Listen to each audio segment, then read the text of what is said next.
The Wolf Leader. Chapter 1. The Grand Master of His Highness Wolfhounds. The Seigneur Jean, Baron of Vez, was a hardy and indefatigable sportsman. If you follow the beautiful valley which runs between Berville and Longpre, you will see, on your left hand, an old tower, which by reason of its isolated position will appear doubly high and formidable to you. At the present moment it belongs to an old friend of the writer of this tale, and everyone is now so accustomed to its forbidding aspect, that the peasant passing that way in summer has no more fear of seeking shelter from the heat beneath its walls than the martins with their long black wings and shrill cries, and the swallows with their soft chirrupings, have of building their nests under its eaves. But at the time we are now speaking of, somewhere about 1780, this lordly dwelling of Vez was looked upon with different eyes, and, it must be confessed, it did not then offer so safe a place of retreat. It was a building of the 12th or 13th century, rugged and gloomy, its terrifying exterior having assumed no kindlier aspect as the years rolled by. True, the sentinel with his measured tread and flashing steel cap no longer paced its ramparts. The archer with his shrill-sounding horn no longer kept watch and ward on the battlements. True, the postern was no longer guarded by true men-at-arms, ready at the least signal of danger to lower the portcullis and draw up the bridge. But the solitude alone which surrounded this grim giant of granite was sufficient to inspire the feeling of awe-inspiring majesty awakened by all mute and motionless things. The lord of this old fortress, however, was by no means so much to be dreaded. Those who were more intimately acquainted with him than were the peasants, and could do him more justice, asserted that his bark was worse than his bite, and that he caused more fear than harm, that is, among his fellow Christians. With the animals of the forest it was different, for he was avowedly their mortal and implacable enemy. He was chief wolf hunter to His Royal Highness Louis Philippe of Orleans, the fourth of that name, a post which allowed him to gratify the inordinate passion he had for the chase. Although it was not easy, it was yet possible to bring the Baron to listen to reason in other matters. But as regards the chase, if once he had got a fixed idea in his head, nothing would satisfy him until he had carried it out and had achieved his purpose. His wife, according to report, was the natural daughter of the prince, which, in conjunction with his title of chief wolf hunter, gave him almost absolute power throughout the domains of his illustrious father-in-law, a power which no one dared to contest with him, especially after the remarriage of His Royal Highness with Madame de Montesson. This had taken place in 1773, since which date he had almost abandoned his castle at Villers-Cotterets for his delightful residence at Bagnolet, where he entertained all the first wits of the day and amused himself with play-acting.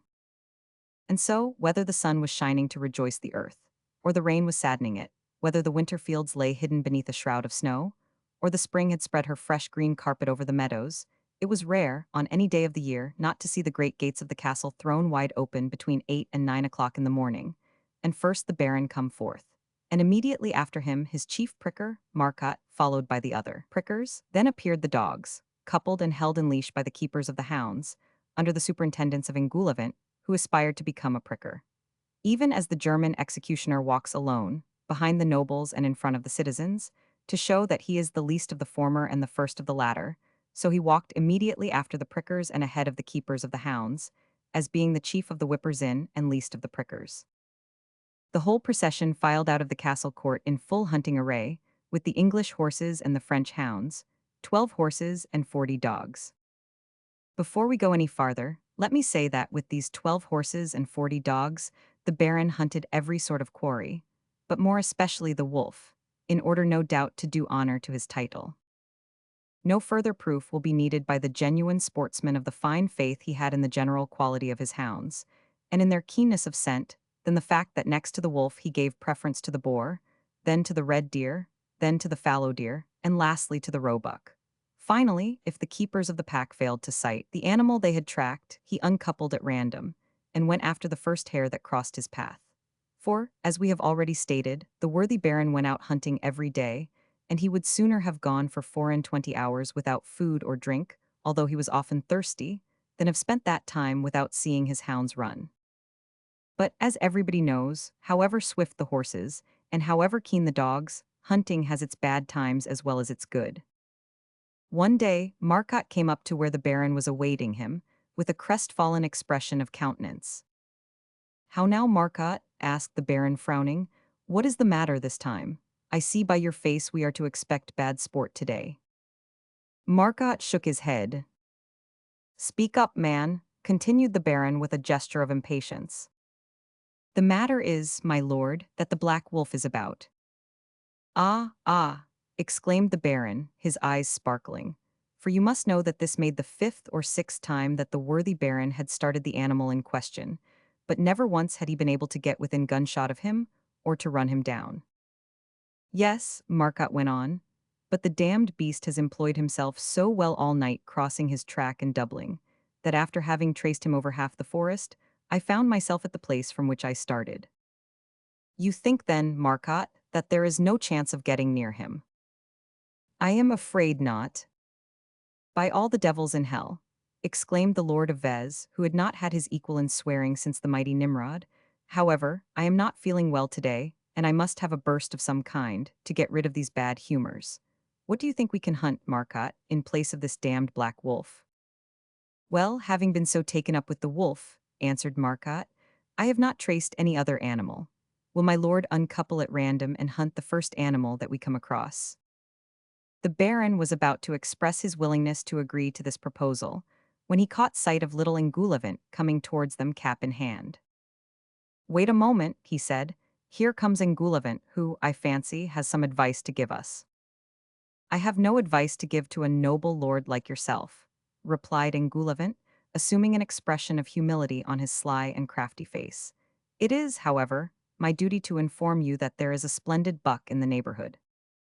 Let us see your buck, Engoulevent, replied the chief wolf hunter, and if you are not mistaken about it, there will be a new crown for you. Where is this buck of yours? Asked Marcotte, but look to your skin if you make us uncouple to no purpose. Let me have Matador and Jupiter, and then we shall see.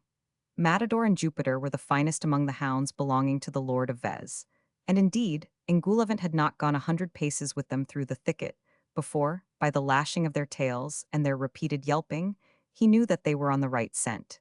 In another minute or two, a magnificent 10-tine stag came into view. Marcotte cried tally-ho, sounded his horn, and the hunt began to the great satisfaction of the Lord of Vez, who, although regretting the black wolf, was willing to make the best of a fine buck in its stead. The hunt had lasted 2 hours, and the quarry still held on. It had first led its pursuers from the little wood of Haramont to the Chemin du Pendu, and thence straight to the back of Oigny, and it still showed no sign of fatigue, for it was not one of those poor animals of the flat country who get their tails pulled by every wretched terrier. As it neared the low grounds of Bergfontein, however, it evidently decided that it was being run rather hard, for it gave up the bolder measures which had hitherto enabled it to keep ahead, and began to double. Its first maneuver was to go down to the brook which joins the ponds of Bazemont and Bourg, then to walk against stream with the water up to its haunches, for nearly half a mile.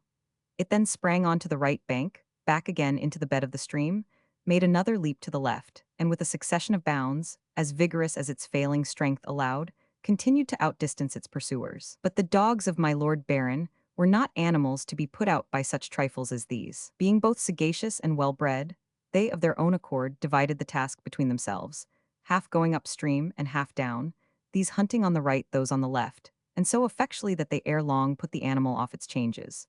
For they soon recovered the scent, rallying at the first cry given by one of the pack, and starting afresh on the chase, as ready and eager as if the deer had been only 20 paces in front of them. And so, with galloping of horses, with cry of hounds and blare of horn, the Baron and his huntsmen reached the ponds of St. Antoine, 100 paces or so from the confines of Oigny. Between these and the osier bed stood the hut of Thibault, the sabot maker. We must pause to give some description of this Thibault, the shoemaker, the real hero of the tale. You will ask why I, who have summoned kings to appear upon the stage, who have obliged princes, dukes, and barons to play secondary parts in my romances, should take a simple shoemaker for the hero of this tale. First, I will reply by saying that, in my dear home country of Villers-Cotterets, there are more sabot makers than barons, dukes, and princes, and that, as soon as I decided to make the forest the scene of the events I am about to record, I was obliged to choose one of the actual inhabitants of this forest as hero, unless I had wished to represent such fantastic persons as the Incas of Marmontel or the Abencerrages of M. de Florian. More than that, it is not the author who decides on the subject, but the subject which takes possession of the author, and, good or bad, this particular subject has taken possession of me. I will therefore endeavor to draw Thibault's portrait for you, plain shoemaker as he was, as exactly as the artist paints the portrait which a prince desires to send to his lady-love. Thibault was a man between 25 and 27 years of age, tall, well-made, physically robust, but by nature melancholy and sad of heart. This depression of spirits arose from a little grain of envy, which, in spite of himself, perhaps unconsciously to himself, he harbored towards all such of his neighbors as had been more favored by fortune than himself. His father had committed a fault, a serious one at all times, but more especially in those days of absolutism, when a man was not able to rise above his station as nowadays, when with sufficient capacity he may attain to any rank. Thibault had been educated above his position. He had been at school under the Abbe Fortier, at Villers-Cotterets, and had learnt to read, write, and cipher.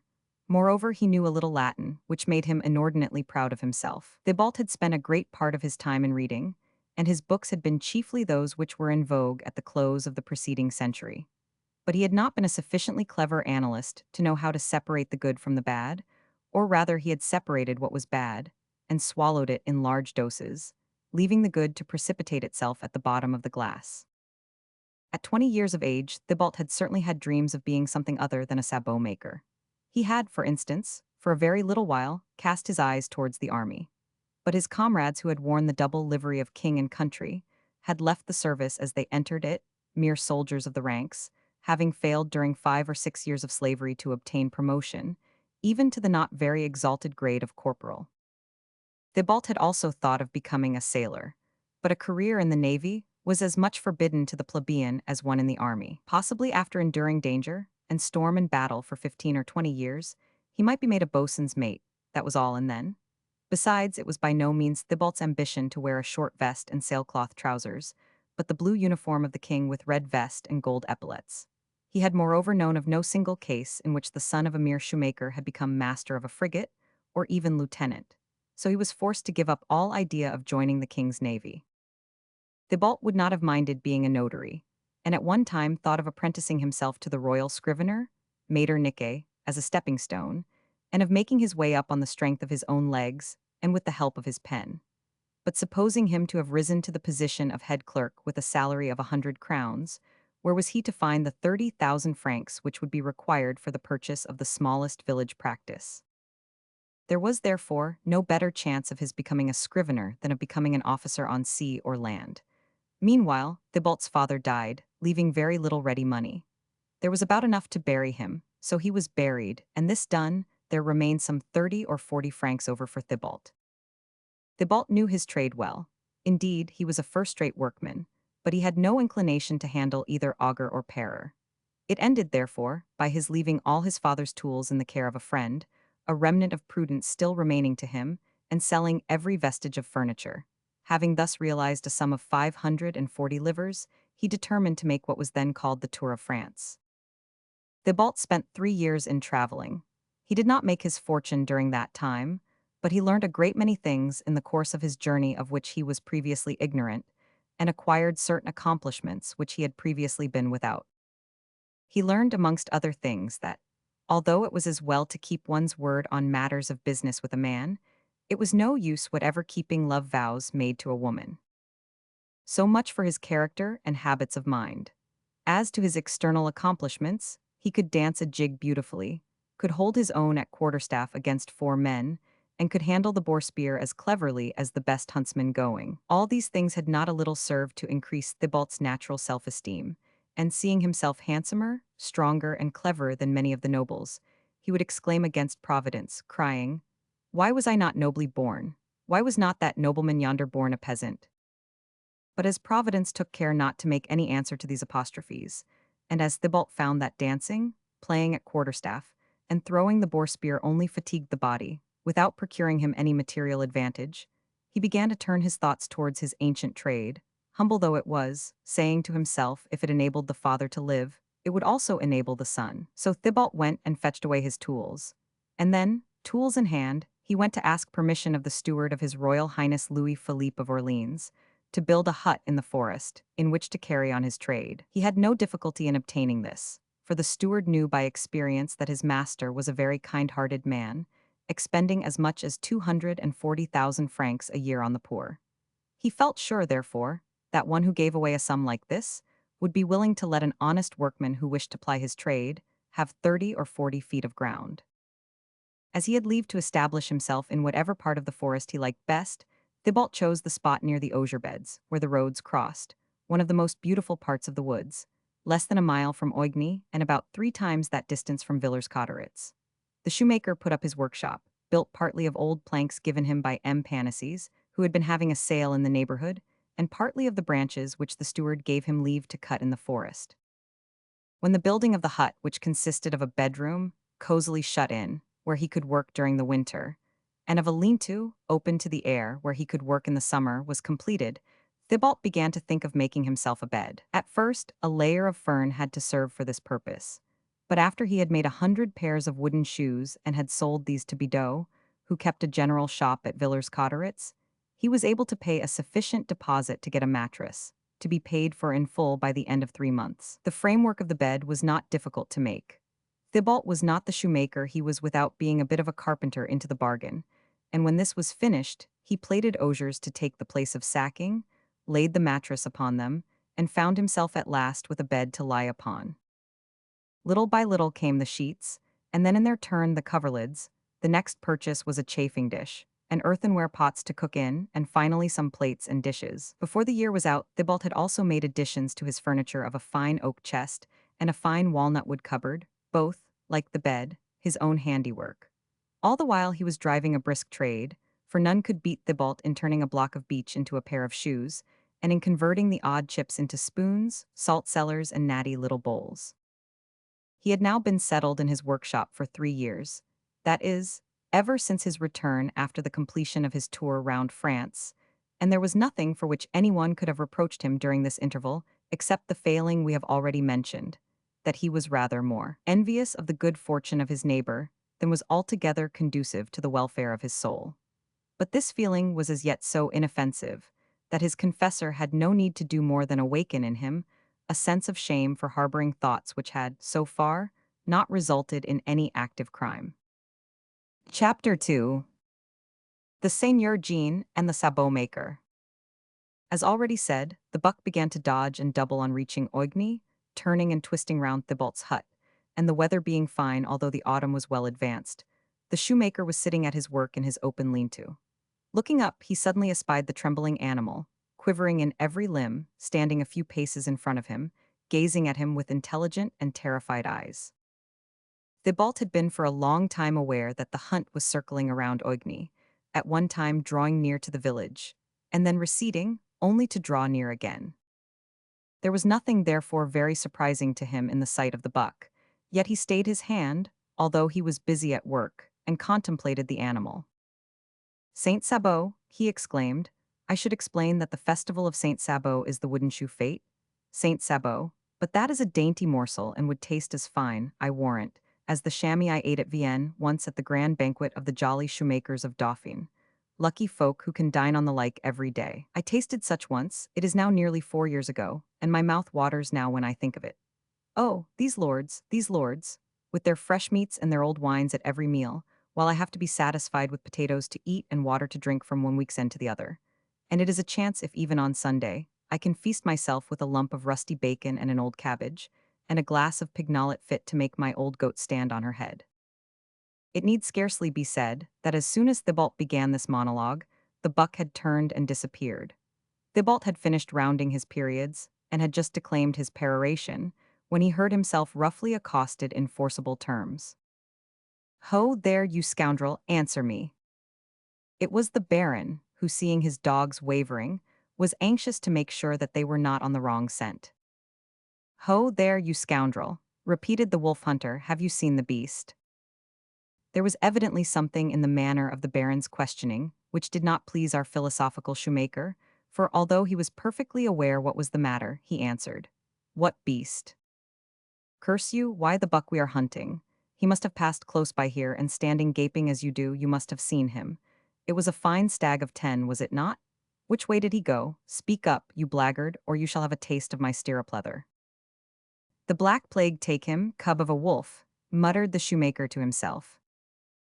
Then aloud with a fine air of pretended simplicity, ah yes, he said, I did see him. A buck was it not, a ten-tiner with great horns. Ah yes, to be sure, a buck with great horns, or great corns was it? Yes, I saw him as plain as I see you, my lord. But there, I can't say if he had any corns, for I did not look at his feet anyhow. He added, with the air of a perfect simpleton, if he had corns, they did not prevent him running. At any other time, the Baron would have laughed at what he might have taken for genuine stupidity. But the doublings of the animal were beginning to put him into a regular huntsman's fever. Now then, you scoundrel, a truce to this jesting. If you are in a humor for jokes, it is more than I am. I will be in whatever humor it may please your lordship I should be. Well then, answer me. Your lordship has asked me nothing as yet. Did the deer seem tired? Not very. Which way did he come? He did not come, he was standing still. Well, but he must have come from one side or the other. Ah, very likely, but I did not see him come. Which way did he go? I would tell you directly, only I did not see him go. The Lord of Vez cast an angry look at Thibault. Is it some while ago the buck passed this way, Master Simpleton? Not so very long, my lord. About how long ago? Thibault made as if trying to remember. At last he replied. It was, I think, the day before yesterday. But in saying this, the shoemaker, unfortunately, could not suppress a grin. This grin did not escape the Baron, who, spurring his horse, rode down on Thibault with lifted whip. Thibault was agile, and with a single bound he reached the shelter of his lean-to, whither the wolf hunter could not follow, as long as he remained mounted. Thibault was therefore in momentary safety. You are only bantering and lying, cried the huntsman, for there is Marcassino, my best hound, giving cry not 20 yards off, and if the deer passed by where Marcassino is, he must have come over the hedge, and it is impossible, therefore, that you did not see him. Pardon, my lord, but according to our good priest, no one but the Pope is infallible, and Monsieur Marcassino may be mistaken. Marcassino is never mistaken, do you hear, you rascal? And in proof of it I can see from here the marks where the animal scratched up the ground.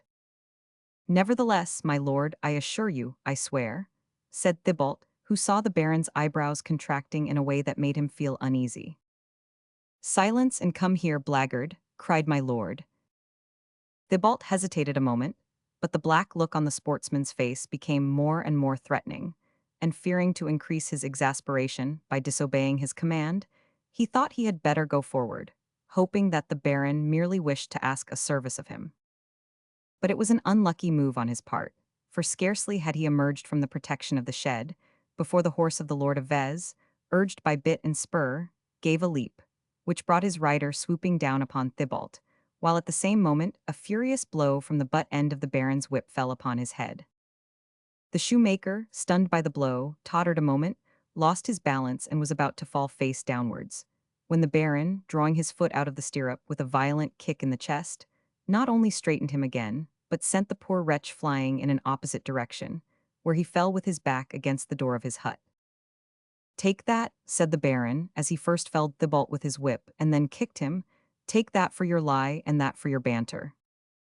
And then, without troubling himself any further about the man, whom he left lying on his back, the Lord of Vez, seeing that the hounds had rallied on hearing Marcassino's cry, gave them a cheery note on his horn and cantered away. Thibault lifted himself up, feeling bruised all over, and began feeling himself from head to foot to make sure that no bones were broken. Having carefully passed his hand over each limb in succession, "That's all right," he said. "There is nothing broken either above or below, I am glad to find. So, my Lord Baron, that is how you treat people, because you happen to have married a prince's bastard daughter. But let me tell you, my fine fellow, it is not you who will eat the buck you are hunting today. It will be this blackguard, this scoundrel, this simpleton of a Thibault who will eat it. Yes, it shall be I who eat it, that I vow," cried Thibault, confirming himself more and more in his bold resolution, and it is no use being a man if having once made a vow, one fails to keep it. So without further delay, Thibault thrust his billhook into his belt, seized his boar spear, and after listening for a moment to the cry of the hounds to ascertain in which direction the hunt had gone, he ran off with all the speed of which a man's legs are capable to get the start of them, guessing by the curve which the stag and its pursuers were following what would be the straight line to take so as to intercept them. There were two ways of doing his deed open to Thibault: either to hide himself beside the path which the buck must take and kill him with his boar spear, or else to surprise the animal just as he was being hunted down by the dogs, and collar him there and then.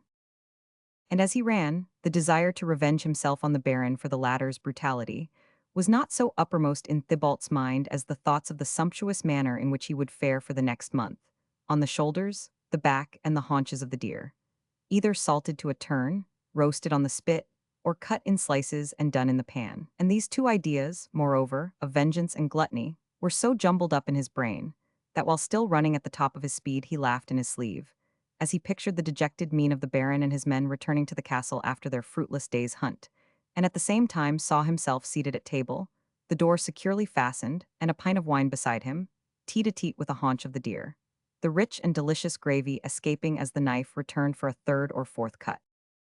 The deer, as far as Thibault could calculate, was making for the bridge which crosses the Orc, between Norre and Trosny. At the time of which we are now speaking there was a bridge spanning the river, formed of two joists and a few planks. As the river was very high and very rapid, Thibault decided that the deer would not attempt to ford it, so he hid himself behind a rock, within reach of the bridge, and waited. It was not long before he saw the graceful head of the deer appear above the rock at some 10 paces distance. The animal was bending its ears to the wind, in the endeavor to catch the sound of the enemy's approach as it was borne along the breeze. Thibault, excited by this sudden appearance, rose from behind the rock, poised his boar spear, and sent it flying towards the animal. The buck, with a single bound, reached the middle of the bridge, a second carried him on to the opposite bank, and a third bore him out of sight. The boar spear had passed within a foot of the animal, and had buried itself in the grass 15 paces from where Thibault was standing. Never before had he been known to make such an unskillful throw. He, Thibault, of all the company who made the tour of France, the one known to be surest of his aim. Enraged with himself, therefore, he picked up his weapon, and bounded across the bridge with an agility equal to that of the deer. Thibault knew the country quite as well as the animal he was pursuing, and so got ahead of the deer and once more concealed himself, this time behind a beech tree, halfway up, and not too far from a little footpath. The deer now passed so close to him that Thibault hesitated as to whether it would not be better to knock the animal down with his boar spear than to throw the weapon at it. But his hesitation did not last longer than a flash of lightning, for no lightning could be quicker than the animal itself, which was already 20 paces off when Thibault threw his boar spear, but without better luck than the time before. And now the baying of the hounds was drawing nearer and nearer. Another few minutes, and it would, he felt, be impossible for him to carry out his design. But in honor to his spirit of persistence, be it said that in proportion as the difficulty increased, the greater became Thibault's desire to get possession of the deer. "I must have it come what will," he cried. "I must. And if there is a God who cares for the poor, I shall have satisfaction of this confounded Baron, who beat me as if I were a dog, but I am a man notwithstanding, and I am quite ready to prove the same to him." And Thibault picked up his boar spear and once more set off running. But it would appear that the good God whom he had just invoked either had not heard him, or wished to drive him to extremities, for his third attempt had no greater success than the previous ones. "By heaven," exclaimed Thibault, "God Almighty is assuredly deaf, it seems. Let the devil then open his ears and hear me. In the name of God or of the devil, I want you and I will have you, cursed animal." Thibault had hardly finished this double blasphemy when the buck, doubling back, passed close to him for the fourth time, and disappeared among the bushes, but so quickly and unexpectedly that Thibault had not even time to lift his boar spear. At that moment he heard the dogs so near him that he deemed it would be imprudent to continue his pursuit. He looked round him, saw a thickly leaved oak tree, threw his boar spear into a bush, swarmed up the trunk, and hid himself among the foliage. He imagined, and with good reason, that since the deer had gone ahead again, the hunt would only pass by following on its track. The dogs had not lost the scent, in spite of the quarry's doublings, and they were not likely to lose it now. Thibault had not been seated among the branches for above 5 minutes, when first the hounds came into sight, then the Baron, who, in spite of his 55 years, headed the chase as if he had been a man of 20. It must be added that the Lord of Vez was in a state of rage that we will not even endeavor to describe. To lose 4 hours over a wretched deer, and still to be running behind it. Such a thing had never happened to him before. He stormed at his men, he whipped his dogs, and had so plowed his horse's sides with his spurs, that the thick coating of mud which covered his gaiters was reddened with blood. On reaching the bridge over the Ork, however, there had been an interval of alleviation for the Baron, for the hounds had so unanimously taken up the scent, that the cloak which the wolf hunter carried behind him would have sufficed to cover the whole pack as they crossed the bridge.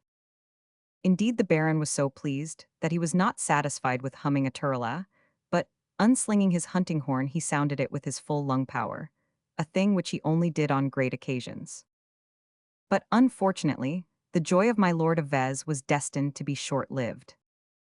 All of a sudden, just as the hounds, that were crying in concert in a way which more and more delighted the Baron's ears, were passing under the tree where Thibault was perched, the whole pack came to a standstill, and every tongue was silenced as by enchantment. Marcotte, at his master's command, dismounted to see if he could find any traces of the deer. The whippers-in ran up, and they and Marcotte looked about, but they could find nothing. Then Engulavant, who had set his heart on a view-halloo being sounded for the animal he had tracked down, joined the others, and he too began to search. Everyone was searching, calling out and trying to rouse the dogs, when above all the other voices was heard, like the blast of a tempest, the voice of the Baron. 10,000 devils, he thundered.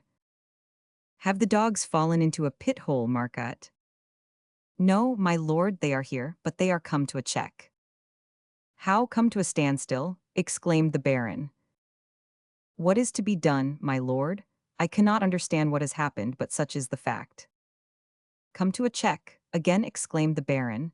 Come to a standstill here in the middle of the forest, here where there is no stream where the animal could have doubled, or rock for it to climb. You must be out of your mind, Marcotte. I, out of my mind, my lord. Yes, you fool, as truly as your dogs are all worthless trash.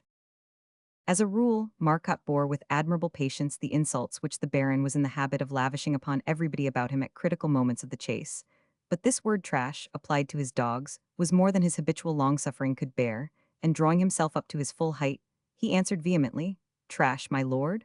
My dogs worthless trash. Dogs that have brought down an old wolf after such a furious run that the best horse in your stable was foundered. My dogs trash. Yes, trash, worthless trash, I say it again, Marcotte. Only trash would stop at a check like that, after hunting one wretched buck so many hours on end. My lord, answered Marcotte, in a tone of mingled dignity and sorrow, my lord, say that it is my fault, call me a fool, a blockhead, a scoundrel, a blackguard, an idiot. Insult me in my own person, or in that of my wife, of my children, and it is nothing to me. But for the sake of all my past services to you, do not attack me in my office of chief pricker, do not insult your dogs. How do you account for their silence, then? Tell me that, how do you account for it? I am quite willing to hear what you have to say, and I am listening. I cannot explain it any more than you can, my lord. The damned animal must have flown into the clouds, or disappeared in the bowels of the earth. What nonsense are you talking? Exclaimed the Baron. Do you want to make out that the deer has burrowed like a rabbit, or risen from the ground like a grouse? My lord, I meant it only as a manner of speech. What is a truth, what is the fact, is that there is some witchcraft behind all this. As sure as it is now daylight, my dogs, every one of them, lay down at the same moment, suddenly, without an instant hesitation. Ask anybody who was near them at the time. And now they are not even trying to recover the scent, but there they lie flat on the ground like so many stags in their lair. I ask you, is it natural? Thrash them, man, thrash them then, cried the Baron. Flay the skin off their backs. There is nothing like it for driving out the evil spirit. And the Baron was going forward to emphasize, with a few blows from his own whip, the exorcisms which Marcotte, according to his orders, was distributing among the poor beasts, when Engulavant, hat in hand, drew near to the Baron and timidly laid his hand on the horse's bridle. My lord, said the keeper of the kennel, I think I have just discovered a cuckoo in that tree, who may perhaps be able to give us some explanation of what has happened. What the devil are you talking about with your cuckoo, you ape? Said the Baron. If you wait a moment, you scamp, I will teach you how to come chaffing your master like that. And the Baron lifted his whip. But with all the heroism of a Spartan, Engulavant lifted his arm above his head as a shield and continued. Strike, if you will, my lord, But after that look up into this tree, and when your lordship has seen the bird that is perched among the branches, I think you will be more ready to give me a crown than a blow." And the good man pointed to the oak tree, in which Thibault had taken refuge on hearing the huntsmen approach. He had climbed up from branch to branch, and had finally hoisted himself on to the topmost one. The Baron shaded his eyes with his hand, and looking up caught sight of Thibault. "Well, here's something mighty queer," he cried. "It seems that in the forest of Villers Cotteretts the deer burrow like foxes, and men perch on trees like crows. However," continued the worthy Baron, "we will see what sort of creature we have to deal with." And putting his hand to his mouth, he hallooed, "Ho, there, my friend. Would it be particularly disagreeable for you to give me 10 minutes' conversation?" But Thibault maintained the most profound silence. "My lord," said Engulavant, "if you like," and he made a sign to show that he was ready to climb the tree. "No, no," said the Baron, at the same time putting out his hand to hold him back. "Ho, there, my friend," repeated the Baron, still without recognizing Thibault. "Will it please you to answer me, yes or no?" He paused a second. "I see, it is evidently no. You pretend to be deaf, my friend. Wait a moment, and I will get my speaking trumpet." And he held out his hand to Marcotte, who, guessing his intention, handed him his gun. Thibault, who wished to put the huntsmen on the wrong scent, was meanwhile pretending to cut away the dead branches, and he put so much energy into this feigned occupation that he did not perceive the movement on the part of the Baron, or, if he saw, only took it as a menace, without attaching the importance to it which it merited. The wolf hunter waited for a little while to see if the answer would come, but as it did not, he pulled the trigger. The gun went off and a branch was heard to crack. The branch which cracked was the one on which Thibault was poised. The Baron was a fine shot, and had broken it just between the trunk and the shoemaker's foot. Deprived of his support, Thibault fell, rolling from branch to branch. Fortunately, the tree was thick and the branches strong, so that his fall was broken and less rapid than it might have been, and he finally reached the ground, after many rebounds, without further ill consequences than a feeling of great fear and a few slight bruises on that part of his body which had first come in contact with the earth. "By Beelzebub's horns," exclaimed the Baron, delighted with his own skill, "if it is not my joker of the morning. Ah, so, you scamp, did the discourse you had with my whip seem too short to you, that you are so anxious to take it up again where we left off?" "Oh, as to that, I assure you it is not so, my lord," answered Thibault in a tone of the most perfect sincerity. "So much the better for your skin, my good fellow. Well, and now tell me what you were doing up there, perched on the top of that oak tree." "My lord can see himself," answered Thibault, pointing to a few dry twigs lying here and there on the ground. "I was cutting a little dry wood for fuel." "Ah, I see. Now then, my good fellow, you will please tell us, without any beating about the bush, what has become of our deer."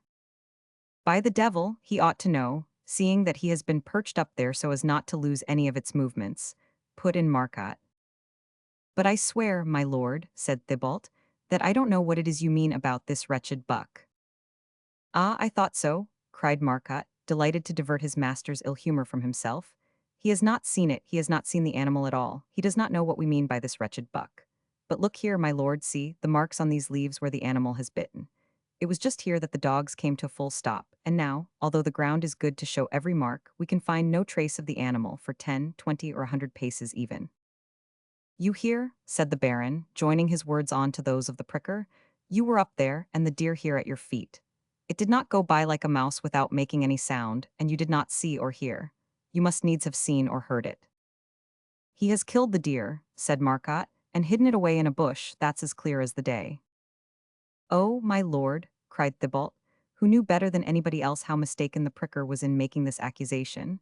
"My lord, by all the saints in paradise, I swear to you that I have not killed your deer.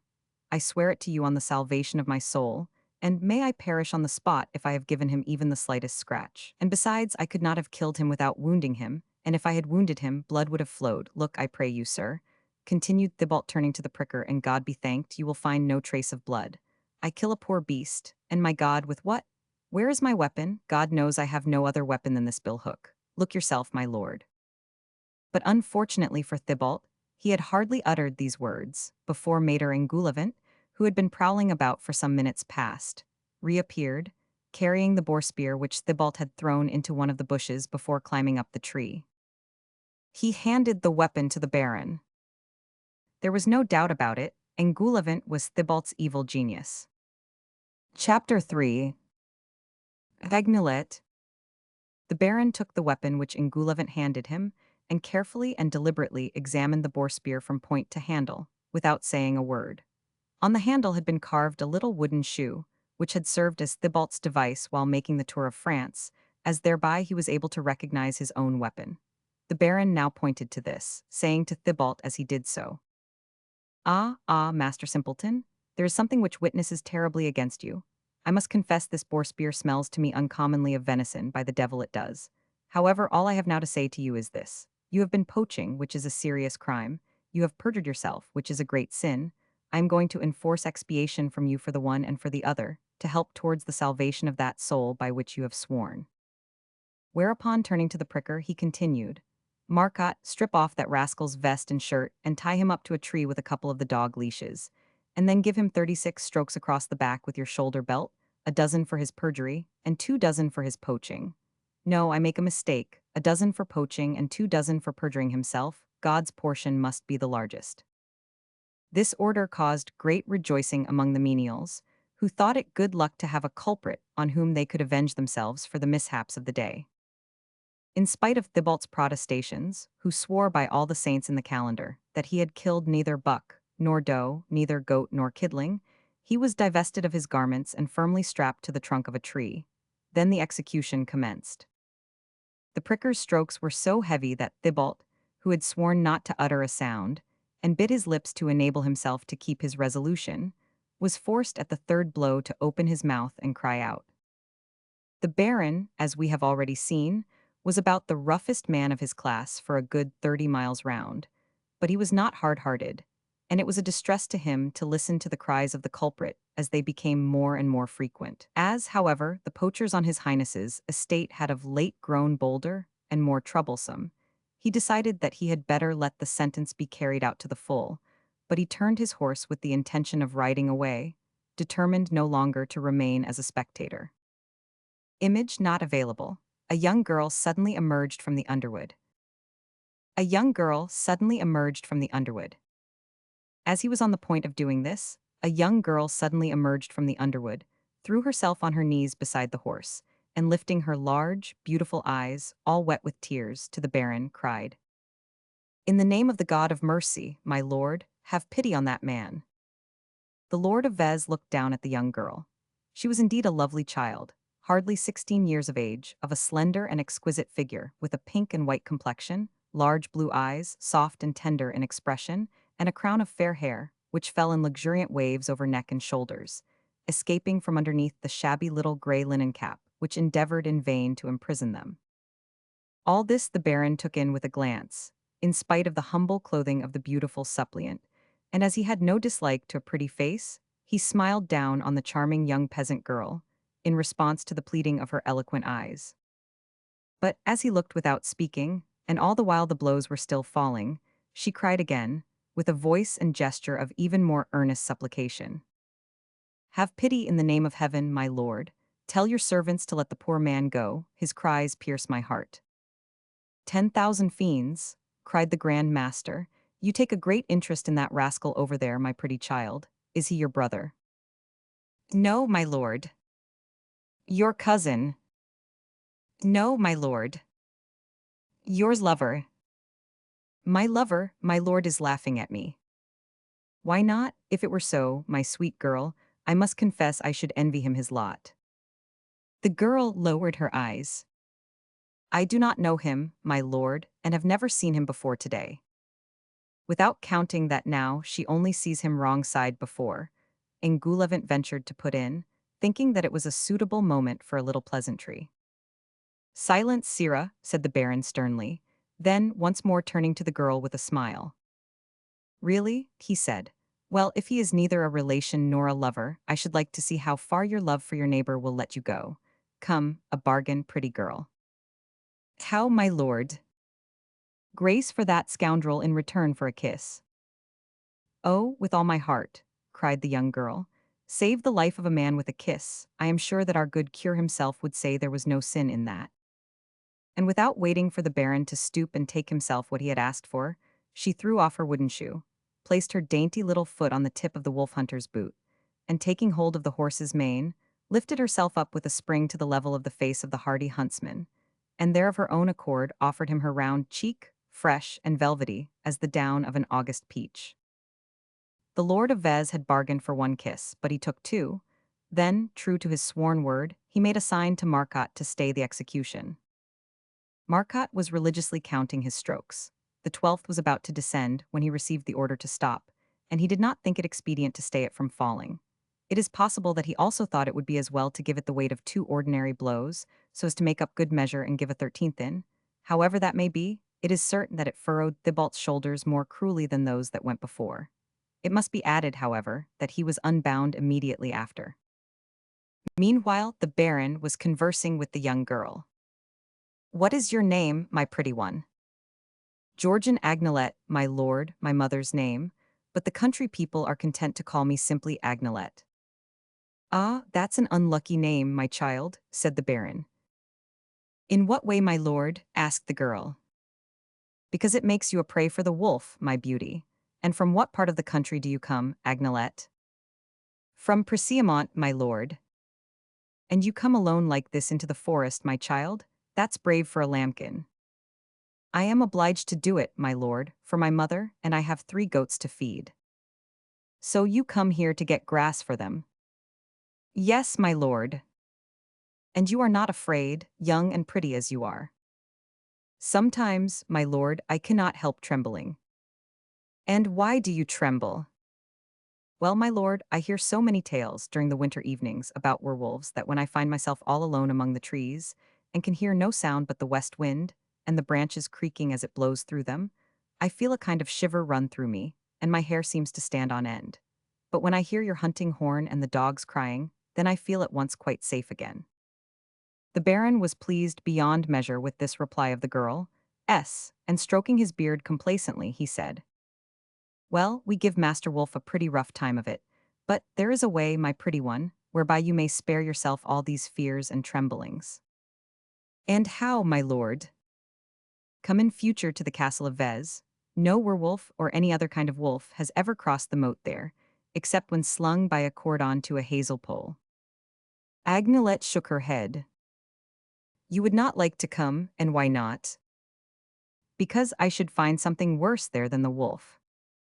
On hearing this, the Baron broke into a hearty fit of laughter, and seeing their master laugh, all the huntsmen followed suit and joined in the chorus. The fact was that the sight of Agnelet had entirely restored the good humor of the Lord of Vez, and he would, no doubt, have continued for some time laughing and talking with Agnelet, if Marcotte, who had been recalling the dogs and coupling them, had not respectfully reminded my lord that they had some distance to go on their way back to the castle. The Baron made a playful gesture of menace with his finger to the girl, and rode off followed by his train. Agnelet was left alone with Thibault. We have related what Agnelet had done for Thibault's sake, and also said that she was pretty. Nevertheless, for all that, Thibault's first thoughts on finding himself alone with the girl were not for the one who had saved his life, but were given up to hatred and the contemplation of vengeance. Thibault, as you see, had, since the morning, been making rapid strides along the path of evil. "Ah, if the devil will but hear my prayer this time," he cried, as he shook his fist, cursing the while, after the retiring huntsmen, who were just out of view. "If the devil will but hear me, you shall be paid back with usury for all you have made me suffer this day, that I swear." "Oh, how wicked it is of you to behave like that," said Agnelet, going up to him. "The Baron is a kind lord, very good to the poor, and always gently behaved with women."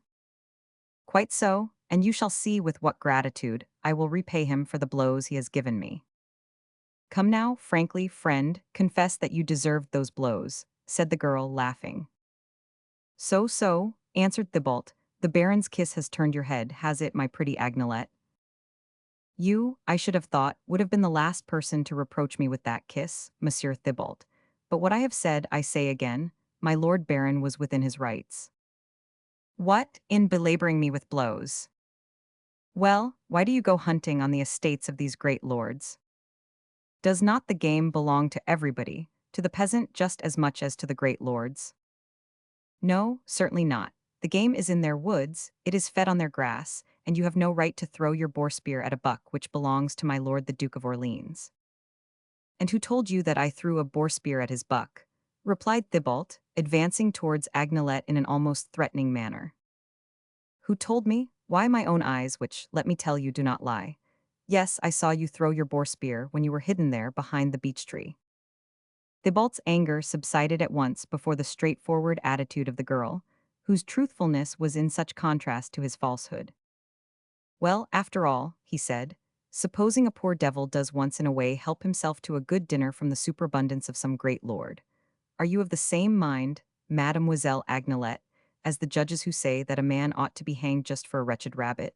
Come now, do you think God created that buck for the baron more than for me? God, Monsieur Thibault, has told us not to covet other men's goods. Obey the law of God, and you will not find yourself any the worse off for it. Ah, I see, my pretty Agnelet, you know me then, since you call me so glibly by my name. Certainly I do. I remember seeing you at Burson's on the day of the fete.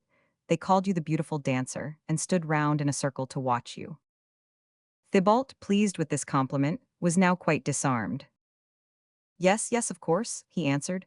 I remember now having seen you, and I think we danced together, did we not? But you were not so tall then as you are now, that's why I did not recognize you at first, but I recall you distinctly now.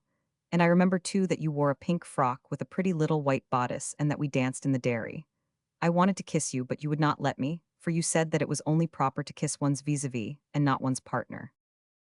You have a good memory, Monsieur Thibault. And do you know, Agnelet, that during these last 12 months, for it is a year since that dance, you have not only grown taller, but grown prettier too. I see you are one of those people who understand how to do two things at once. The girl blushed and lowered her eyes, and the blush and the shy embarrassment only made her look more charming still.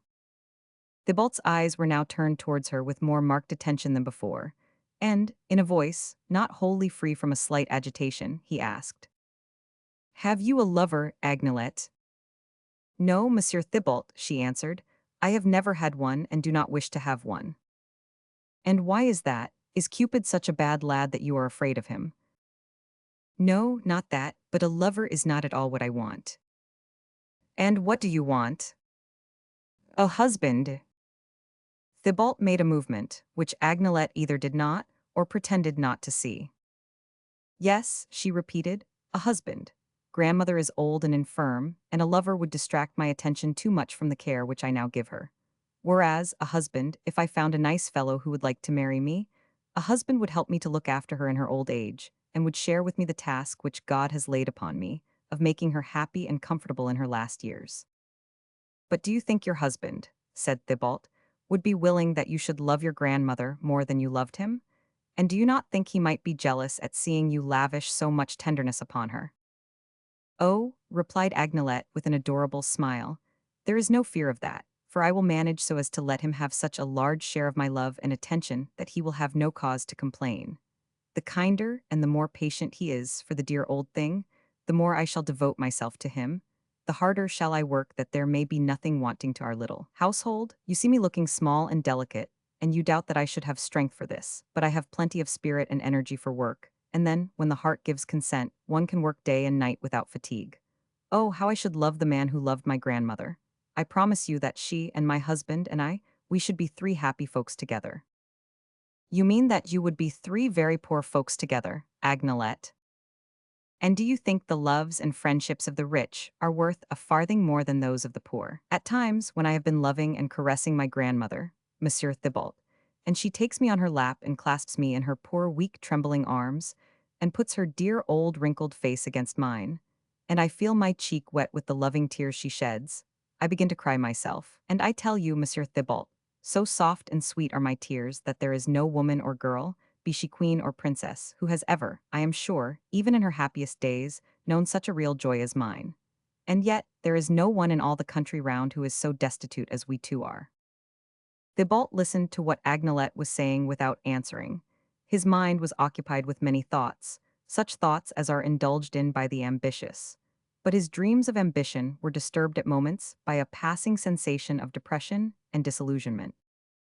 He, the man who had spent hours at a time, watching the beautiful and aristocratic dames belonging to the court of the Duke of Orleans, as they swept up and down the wide entrance stairs, who had often passed whole nights gazing at the arched windows of the keep at Vez, when the whole place was lit up for some festivity, he, that same man, now asked himself if what he had so ambitiously desired to have, a lady of rank and a rich dwelling, would, after all, be so much worth possessing as a thatched roof, and this sweet and gentle girl called Agnelet. And it was certain that if this dear and charming little woman were to become his, that he would be envied in turn by all the earls and barons in the countryside. "Well, Agnelet," said Thibault, "and suppose a man like myself were to offer himself as your husband, would you accept him?" It has been already stated that Thibault was a handsome young fellow, with fine eyes and black hair, and that his travels had left him something better than a mere workman. And it must further be borne in mind that we readily become attached to those on whom we have conferred a benefit, and Agnelet had, in all probability, saved Thibault's life. For, under such strokes as Marcotte's, the victim would certainly have been dead before the 36th had been given. "Yes," she said, "if it would be a good thing for my grandmother." Thibault took hold of her hand. "Well then, Agnelet," he said, "we will speak again about this, dear child, and that as soon as may be." "Whenever you like, Monsieur Thibault." "And you will promise faithfully to love me if I marry you, Agnelet?" "Do you think I should love any man besides my husband?" "Never mind, I want you just to take a little oath, something of this kind, for instance. Monsieur Thibault, I swear that I will never love anyone but you." "What need is there to swear? The promise of an honest girl should be sufficient for an honest man." "And when shall we have the wedding, Agnelet?" And in saying this, Thibault tried to put his arm round her waist. But Agnelet gently disengaged herself. "Come and see my grandmother," she said. "It is for her to decide about it. You must content yourself this evening with helping me up with my load of heath, for it is getting late, and it is nearly 3 miles from here to Preciamont." So Thibault helped her as desired, and then accompanied her on her way home as far as the forest fence of Billemont, that is until they came in sight of the village steeple. Before parting, he so begged of pretty Agnelet to give him one kiss as an earnest of his future happiness, that at last she consented, and then, far more agitated by this one kiss than she had been by the Baron's double embrace, Agnelet hastened on her way, in spite of the load which she was carrying on her head, and which seemed far too heavy for so slender and delicate a creature. Thibault stood for some time looking after her as she walked away across the moor. All the flexibility and grace of her youthful figure were brought into relief as the girl lifted her pretty rounded arms to support the burden upon her head, and thus silhouetted against the dark blue of the sky, she made a delightful picture. At last, having reached the outskirts of the village, the land dipping at that point, she suddenly disappeared, passing out of sight of Thibault's admiring eyes. He gave a sigh and stood still, plunged in thought. But it was not the satisfaction of thinking that this sweet and good young creature might one day be his that had caused his sigh. Quite the contrary. He had wished for Agnelet, because Agnelet was young and pretty, and because it was part of his unfortunate disposition to long for everything that belonged or might belong to another.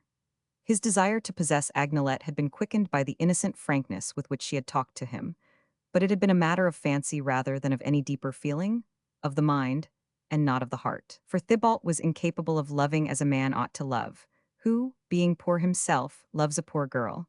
In such a case there should be no thought, no ambition on his part beyond the wish that his love may be returned. But it was not so with Thibault. On the contrary, I repeat, the farther he walked away from Agnelet, leaving it would seem his good genius farther behind him with every step, the more urgently did his envious longings begin again, as usual, to torment his soul. It was dark when he reached home.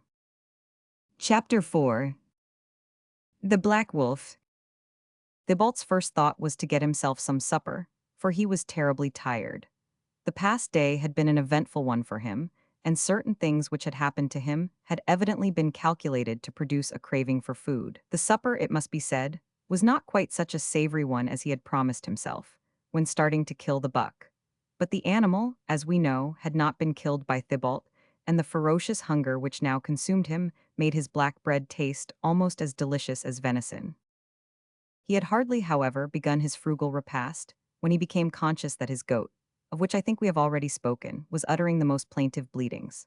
Thinking that she, too, was in want of her supper, he went into the linta for some fresh grass, which he then carried to her, but as he opened the little door of the shed, out she rushed with such precipitancy that she nearly knocked Thibault over, and without stopping to take the provender he had brought her, ran towards the house. Thibault threw down the bundle of grass and went after her, with the intention of reinstalling her in her proper place. But he found that this was more than he was able to do. He had to use all his force to get her along, for the goat, with all the strength of which a beast of her kind is capable, resisted all his efforts to drag her back by the horns, arching her back, and stubbornly refusing to move. At last, however, being vanquished in the struggle, it ended by the goat being once more shut up in her shed.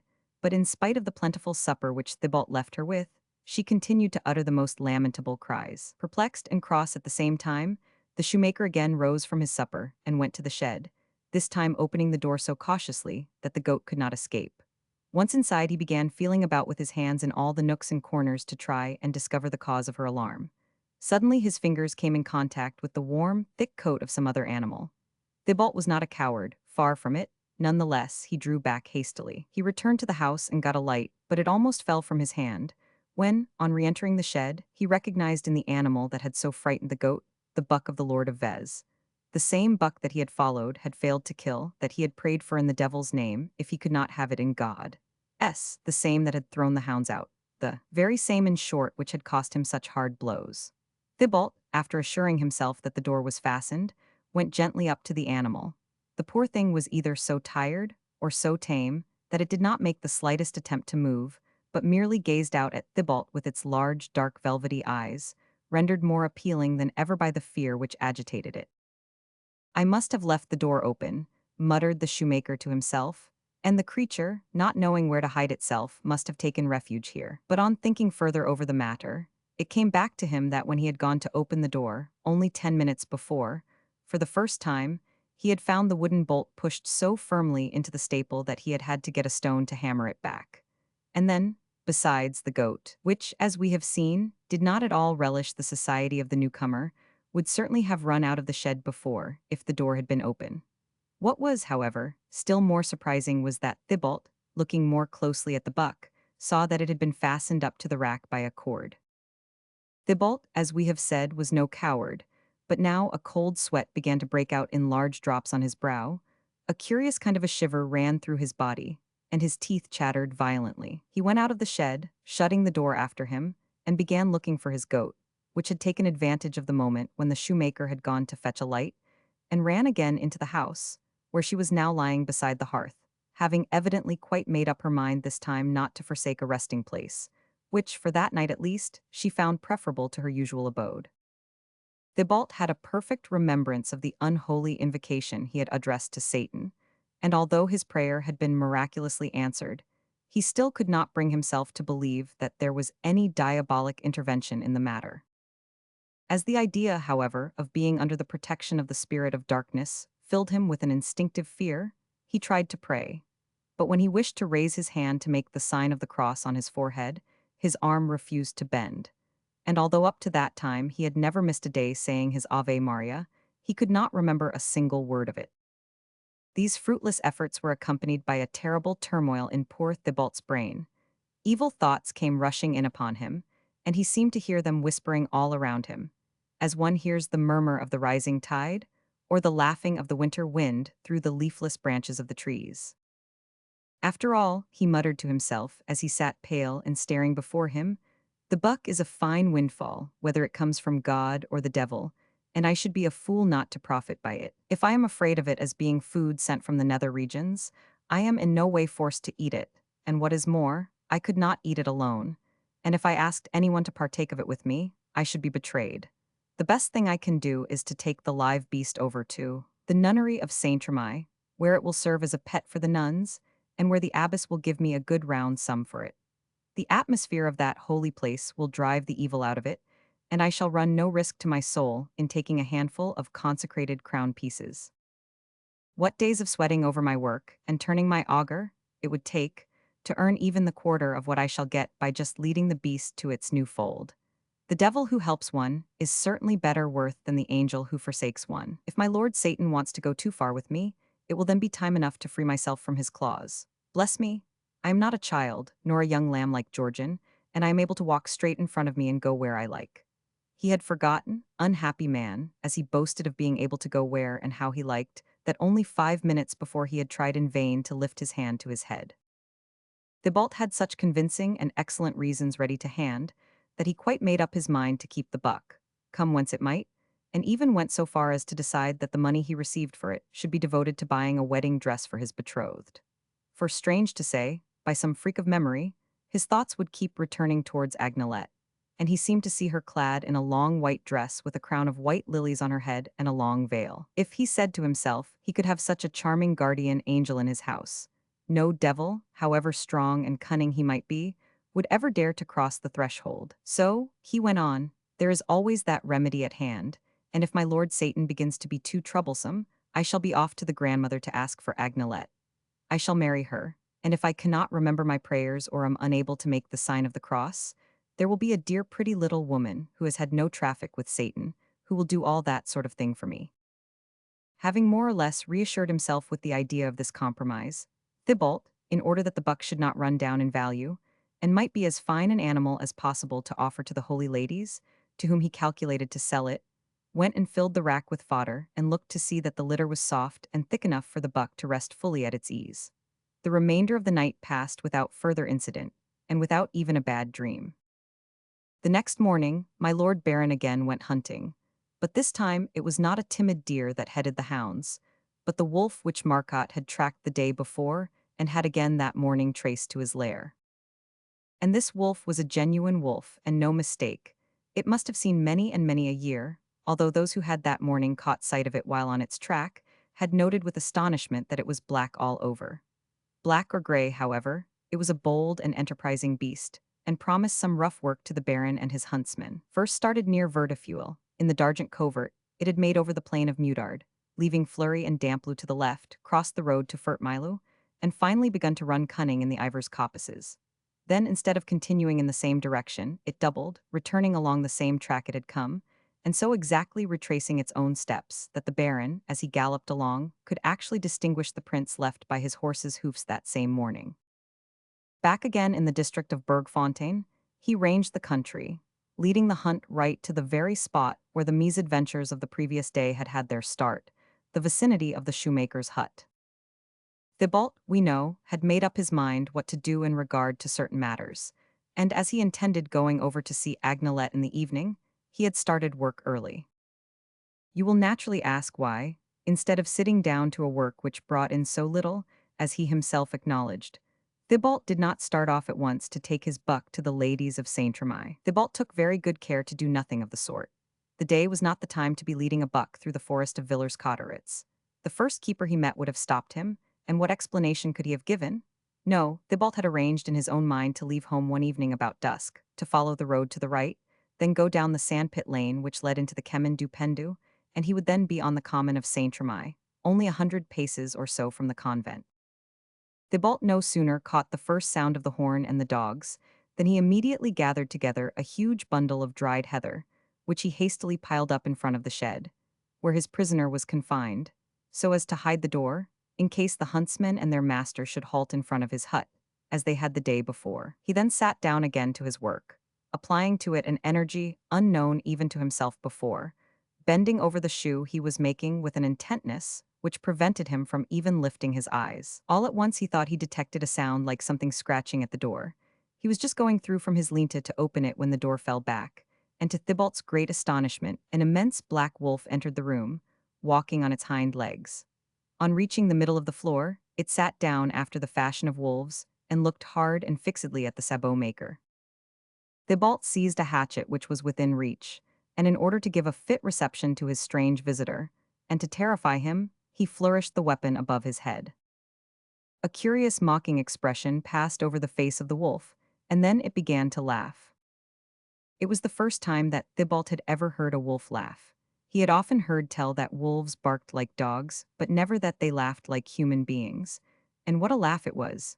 If a man had laughed such a laugh, Thibault would verily and indeed have been scared out of his wits. He brought his lifted arm down again. "By my lord of the cloven foot," said the wolf in a full and sonorous voice, "you are a fine fellow. At your request, I send you the finest buck from His Royal Highness's forests, and in return, you want to split my head open with your hatchet. Human gratitude is worthy to rank with that of wolves. On hearing a voice exactly like his own coming forth from a beast's mouth, Thibault's knees began to shake under him, and the hatchet fell out of his hand. Now then, continued the wolf, let us be sensible and talk together like two good friends. Yesterday you wanted the baron's buck, and I led it myself into your shed, and for fear it should escape, I tied it up myself to the rack. And for all this you take your hatchet to me. How should I know who you were? Asked Thibault. I see, you did not recognize me. A nice sort of excuse to give. Well, I ask you, was it likely I should take you for a friend under that ugly coat? Ugly coat indeed, said the wolf, licking his fur with a long tongue as red as blood. Confound you, you are hard to please. However, it's not a matter of my coat. What I want to know is, are you willing to make me some return for the service I have done you? Certainly, said the shoemaker, feeling rather uncomfortable, but I ought to know what your demands are. What is it? What do you want? Speak. First of all, and above all things, I should like a glass of water, for those confounded dogs have run me until I am out of breath. You shall have it in a moment, my lord wolf. And Thibault ran and fetched a bowl of fresh, clear water from a brook, which ran some 10 paces from the hut. The eager readiness with which he complied with the wolf's request betrayed his feeling of relief at getting out of the bargain so cheaply. As he placed the bowl in front of the wolf, he made the animal a low bow. The wolf lapped up the contents with evident delight, and then stretched himself on the floor with his paws straight out in front of him, looking like a sphinx. Now, he said, listen to me. There is something else you wish me to do? Asked Thibault, inwardly quaking. Yes, a very urgent something, replied the wolf. Do you hear the baying of the dogs? Indeed I do, they are coming nearer and nearer, and in 5 minutes they will be here. And what I want you to do is to get me out of their way. Get you out of their way, and how? Cried Thibault, who but too well remembered what it had cost him to meddle with the barons hunting the day before. Look about you, think, invent some way of delivering me. The baron's dogs are rough customers to deal with, and you are asking neither more nor less than that I should save your life. For I warn you, if they once get hold of you, and they will probably scent you out, they will make short work of pulling you to pieces. And now supposing I spare you this disagreeable business, continued Thibault, who imagined that he had now got the upper hand, what will you do for me in return? Do for you in return, said the wolf, and how about the buck? And how about the bowl of water, said Thibault. We are quits there, my good sir. Let us start a fresh business altogether. If you are agreeable to it, I am quite willing. Let it be so then, tell me quickly what you want of me. There are folks, proceeded Thibault, who might take advantage of the position you are now in, and ask for all kinds of extravagant things, riches, power, titles, and what not, but I am not going to do anything of the kind. Yesterday I wanted the buck and you gave it me, it is true. Tomorrow I shall want something else. For some time past I have been possessed by a kind of mania, and I do nothing but wish first for one thing and then for another, and you will not always be able to spare time to listen to my demands. So what I ask for is, that, as you are the devil in person or someone very like it, you will grant me the fulfillment of every wish I may have from this day forth. The wolf put on a mocking expression of countenance. Is that all? He said. Your peroration does not accord very well with your exordium. Oh, continued Thibault, my wishes are honest and moderate ones, and such as become a poor peasant like myself. I want just a little corner of ground and a few timbers and planks, that's all that a man of my sort can possibly desire. I should have the greatest pleasure in doing what you ask, said the wolf, but it is simply impossible, you know. Then, I am afraid you must make up your mind to put up with what the dogs may do to you. You think so, and you suppose I have need of your help, and so you can ask what you please. I do not suppose it, I am sure of it. Indeed, well then, look. Look where? Asked Thibault. Look at the spot where I was, said the wolf. Thibault drew back in horror. The place where the wolf had been lying was empty. The wolf had disappeared, where or how it was impossible to say. The room was intact, there was not a hole in the roof large enough to let a needle through, nor a crack in the floor through which a drop of water could have filtered. Well, do you still think that I require your assistance to get out of trouble? Said the wolf. Where the devil are you? If you put a question to me in my real name, said the wolf with a sneer in his voice, I shall be obliged to answer you. I am still in the same place. But I can no longer see you. Simply because I am invisible. But the dogs, the huntsman, the baron, will come in here after you. No doubt they will, but they will not find me. But if they do not find you, they will set upon me. As they did yesterday. Only yesterday you were sentenced to 36 strokes of the strap for having carried off the buck. Today, you will be sentenced to 72 for having hidden the wolf, and Agnelet will not be on the spot to buy you off with a kiss. Phew, what am I to do? Let the buck loose, the dogs will mistake the scent, and they will get the blows instead of you. But is it likely such trained hounds will follow the scent of a deer and mistake for that of a wolf? You can leave that to me, replied the voice. Only do not lose any time, or the dogs will be here before you have reached the shed, and that would make matters unpleasant not for me, whom they would not find, but for you, whom they would. Thibault did not wait to be warned a second time, but was off like a shot to the shed. He unfastened the buck, which, as if propelled by some hidden force, leapt from the house, ran round it, crossing the track of the wolf, and plunged into the Basamont coppice. The dogs were within 100 paces of the hut. Thibault heard them with trepidation. The whole pack came full force against the door, one hound after the other. Then, all at once, 2 or 3 gave cry and went off in the direction of Basamont, the rest of the hounds after them. The dogs were on the wrong scent. They were on the scent of the buck and had abandoned that of the wolf. Thibault gave a deep sigh of relief. He watched the hunt gradually disappearing in the distance and went back to his room to the full and joyous notes of the baron's horn. He found the wolf lying composedly on the same spot as before, but how it had found its way in again was quite as impossible to discover as how it had found its way out. Chapter 5. The Pact with Satan. Thibault stopped short on the threshold, overcome with astonishment at this reapparition. I was saying, began the wolf, as if nothing had happened to interrupt the conversation, that it is out of my power to grant you the accomplishment of all the wishes you may have in future for your own comfort and advancement. Then I am to expect nothing from you. Not so, for the ill you wish your neighbor can be carried out with my help. And pray, what good would that do me personally? You fool, has not a moralist said, there is always something sweet to us in the misfortune of our friends, even the dearest. Was it a wolf said that? I did not know wolves could boast of moralists among their number. No, it was not a wolf, it was a man. And was the man hanged? On the contrary, he was made governor of part of Poitou. There are, to be sure, a good many wolves in that province. Well then, if there is something pleasant in the misfortune of our best friend, cannot you understand what a subject of rejoicing the misfortune of our worst enemy must be? There is some truth in that, certainly, said Thibault, without taking into consideration that there is always an opportunity of profiting by our neighbor's calamity, whether he be friend or foe. Thibault paused for a minute or two to consider before he answered. By my faith, you are right there, friend wolf, and suppose, then, you do me this service, what shall you expect in exchange? I suppose it will have to be a case of give and take, eh? Certainly, every time that you express a wish that is not to your own immediate advantage, you will have to repay me with a small portion of your person. Thibault drew back with an exclamation of fear. Oh, do not be alarmed. I shall not demand a pound of flesh, as a certain Jew of my acquaintance did from his debtor. What is it then you ask of me? For the fulfillment of your first wish, 1 of your hairs, 2 hairs for the second wish, 4 for the third, and so on, doubling the number each time. Thibault broke into a laugh. If that is all you require, Master Wolf, I accept on the spot, and I shall try to start with such a comprehensive wish that I shall never need to wear a wig. So let it be agreed between us. And Thibault held out his hand.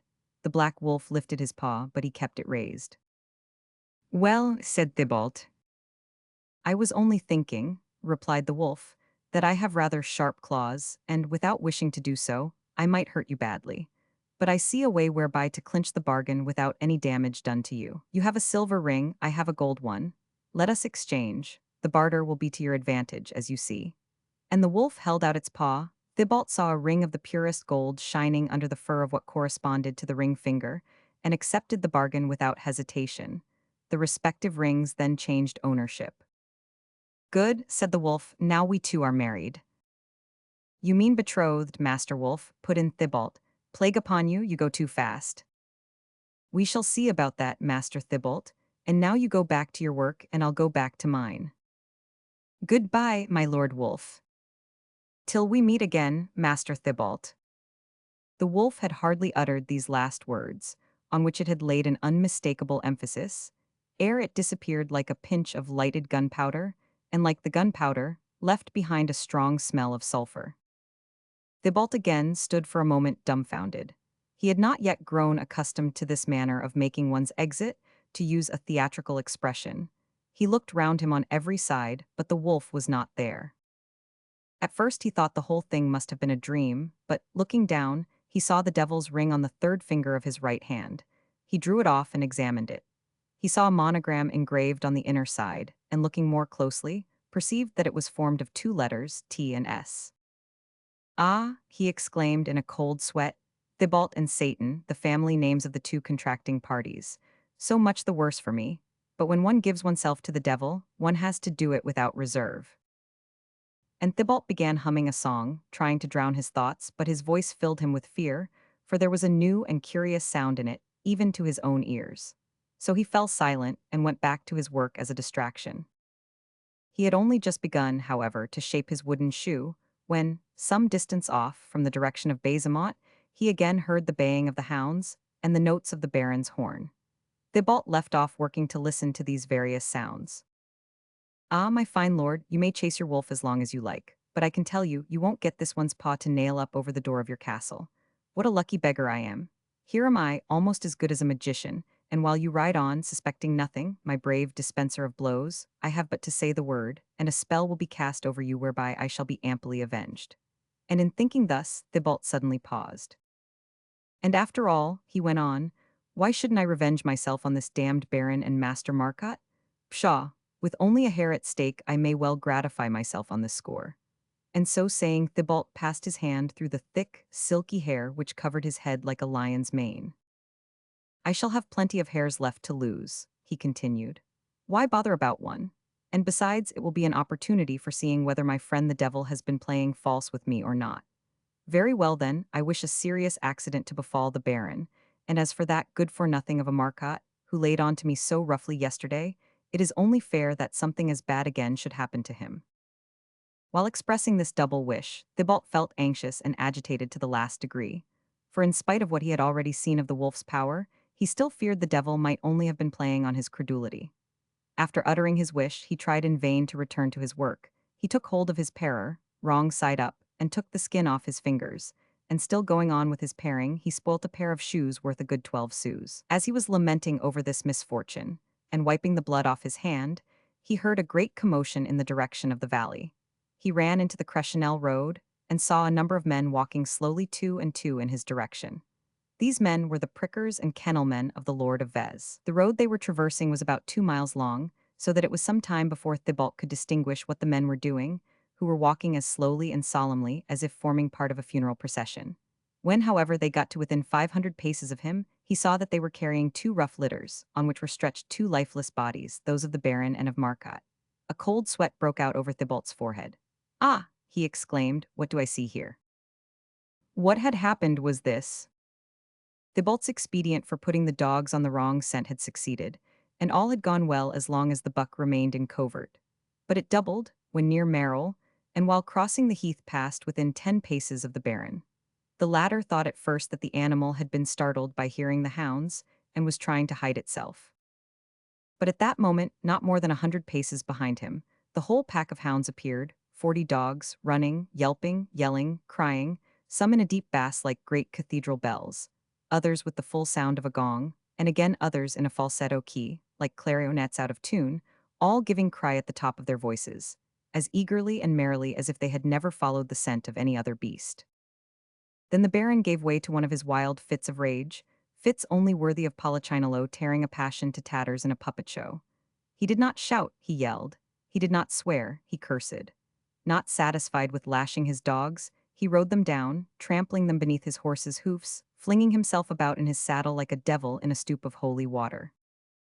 All his maledictions were hurled at his chief pricker, whom he held responsible for the stupid blunder that had occurred. This time Marcotte had not a word to say either in explanation or excuse, and the poor man was terribly ashamed of the mistake his hounds had made, and mighty uneasy at the towering passion into which it had thrown my lord. He made up his mind therefore to do everything in the power of man, if possible more, to repair the one and calm the other, and so started off at full gallop, dashing among the trees and over the brushwood, crying out at the top of his voice, while he slashed right and left with such vigor that every stroke of his whip cut into the flesh of the poor animals. "Back, dogs, back!" But in vain he rode, and whipped, and called aloud. The dogs only seemed to become more wildly anxious to follow up the new-found scent, as if they recognized the buck of the day before, and were determined that their wounded self-esteem should have its revenge. Then Marcotte grew desperate, and determined on the only course that seemed left.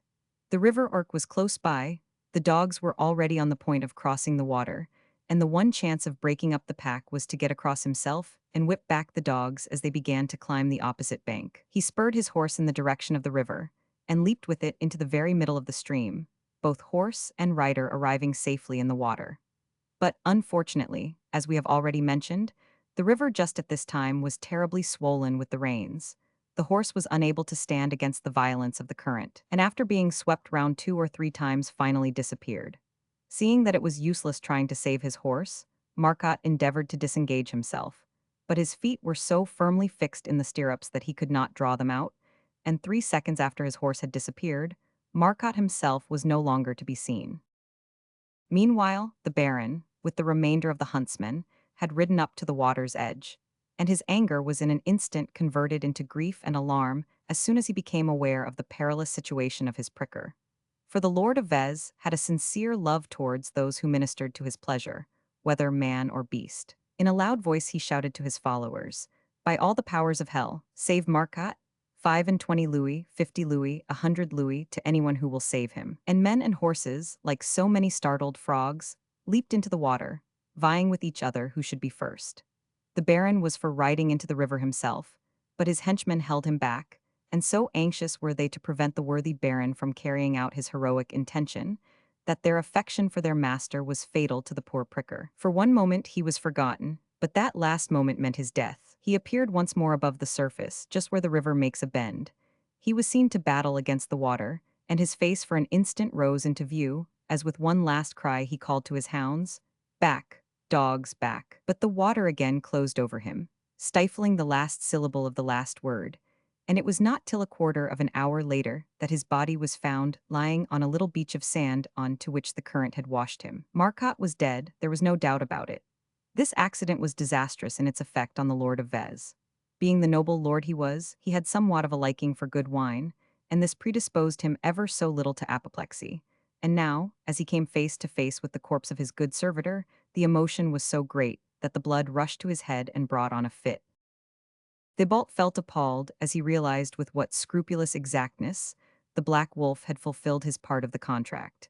And not without a shudder did he think of the right Master Isengrin now had to claim an equal punctuality of payment in return. He began to wonder uneasily whether the wolf, after all, was the kind of being that would continue to be satisfied with a few hairs. And this the more that both at the moment of his wish, and during the succeeding minutes during which it was being accomplished, he had not been conscious of the slightest sensation anywhere about the roots of his hair, not even of the least little tickling. He was far from being pleasantly affected by the sight of poor Marcotte's corpse. He had not loved him, it was true, and he had felt that he had good reason for not doing so. But his dislike to the defunct had never gone so far as to make him wish for his death, and the wolf had certainly gone far beyond his desires. At the same time, Thibault had never precisely said what he did wish, and had left the wolf a wide margin for the exercise of his malice. Evidently, he would have to be more careful in future in stating exactly what he wanted, and above all, more circumspect as regards any wish he might formulate. As to the Baron, although still alive, he was almost as good as dead.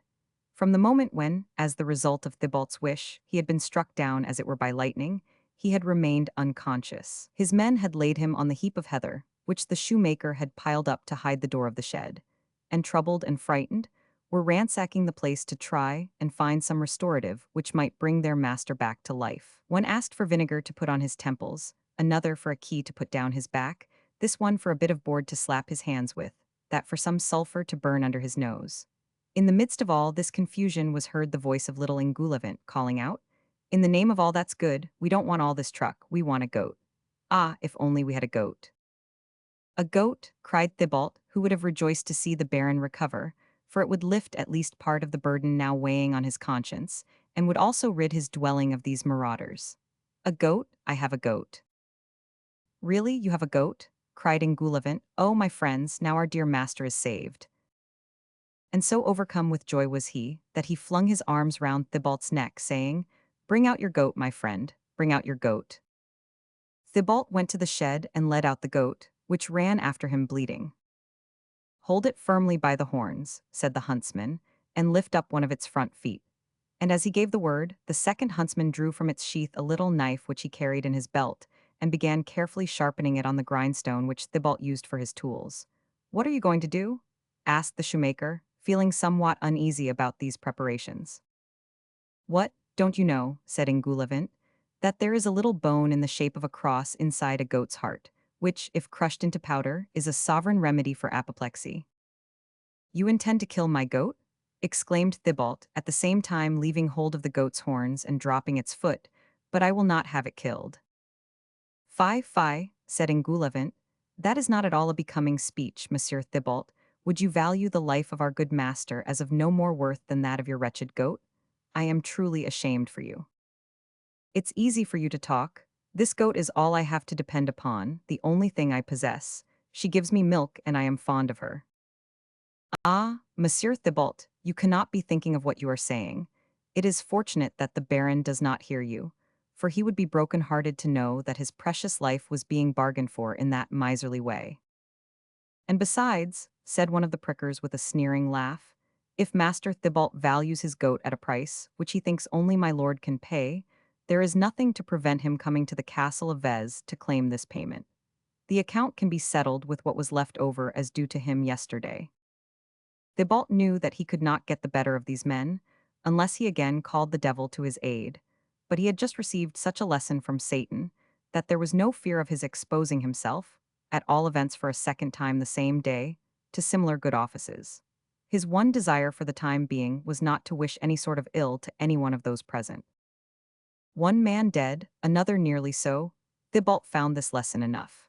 Consequently, he kept his eyes turned away from the menacing and jeering countenances around him, for fear of being aggravated beyond control. While his back was turned, the poor goat's throat was cut, her piteous cry alone informing him of the fact, and it was no sooner killed than its heart, which had hardly ceased throbbing, was opened in search of the little bone of which Ingulevent had spoken. This found, it was ground into powder, mixed with vinegar diluted with 13 drops of gall from the bladder containing it, the whole stirred together in a glass with the cross of a rosary, and then poured gently down the Baron's throat, after his teeth had been forced apart with the blade of a dagger.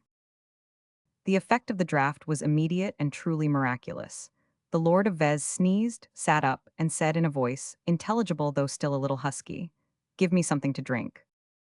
Ingulevent handed him some water in a wooden drinking cup, a family possession, of which Thibault was very proud. But the Baron had no sooner put his lips to it and become aware of what the vile, abominable liquid was, which they had had the impudence to offer him, than with an exclamation of disgust, he flung the vessel and its contents violently against the wall, and the cup fell, smashed into 1,000 pieces. Then in a loud and sonorous voice, which left no doubt of his perfect recovery, he called out, "Bring me some wine." One of the prickers mounted and rode at full speed to the castle of Oigny, and there requested the lord of the place to give him a flask or two of sound old Burgundy. 10 minutes after he was back again. 2 bottles were uncorked, and there being no glasses at hand, the Baron put them in turn to his mouth, draining each at a single draught. Then he turned himself round with his face to the wall, and murmuring, "Macon, 1743, fell into a profound slumber. Chapter 6. The Bedeviled Hare. The huntsmen, being reassured with regard to their master's health, now went in search of the dogs, which had been left to carry on the chase alone. They were found lying asleep, the ground around them stained with blood. It was evident that they had run down the buck and eaten it. If any doubt on the matter remained, it was done away with by the sight of the antlers and a portion of the jawbone, the only parts of the animal which they could not crunch up, and which had therefore not disappeared. In short, they were the only ones who had cause to be satisfied with the day's work. The huntsmen, after shutting up the hounds in Thibault's shed, seeing that their master was still sleeping, began to turn their thoughts to getting some supper. They laid hands on everything they could find in the poor wretch's cupboard, and roasted the goat, politely inviting Thibault to take a share in the meal towards the cost of which he had not a little contributed. He refused, giving as a plausible excuse the great agitation he still was under, owing to Marcotte's death and the Baron's accident.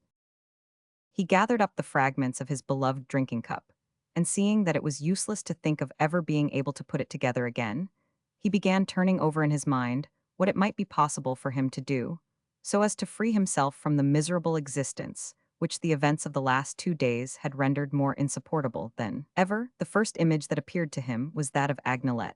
Like the beautiful angels that pass before the eyes of children in their dreams, he saw her figure, dressed all in white, with large white wings, floating across a blue sky. She seemed happy and beckoned to him to follow, saying the while, "Those who come with me will be very happy." But the only answer which Thibault vouchsafed to this charming vision was a movement of the head and shoulders, which interpreted, meant, "Yes, yes, Agnelet, I see you and recognize you. Yesterday it would have been all very well to follow you. But today I am, like a king, the arbiter of life and death, and I am not the man to make foolish concessions to a love only born a day ago, and which has hardly learnt to stammer out its first words. To marry you, my poor child, far from lessening the bitter hardships of our lives, would only double or treble the burden under which we are both borne down. No, Agnelet, no, you would make a charming mistress, but a wife, she must be in a position to bring money to support the household, equal in proportion to the power which I should contribute."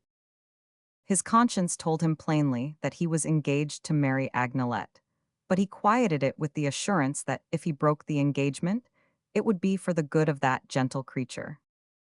"I am an upright man," he murmured to himself, "and it is my duty to sacrifice my personal pleasure to the welfare of the dear child.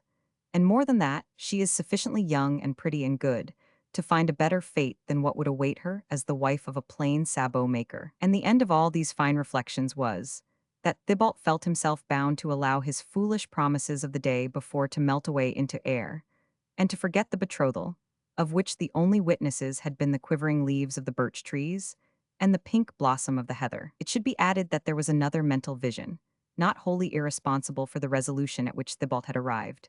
The vision of a certain young widow, owner of the mill at Croyolles, a woman between 26 and 28, fresh and plump, with fine, rolling eyes, not devoid of mischief. Moreover, she was credibly supposed to be the richest match in all the countryside, for her mill was never idle, and so, for all reasons, as one can clearly see, it was the very thing for Thibault.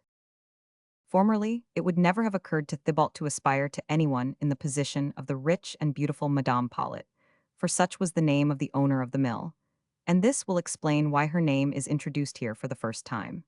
And, in truth, it was the first time that she had ever occurred as a subject of serious consideration to our hero. He was astonished at himself for not having thought of her before. But then, as he said to himself, he had often thought about her, but without hope, while now, seeing that he was under the protection of the wolf, and that he had been endowed with a supernatural power, which he had already had occasion to exercise, it seemed to him an easy matter to get rid of all his rivals and achieve his purpose. True, there were evil tongues that spoke of the owner of the mill as having something of an ill temper and a hard heart, but the shoemaker came to the conclusion that, with the devil up his sleeve, he need not trouble himself about any wicked spirit, any petty little second-class demon that might find a corner in Widow Paulet's disposition. And so, by the time the day broke, he had decided to go to Croyolles, for all these visions had of course visited him during the night. The Lord of Vez awoke with the first song of the birds. He had entirely recovered from his indisposition of the day before, and woke up his followers with loud slashings of his whip. Having sent off Marcotte's body to Vez, he decided that he would not return home without having killed something, but that he would hunt the boar, just as if nothing out of the way had taken place on the previous day. At last, about 6 o'clock in the morning, they all went off, the Baron assuring Thibault that he was most grateful to him for the hospitality that he himself and his men and dogs had met with under his poor roof, in consideration of which he was quite willing, he swore, to forget all the grievances which he had against the shoemaker. It will be easily guessed that Thibault experienced little regret at the departure of lord, dogs, and huntsmen. All these having at last disappeared, he stood a few moments contemplating his ransacked home, his empty cupboard, his broken furniture, his empty shed, the ground scattered with fragments of his belongings. But, as he told himself, All this was the ordinary thing to happen whenever one of the great lords went through a place. And the future, as it appeared to him, was far too brilliant to allow him to dwell long on this spectacle. He dressed himself in his Sunday attire, smartening himself as best he could, ate his last bit of bread with the last morsel left of his goat, went to the spring and drank a large glass of water, and started off for Croyolles. Thibault was determined to try his fortune with Madame Paulet before the day was over, and therefore set out about 9 o'clock in the morning. The shortest way to Croyolles was round by the rear of Oigny and Pisseleu. Now Thibault knew every in and out of the forest of Villers-Cotterets as well as any tailor knows the pockets he has made. Why, therefore, did he take the Creschenel track, seeing that it lengthened his journey by a good mile and a half? Reader, it was because this lane would bring him near to the spot where he had first seen Agnelet. For, although practical considerations were carrying him in the direction of Croyolles Mill, his heart was drawing him towards Preciamont. And there, as fate would have it, just after crossing the road that runs to La Ferte-Milou, he came upon Agnelet cutting grass by the wayside for her goats. He might easily have passed her without being seen, for her back was turned towards him, but the evil spirit prompted him, and he went straight up to her. She was stooping to cut the grass with her sickle, but hearing someone approaching she lifted her head, and blushed as she recognized that it was Thibault. With the blush, a happy smile rose to her face, which showed that the rising color was not due to any feeling of hostility towards him. "Ah, there you are," she said. "I dreamt much of you last night and prayed many prayers for you also." And as she spoke, the vision of Agnelet passing along the sky, with the dress and wings of an angel, and her hands joined in supplication, as he had seen her the previous night, returned to him. "And what made you dream of me, and pray for me, my pretty child?" asked Thibault with as unconcerned an air as a young lord at court. Agnelet looked at him with her large eyes of heavenly blue. "I dreamed of you, Thibault, because I love you," she said, "and I prayed for you because I saw the accident that happened to the Baron and his huntsmen, and all the trouble that you were put to in consequence. Ah, if I had been able to obey the dictates of my heart, I should have run to you at once to give you help. It is a pity you did not come, you would have found a merry company, I can tell you. Oh, it was not for that I should have liked to be with you, but to be of use to you in receiving the Baron and his train. Oh, what a beautiful ring you have, Monsieur Thibault, where did you get it?" And the girl pointed to the ring which had been given to Thibault by the wolf. Thibault felt his blood run cold. "This ring?" he said. "Yes, that ring," and seeing that Thibault appeared unwilling to answer her, Agnelet turned her head aside and sighed. "A present from some fine lady, I suppose," she said in a low voice. "There you are mistaken, Agnelet," replied Thibault with all the assurance of a consummate liar. "It is our betrothal ring, the one I have bought to put on your finger the day we are married." "Why not tell me the truth, Monsieur Thibault?" said Agnelet, shaking her head sadly. "I am speaking the truth, Agnelet." "No," and she shook her head more sadly than before. "And what makes you think that I am telling a lie?" "Because the ring is large enough to go over two of my fingers, and Thibault's finger would certainly have made two of Agnelet's. If it is too large, Agnelet," he said, "we can have it made smaller." "Goodbye, Monsieur Thibault." "What goodbye?" "Yes." "You are going to leave me." "Yes, I am going." "And why, Agnelet?" "Because I do not love liars." Thibault tried to think of some vow he could make to reassure Agnelet, but in vain. "Listen," said Agnelet, with tears in her eyes, for it was not without a great effort of self-control that she was turning away. "If that ring is really meant for me." "Agnelet, I swear to you that it is." "Well then, give it me to keep till our wedding day, and on that day I will give it back to you, that you may have it blessed." "I will give it you with all my heart," replied Thibault, "but I want to see it on your pretty hand. You were right in saying that it was too large for you, and I am going into Villers-Cotterets today. We will take the measure of your finger, and I will get Monsieur Dugue, the goldsmith there, to alter it for us." The smile returned to Agnelet's face and her tears were dried up at once. She put out her little hand. Thibault took it between his own, turned it over and looked at it, first on the back and then on the palm, and stooping, kissed it. "Oh," said Agnelet, "you should not kiss my hand, Monsieur Thibault, it is not pretty enough." "Give me something else then to kiss." And Agnelet lifted her face that he might kiss her on the forehead. And now, she said joyously and with childish eagerness, let me see the ring. Thibault drew off the ring and, laughing, tried to put it on Agnelette's thumb, but to his great astonishment he could not get it over the joint. Well, well, he exclaimed, who would ever have thought such a thing? Agnelette began to laugh. It is funny, isn't it? She said. Then Thibault tried to pass it over the first finger, but with the same result as when he put it on the thumb. He next tried the middle finger, but the ring seemed to grow smaller and smaller, as if fearing to sully this virgin hand. Then the third finger, the same on which he wore it himself, but it was equally impossible to get it on. And as he made these vain attempts to fit the ring, Thibault felt Agnelette's hand trembling more and more violently within his own, while the sweat fell from his own brow, as if he were engaged in the most arduous work. There was something diabolic at the bottom of it, as he knew quite well. At last he came to the little finger and endeavored to pass the ring over it. This little finger, so small and transparent that the ring should have hung as loosely upon it as a bracelet on one of Thibault's, this little finger, in spite of all Agnelette's efforts, refused to pass through the ring. Ah, my God, Monsieur Thibault, cried the child, what does this mean? Ring of the devil, return to the devil? Cried Thibault, flinging the ring against a rock in the hope that it would be broken. As it struck the rock, it emitted flame, then it rebounded, and in rebounding, fitted itself onto Thibault's finger. Agnelette, who saw this strange evolution of the ring, looked at Thibault in horrified amazement. Well, he said, trying to brave it out, what is the matter? Agnelette did not answer, but as she continued to look at Thibault, her eye grew more and more wild and frightened. Thibault could not think what she was looking at, but slowly lifting her hand and pointing with her finger at Thibault's head, she said, Oh, Monsieur Thibault, what have you got there? Where? Asked Thibault. There's there, cried Agnelette, growing paler and paler.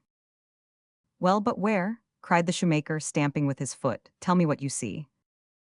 But instead of replying, Agnelette covered her face with her hands, and uttering a cry of terror, turned and fled with all her might. Thibault, stunned by what had happened, did not even attempt to follow her.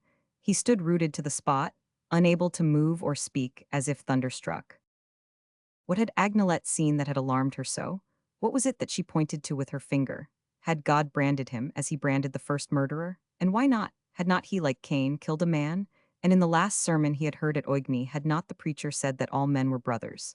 Thibault felt wild with misgivings. What had so terrified Agnelette? That he must find out without delay. At first he thought he would go into the town of Bergfontein and look at himself in a glass.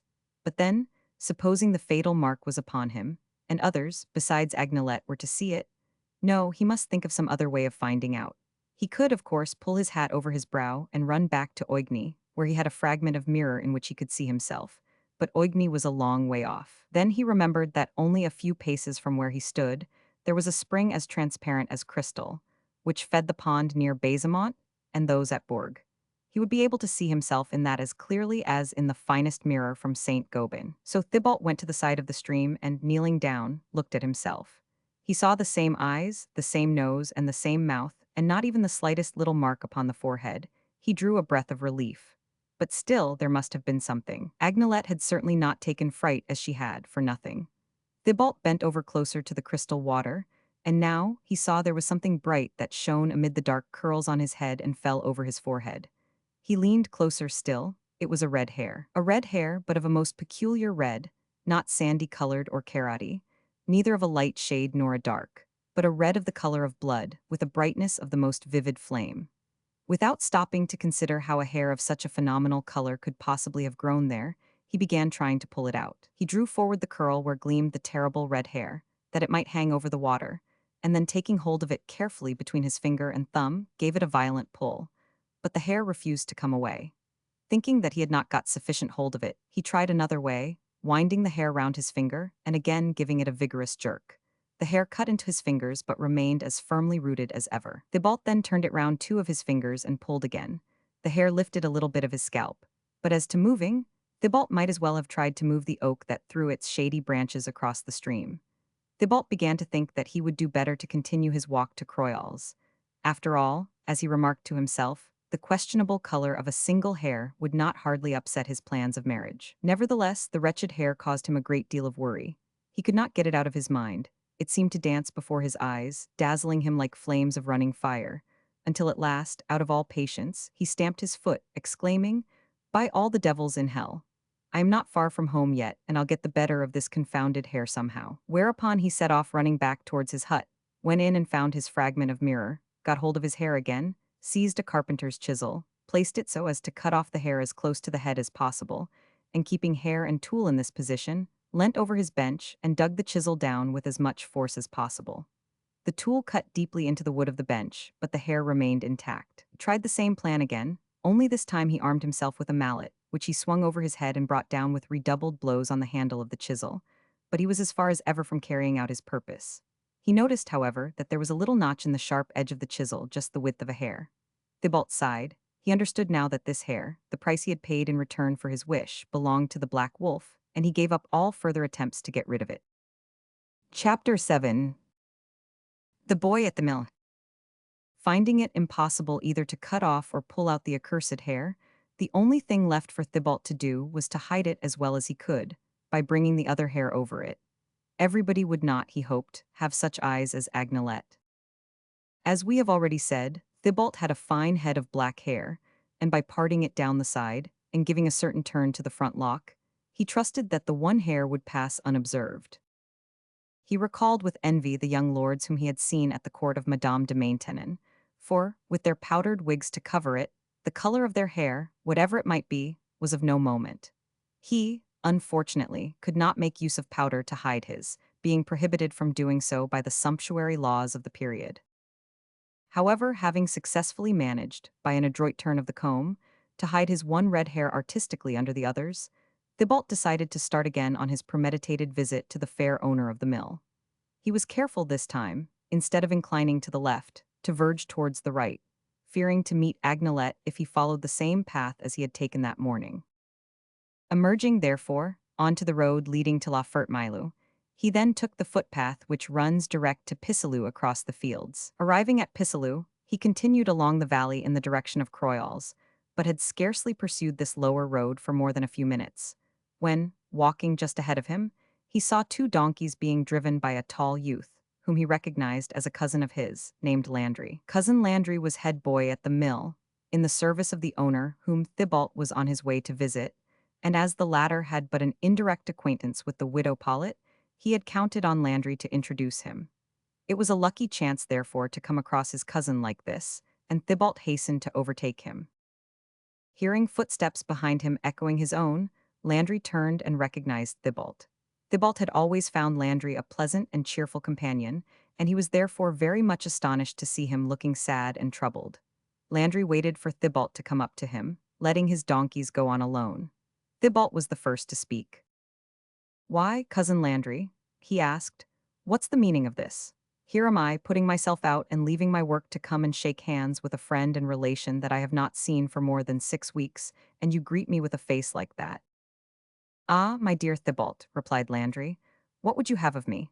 I may greet you with a gloomy face, but, believe me or not as you will, I am truly delighted to see you."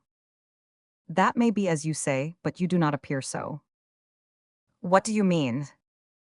"You tell me you are delighted to see me in a tone of voice fit to bring on the blue devils.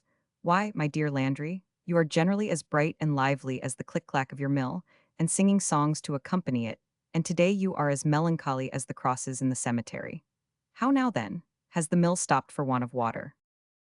"Oh, not that, there is no want of water. On the contrary, there is more than usual, and the sluice is kept constantly at work. But you see, instead of corn, it is my heart that is in the mill, and the mill works so well and so incessantly, and my heart is so ground between the stones that there is nothing left of it but a little powder." "Indeed, are you so miserable then at the mill?" "Ah, would to God I had been dragged under the wheel the first day I put my foot inside it." "But what is it? You frighten me, Landry. Tell me all your troubles, my dear lad." Landry gave a deep sigh. "We are cousins," continued Thibault, "and if I am too poor to give you a few crowns to help you out of any money trouble you are in, well, I can at least give you some words of good advice if it is a matter of the heart that is causing you grief." "Thank you, Thibault, but neither money nor advice can do me any good." "Well, anyhow, tell me what is the matter. It eases trouble to speak of it." "No, no, it would be useless, I will say nothing." Thibault began to laugh. "You laugh," said Landry, both angry and astonished. "My trouble makes you laugh." I am not laughing at your trouble, Landry, but at your thinking that you can hide the cause of it from me, when it is as easy as anything to guess what it is. Guess then. Why, you are in love. Nothing more difficult than that to guess, I can swear. I, in love, exclaimed Landry. Why, who has been telling you lies like that? It is not a lie, it is the truth. Landry again drew a deep sigh, more laden with despair even than his former one. Well, yes, he said, it is so I am in love. Ah, that's right, you have spoken out at last, said Thibault, not without a certain quickening of the pulse, for he foresaw a rival in his cousin. And with whom are you in love? With whom? Yes, I ask you with whom. As to that, cousin Thibault, you will have to drag the heart out of my breast before I tell you. You have told me already. What, I have told you who it is, cried Landry, staring at Thibault with astonished eyes. Certainly you have. Surely you cannot mean it. Did you not say that it would have been better for you to have been dragged under by the mill wheel the first day you entered into the service of Madame Paulet, than to have been taken on by her as chief hand? You are unhappy at the mill, and you are in love. Therefore, you are in love with the mistress of the mill, and it is this love which is causing your unhappiness. Ah, Thibault, pray hush, what if she were to overhear us? How is it possible that she can overhear us? Where do you imagine her to be, unless she is able to make herself invisible, or to change herself into a butterfly or a flower? Never mind, Thibault, you keep quiet. Your mistress of the mill is hard-hearted then, is she? And takes no pity on your despair, poor fellow, was Thibault's rejoinder. But his words, though seemingly expressive of great commiseration, had a shade of satisfaction and amusement in them. Hard-hearted, I should think so indeed, said Landry. In the beginning, I was foolish enough to fancy that she did not repulse my love. All day long I was devouring her with my eyes, and now and then she too would fix her eyes on me, and after looking at me a while would smile. Alas, my dear Thibault, what happiness those looks and smiles were to me! Ah, why did I not content myself with them? Well, there it is, said Thibault philosophically. Man is so insatiable. Alas, yes, I forgot that I had to do with someone above me in position, and I spoke. Then Madame Paulet flew into a great rage, called me an insolent beggar, and threatened to turn me out of doors the very next week. Phew, said Thibault, and how long ago is that? Nearly 3 weeks. And the following week is still to come? The shoemaker, as he put the question, began to feel a revival of the uneasiness which had been momentarily allayed, for he understood women better than his cousin Landry. After a minute's silence, he continued, Well, well, you're not so unhappy after all as I thought you. Not so unhappy as you thought me. No. Ah, if you only knew the life I lead. Never a look or a smile. When she meets me, she turns away. When I speak to her on matters concerning the mill, she listens with such a disdainful air, that instead of talking of bran and wheat and rye, of barley and oats, of first and second crops, I begin to cry, and then she says to me, Take care, in such a menacing tone that I run away and hide myself behind the bolters. Well, but why do you pay your addresses to this mistress of yours? There are plenty of girls in the country round who would be glad to have you for their wooer. Because I love her in spite of myself, I cannot help it, so there. Take up with someone else, I'd think no more about her. I could not do it. At any rate, you might try. It's just possible that if she saw you transferring your affections to another, the mistress of the mill might grow jealous, and might then run after you, as you are now running after her. Women are such curious creatures. Oh, if I was sure of that, I would begin to try at once. Although now, and Landry shook his head. Well, what about now? Although now, after all that has happened, it would be of no use. What has happened then? Asked Thibault, who was anxious to ascertain all particulars. Oh, as to that, nothing, replied Landry, and I do not even dare speak of it. Why? Because, as they say with us, best let sleeping dogs lie. Thibault would have continued to urge Landry to tell him what the trouble was to which he referred, but they were now near the mill, and their explanation would have to remain unfinished, even if once begun. What was more, Thibault thought that he already knew enough. Landry was in love with the fair owner of the mill, but the fair owner of the mill was not in love with Landry. And in truth, he feared no danger from a rival such as this. It was with a certain pride and self-complacency that he compared the timid, boyish looks of his cousin, a mere lad of 18, with his own 5 feet 6 and well-set figure, and he was naturally led into thinking that, however little of a woman of taste Madame Paulet might be, Landry's failure was a good reason for believing that his own success was assured. The mill at Croyolles is charmingly situated at the bottom of a cool green valley. The stream that works it forms a little pond, which is shaded by pollard willows and slender poplars, and between these dwarfed and giant trees stand magnificent alders and immense walnut trees with their fragrant foliage. After turning the wheel of the mill, the foaming water runs off in a little rivulet, which never ceases its hymn of joy as it goes leaping over the pebbles of its bed, starring the flowers that lean coquettishly over to look at themselves in its clear shallows with the liquid diamonds that are scattered by its tiny waterfalls. The mill itself lies so hidden in a bower of shrubs, behind the sycamores and weeping willows, that until one is within a short distance of it, nothing is to be seen but the chimney from which the smoke rises against the background of trees like a column of blue-tinted alabaster. Although Thibault was familiar with the spot, the sight of it filled him, as he now looked upon it, with a feeling of delight which he had not hitherto experienced. But then he had never before gazed on it under the conditions in which he now found himself, for he was already conscious of that sense of personal satisfaction which the proprietor feels on visiting an estate which has been obtained for him by proxy. On entering the farmyard, where the scene was more animated, he was moved to even greater ecstasy of enjoyment. The blue and purple-throated pigeons were cooing on the roofs, the ducks quacking, and going through sundry evolutions in the stream, the hens were clucking on the dung heap, and the turkey cocks bridling and strutting as they courted the turkey hens, while the brown and white cows came slowly in from the fields, their udders full of milk. Here on one side, a cart was being unloaded; there, as they were being unharnessed, two splendid horses neighed and stretched their necks, now freed from the collar, towards their mangers. A boy was carrying a sack up into the granary, and a girl was bringing another sack filled with crusts and the refuse water to an enormous pig that lay basking in the sun waiting to be transformed into salt pork, sausages, and black puddings. All the animals of the ark were there, from the braying donkey to the crowing cock, mingling their discordant voices in this rural concert, while the mill with its regular click-clack seemed to be beating time. Thibault felt quite dazzled.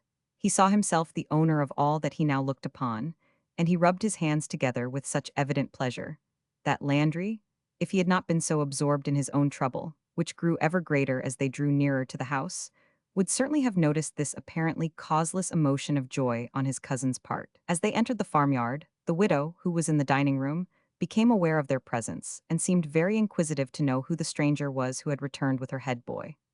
Thibault, with an easy and confident sort of manner, went up to the dwelling house, gave his name, and explained to her that, having a great wish to see his cousin Landry, he had decided to come over and introduce himself to her.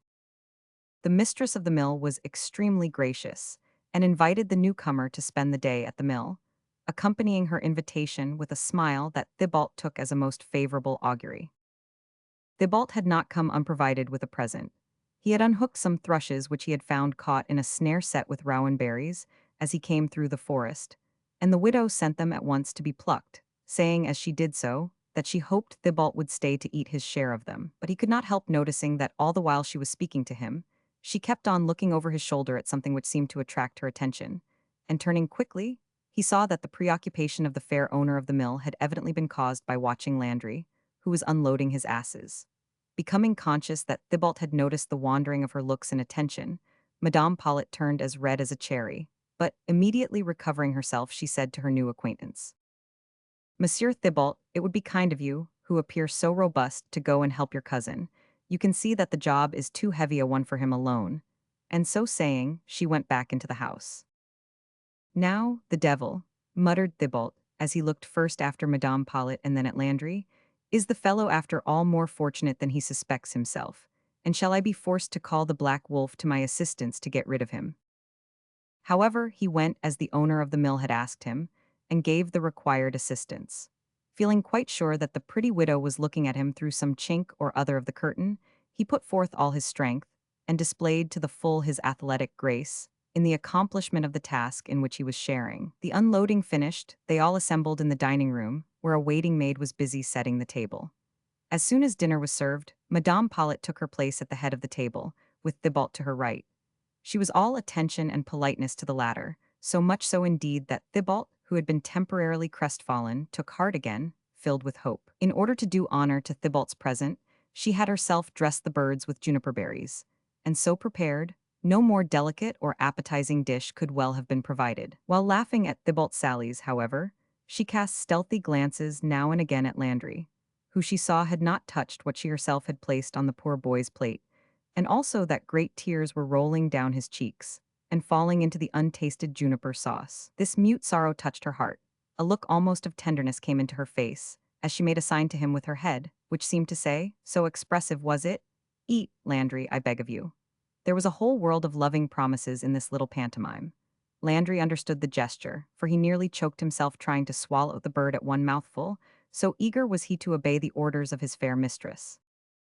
Nothing of all this escaped Thibault's eye. He swore to himself, using an oath that he had heard in the mouth of the Seigneur Jean, and which, now that he was the friend of the devil, he fancied he might use like any other great lord. Can it be possible, he thought, that she is really in love with this slip of a youth? Well, if so, it does not say much for her taste, and more than that, it does not suit my plans at all. No, no, my fair mistress, what you need is a man who will know how to look well after the affairs of the mill, and that man will be myself, or the Black Wolf will find himself in the wrong box.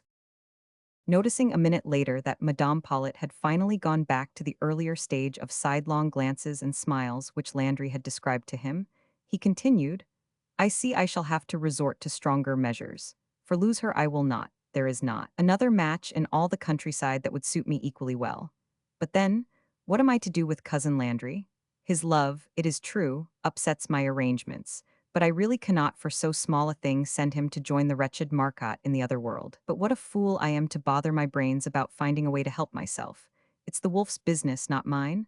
Then in a low voice, "Black Wolf," he said, "arrange matters in such a way that without any accident or harm happening to my cousin Landry, I may get rid of him." The prayer was scarcely uttered when he caught sight of a small body of 4 or 5 men in military uniform, walking down the hillside and coming towards the mill. Landry also saw them, for he uttered a loud cry, got up as if to run away, and then fell back in his chair, as if all power of movement had forsaken him. Chapter 8. Thibault's Wishes.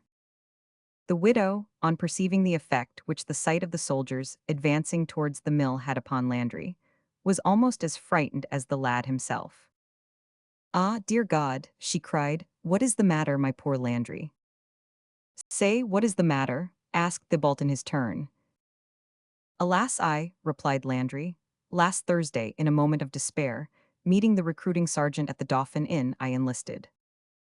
"In a moment of despair," exclaimed the mistress of the mill, "and why were you in despair?" "I was in despair," said Landry with a mighty effort.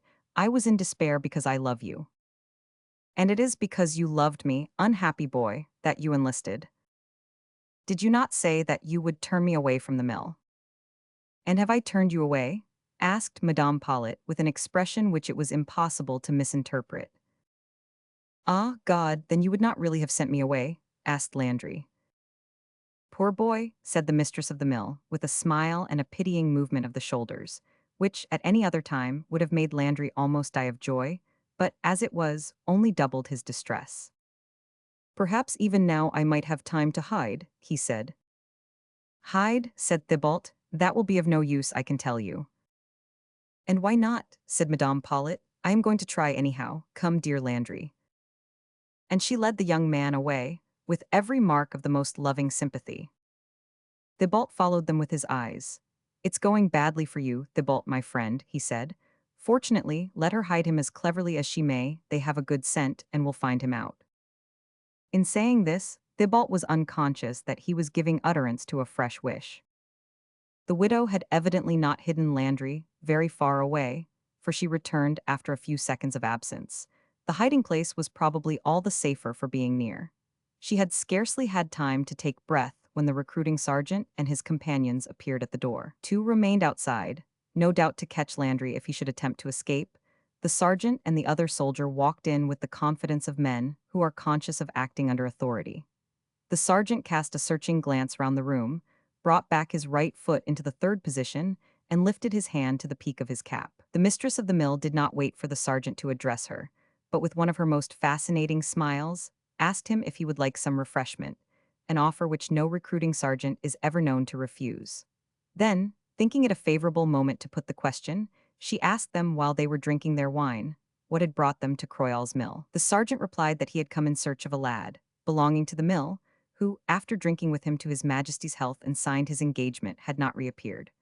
The lad in question, interrogated as to his name and dwelling place, had declared himself to be one Landry, living with Madame Pollet, a widow owner of the mill at Croyol's. On the strength of this declaration, he had now come to Madame Pollet, widow of Croyol's mill, to reclaim the defaulter. The widow, quite convinced that it was permissible to lie for a good cause, assured the sergeant that she knew nothing of Landry, nor had anyone of that name ever been at the mill. The sergeant in reply said that Madame had the finest eyes and the most charming mouth in the world, but that was no reason why he should implicitly believe the glances of the one or the words of the other. He was bound, therefore, he continued, to ask the fair widow to allow him to search the mill. The search was begun. In about 5 minutes the sergeant came back into the room and asked Madame Pollet for the key of her room. The widow appeared very much surprised and shocked at such a request, but the sergeant was so persistent and determined that at last she was forced to give up the key. A minute or two later, and the sergeant walked in again, dragging Landry in after him by the collar of his coat. When the widow saw them both enter, she turned deadly pale. As for Thibault, his heart beat so violently that he thought it would burst, for without the Black Wolf's assistance, he was sure the sergeant would never have gone to look for Landry where he had found him. "Ah, ah, my good fellow," cried the sergeant in a mocking voice, "so we prefer the service of beauty to the king's service? That is easy to understand, but when one has the good fortune to be born in his Majesty's domains and to have drunk his health, one has to give him a share of service when his turn comes.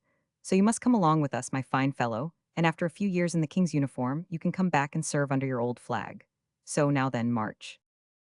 "But," cried the widow, "Landry is not yet 20, and you have not the right to take him under 20. "She is right," added Landry. "I am not 20 yet." "And when will you be 20? "Not until tomorrow." "Good," said the sergeant. "We will put you tonight on a bed of straw, like a meddler, and by tomorrow, at daybreak, when we wake you up, you will be ripe." Landry wept. The widow prayed, pleaded, implored, allowed herself to be kissed by the soldiers, patiently endured the coarse pleasantry excited by her sorrow, and at last offered 100 crowns to buy him off. But all was of no avail. Landry's wrists were bound, and then one of the soldiers taking hold of the end of the cord, the party started off, but not before the lad of the mill had found time to assure his dear mistress that far or near he would always love her, and that if he died her name would be the last upon his lips. The beautiful widow, on her side, had lost all thought of the world's opinion in face of this great catastrophe, and before he was led away, she clasped Landry to her heart in a tender embrace. When the little party had disappeared behind the willows, and she lost sight of them, the widow's distress became so overpowering that she became insensible, and had to be carried and laid on her bed. Thibault lavished upon her the most devoted attention. He was somewhat taken aback at the strong feeling of affection which the widow evinced for his cousin. However, as this only made him applaud himself the more for having cut at the root of the evil, he still cherished the most sanguine hopes.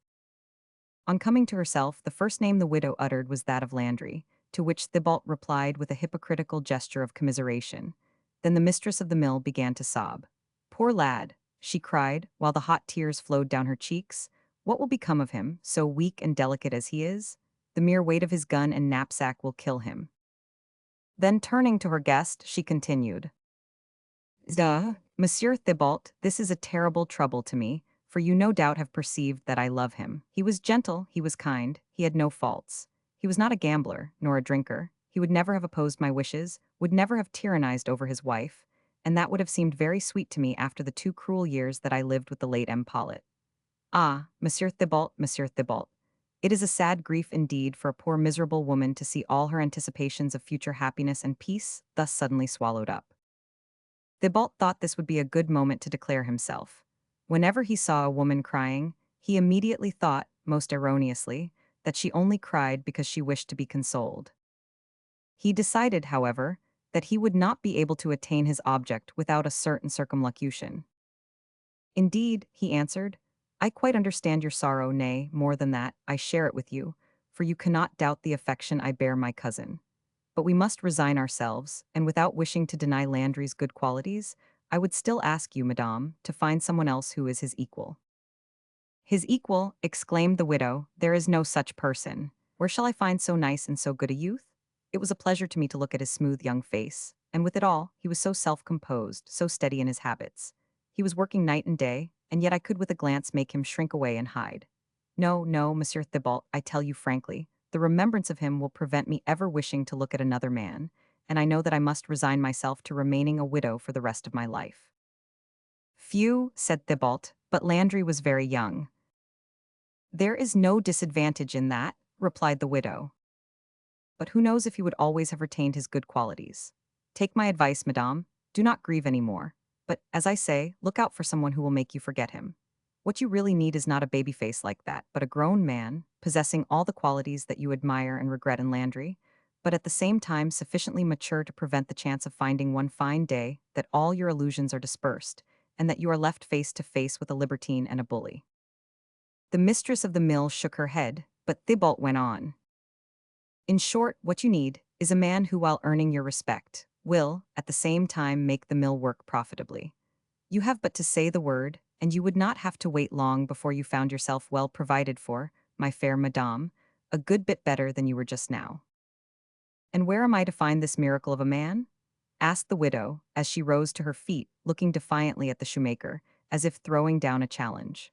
The latter, mistaking the tone in which these last words were said, thought it an excellent occasion to make known his own proposals, and accordingly hastened to profit by it. "Well, I confess," he answered, "that when I said that a handsome widow like you would not have to go far before finding the man who would be just the very husband for her, I was thinking of myself, for I should reckon myself fortunate, and should feel proud, to call myself your husband. Ah, I assure you," he went on, while the mistress of the mill stood looking at him with ever-increasing displeasure in her eyes, "I assure you that with me you would have no occasion to fear any opposition to your wishes. I am a perfect lamb in the way of gentleness, and I should have but one law and one desire. My law would be to obey you, my desire to please you. And as to your fortune, I have means of adding to it which I will make known to you later on." But the end of Thibault's sentence remained unspoken. "What?" cried the widow, whose fury was the greater for having been kept in check until then. "What? You whom I thought my friend, you dare to speak of replacing him in my heart. You try to dissuade me from keeping my faith to your cousin. Get out of the place, you worthless scoundrel. Out of the place, I say, or I will not answer for the consequences. I have a good mind to get 4 of my men to collar you and throw you under the mill wheel." Thibault was anxious to make some sort of response, but, although ready with an answer on ordinary occasions, he could not for the moment think of a single word whereby to justify himself. True, Madame Pollet gave him no time to think, but seizing hold of a beautiful new jug that stood near her, she flung it at Thibault's head. Luckily for him, Thibault dodged to the left and escaped the missile, which flew past him, crashing to pieces against the chimney-piece. Then the mistress of the house took up a stool and aimed it at him with equal violence. This time Thibault dodged to the right, and the stool went against the window, smashing 2 or 3 panes of glass. At the sound of the falling glass, all the youths and maids of the mill came running up. They found their mistress flinging bottles, water jugs, salt cellars, plates, everything in short that came to hand with all her might at Thibault's head. Fortunately for him, Widow Pollet was too much incensed to be able to speak. If she had been able to do so, she would have called out, "Kill him, strangle him, kill the rascal, the scoundrel, the villain." On seeing the reinforcements arriving to help the widow, Thibault endeavored to escape by the door that had been left open by the recruiting party. But just as he was running out, the good pig, that we saw taking its siesta in the sun, being roused out of its first sleep by all this hullabaloo, and thinking the farm people were after it, made a dash for its sty, and in so doing charged right against Thibault's legs. The latter lost his balance, and went rolling over and over for a good 10 paces in the dirt and slush. "Devil take you, you beast!" cried the shoemaker, bruised by his fall, but even more furious at seeing his new clothes covered with mud. The wish was hardly out of his mouth, when the pig was suddenly taken with a fit of frenzy, and began rushing about the farmyard like a mad animal, breaking, shattering, and turning over everything that came in its way.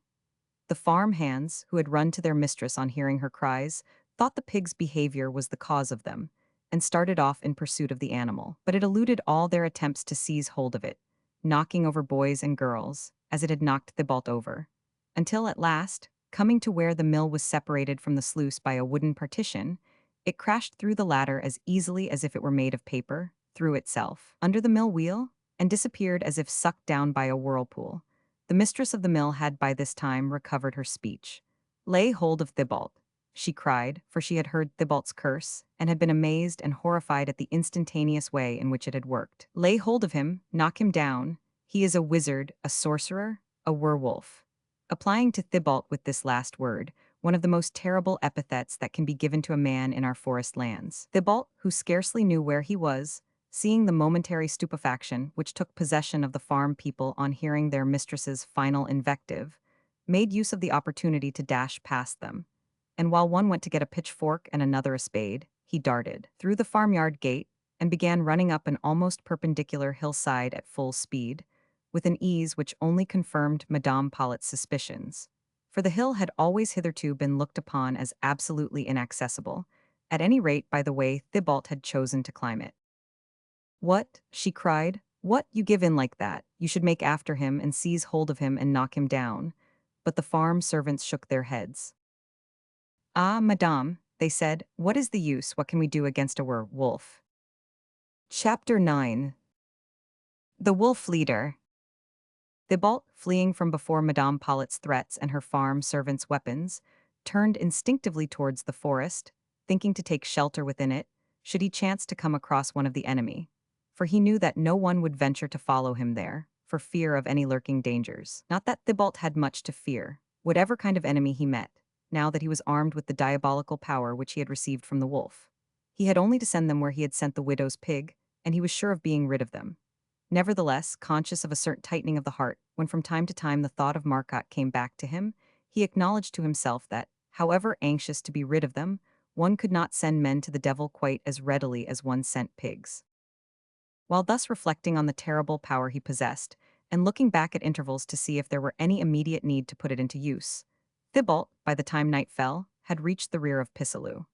It was an autumn night, dark and stormy, with a wind that tore the yellowing leaves from the trees, and wandered through the forest ways with melancholy sighs and moanings. These funereal voices of the wind were interrupted from time to time by the hooting of the owls, which sounded like the cries of lost travelers, hailing one another.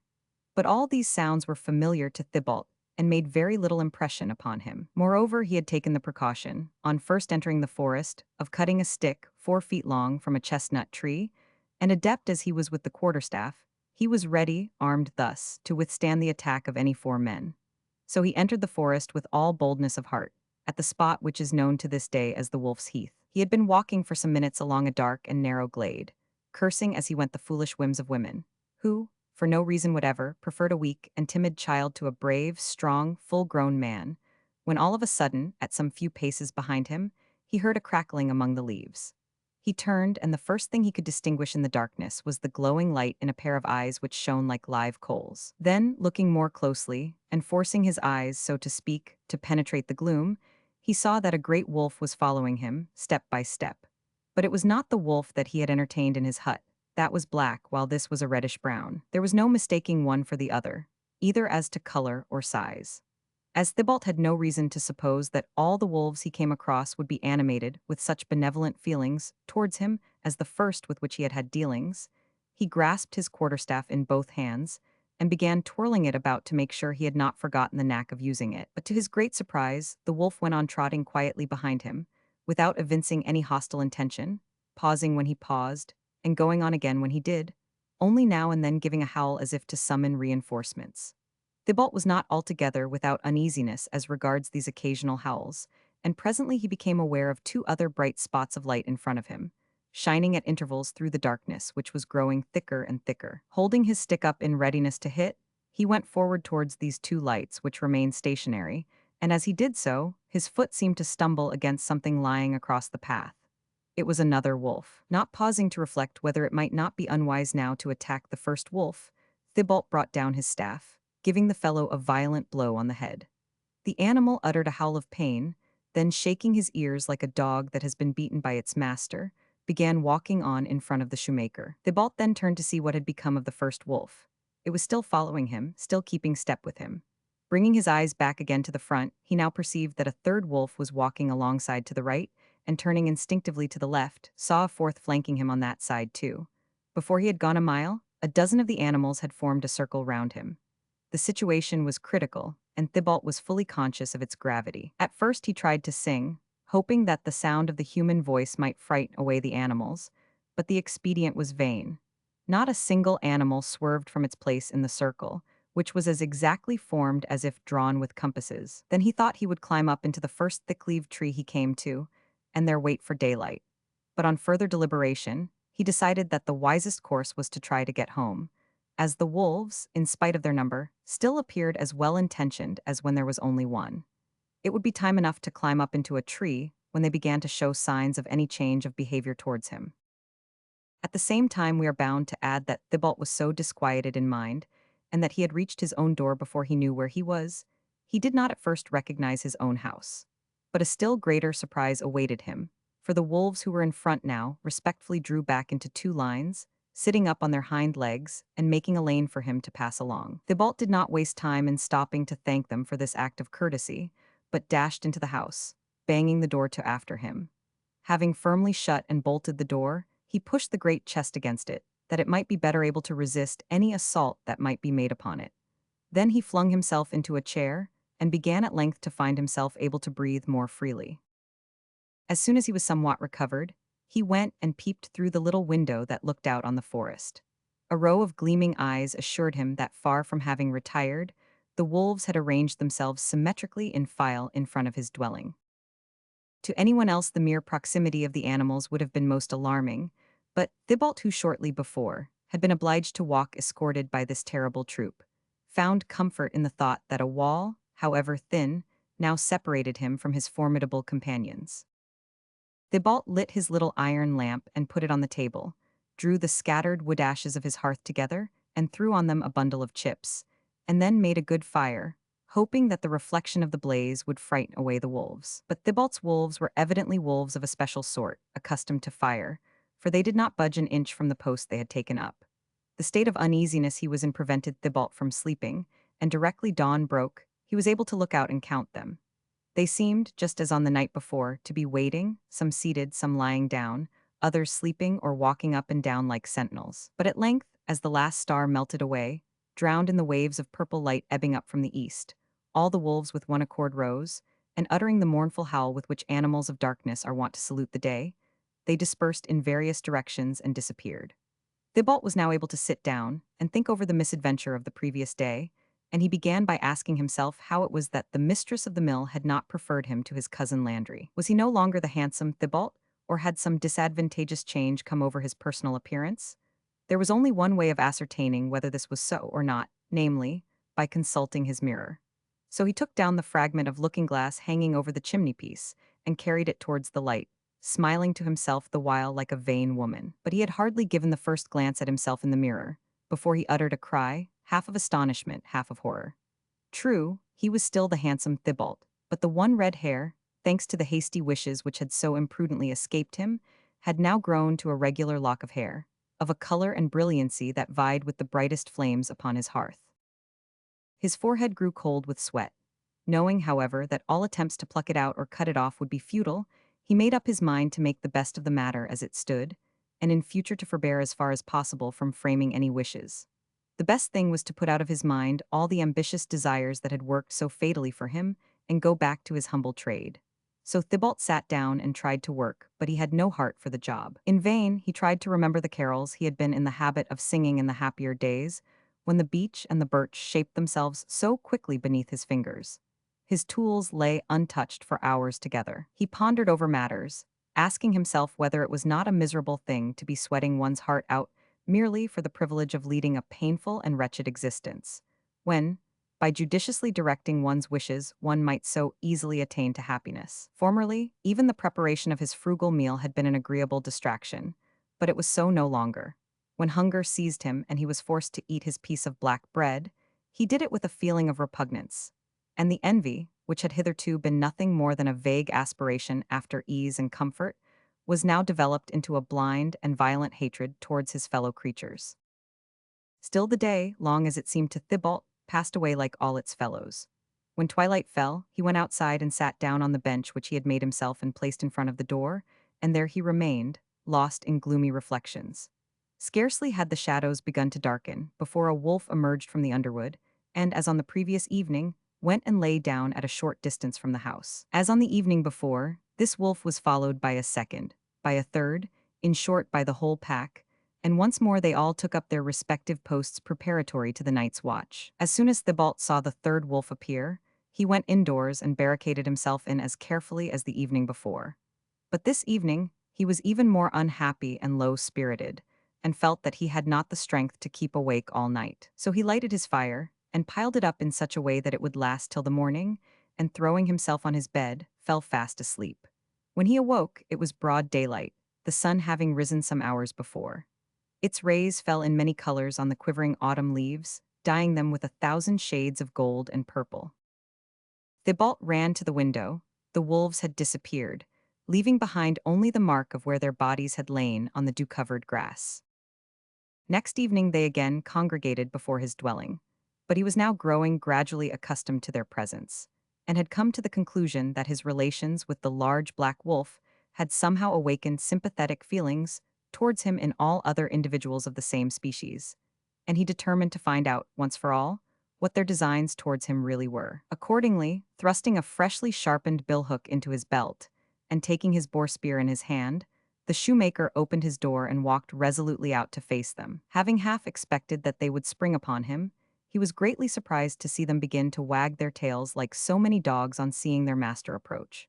Their greetings were so expressive of friendliness that Thibault even ventured to stroke one or two of them on the back, which they not only allowed him to do, but actually gave signs of the greatest pleasure at being thus noticed.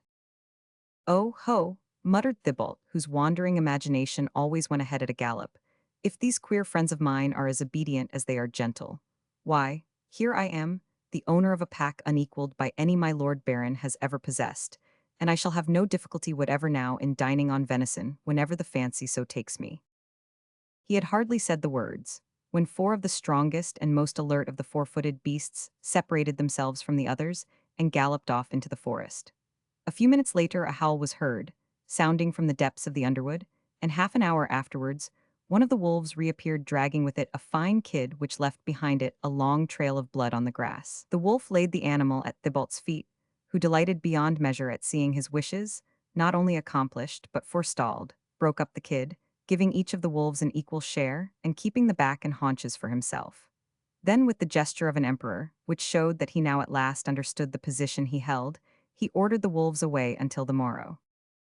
Early next morning, before the day broke, he went off to Villers-Cotterets, and at the price of a couple of crowns, the innkeeper of the Boule took the two haunches off his hands. The following day, it was half of a boar that Thibault conveyed to the innkeeper, and it was not long before he became the latter's chief purveyor.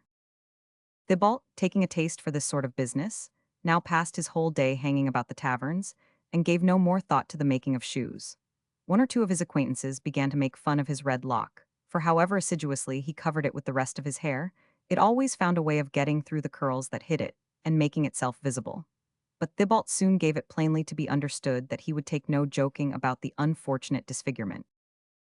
Meanwhile, as ill luck would have it, the Duke of Orleans and Madame de Montesson came to spend a few days at Villers-Cotterets. This was a fresh incentive to Thibault's madly ambitious spirit.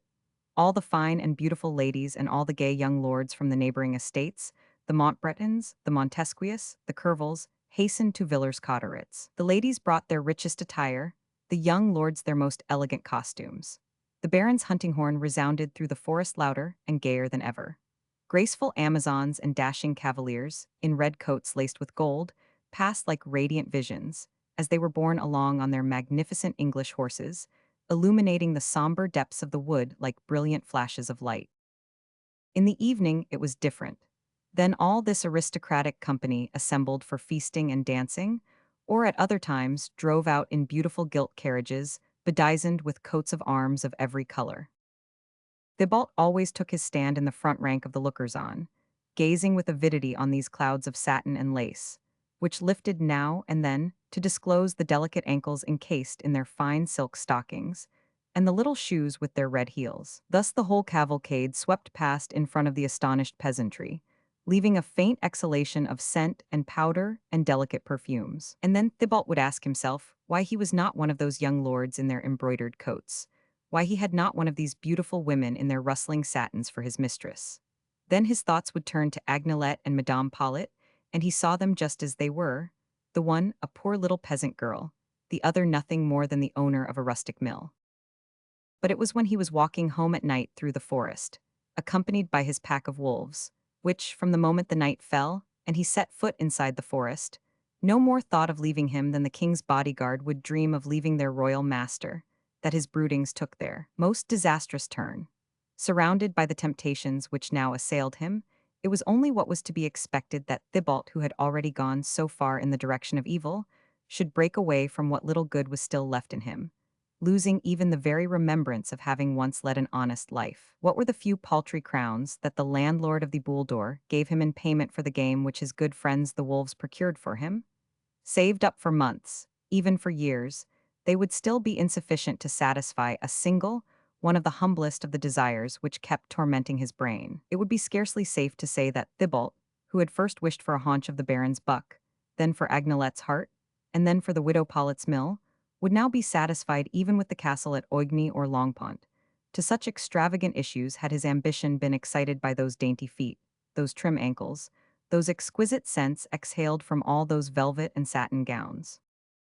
At last one day he said to himself definitely that it would be the veriest folly to go on living his poor life when a power so tremendous as he now possessed was at his disposal.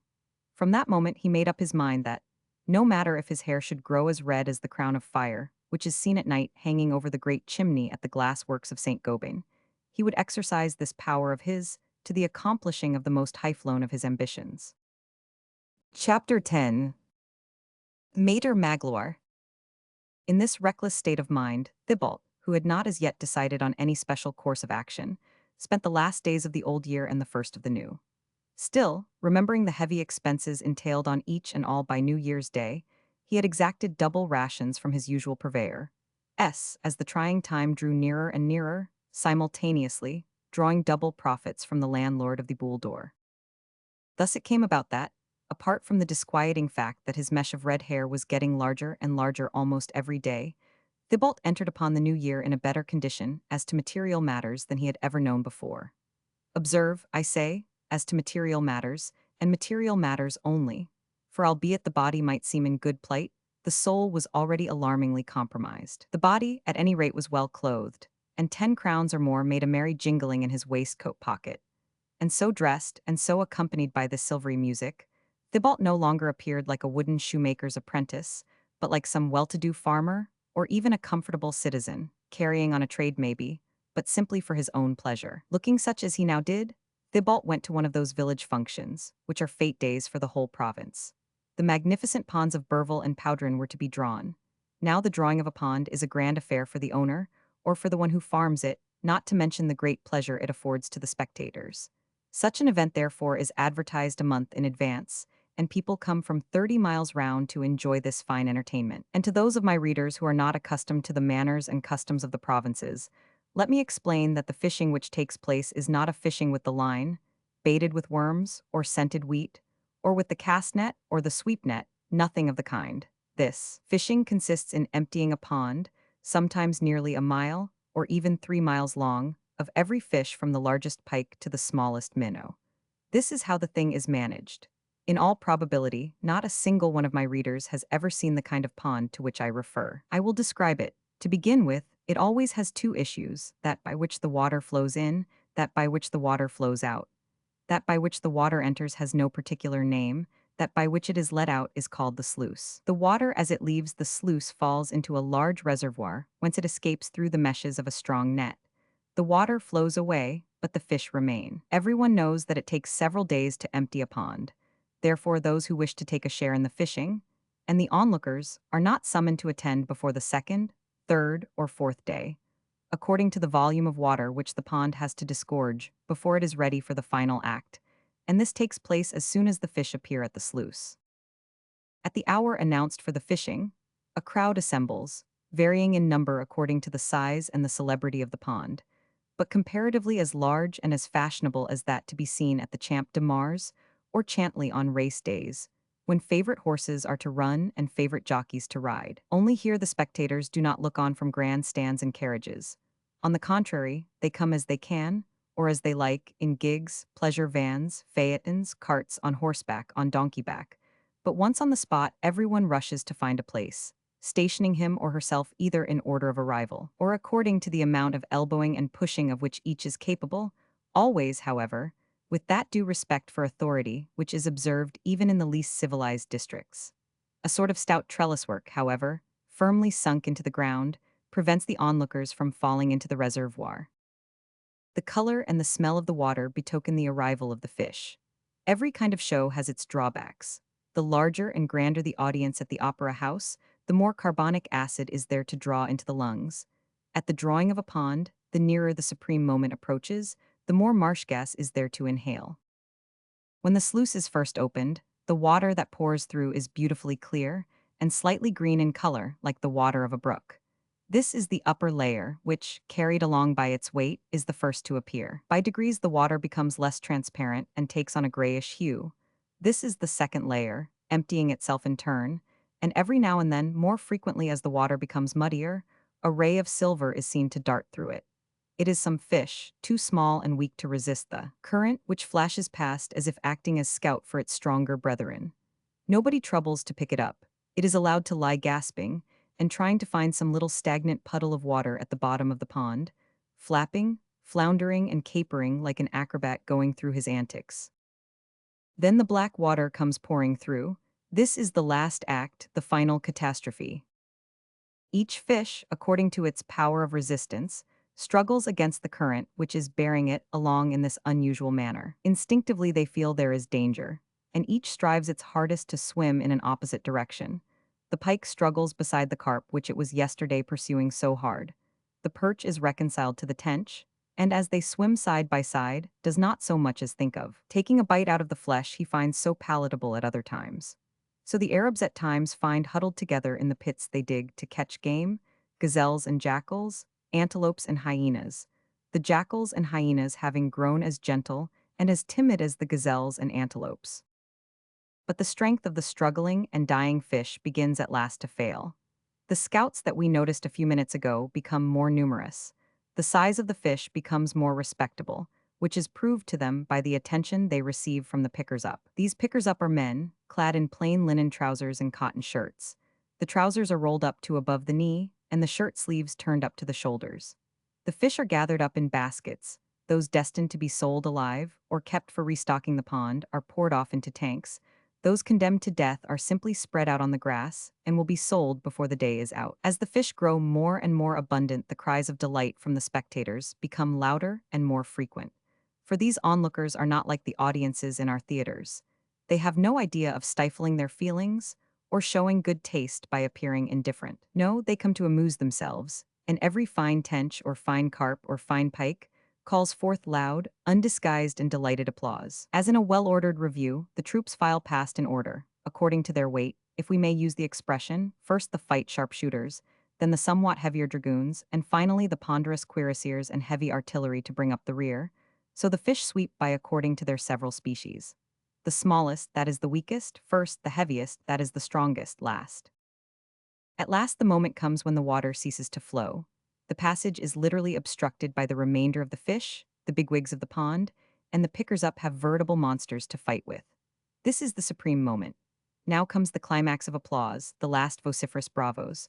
Then, the play being over, everyone goes to examine the actors. The latter are mostly lying gasping to death on the grass of the field, while a certain number are recovering themselves in the water. You look about for the eels.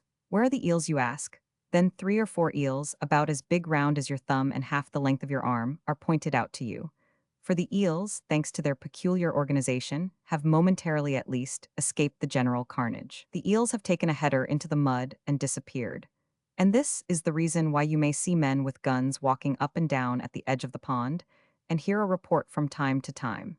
If you ask the reason for the shooting, you will be told that it is to bring the eels out of their hiding places. But why do eels come out of the mud when they hear the report of a gun?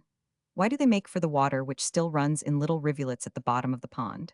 Why, in short, being safe at the bottom of the mud, like other good friends of our acquaintance who have the good sense to remain there, do the eels not stay there, instead of wriggling back into a stream of water, which carries them along with it, and finally lands them in the reservoir? that is in the common grave? The College de France would find nothing easier than to answer this question under existing circumstances. So I put this question to its learned members. Is not the idea of the gun a pure superstition, and is not the following solution the right and simple one? The mud in which the eel takes refuge is at first liquid, but gradually becomes drier and drier, like a sponge when squeezed, and so becomes more and more uninhabitable for it. And so, in the long run, it is obliged to get back to its natural element, the water. The water once reached, the eel is lost, but it is not till the fifth or sixth day after the emptying of the pond that the eels are caught. It was to a fate of this kind that everyone at Villers-Cotterets, at Crespi, at Mont-Gobert, and in the surrounding villages had been invited. Thibault went like everybody else. He had now no need to work, finding it simpler to allow the wolves to work for him. From a workman he had risen to be a man at ease. It now only remained to make himself a gentleman, and Thibault counted upon being able to do this. He was not a man to allow himself to remain in the rear, and he therefore made good use of his arms and legs so as to secure a place in the front row. In the course of this maneuver, he happened to rumple the dress of a tall, fine woman, next to whom he was trying to install himself. The lady was fond of her clothes, and no doubt, also, she was in the habit of commanding, which naturally produces an attitude of disdain. For, turning to see who had brushed past her, she let fall the uncompromising word, lout. Notwithstanding the rudeness of the remark, the mouth that uttered the words was so beautiful, the lady so pretty, and her momentary anger in such ugly contrast to the charming expression of her face, that Thibault, instead of retorting in similar, or even more objectionable style, only drew back, stammering some sort of excuse. There is no need to remind the reader that of all aristocracies, beauty is still the chief. If the woman had been old and ugly, she might have been a marquise, but Thibault would certainly have called her by some opprobrious title. It is possible also that Thibault's ideas were somewhat distracted by the strange appearance of the man who served as knight to this lady. He was a stout man of about 60 years of age, dressed entirely in black, and of a perfectly dazzling exactness of toilet, but therewith so extremely short that his head scarcely reached the lady's elbow, and as she would have been unable to take his arm, without positive torture to herself, she was content to lean majestically upon his shoulder.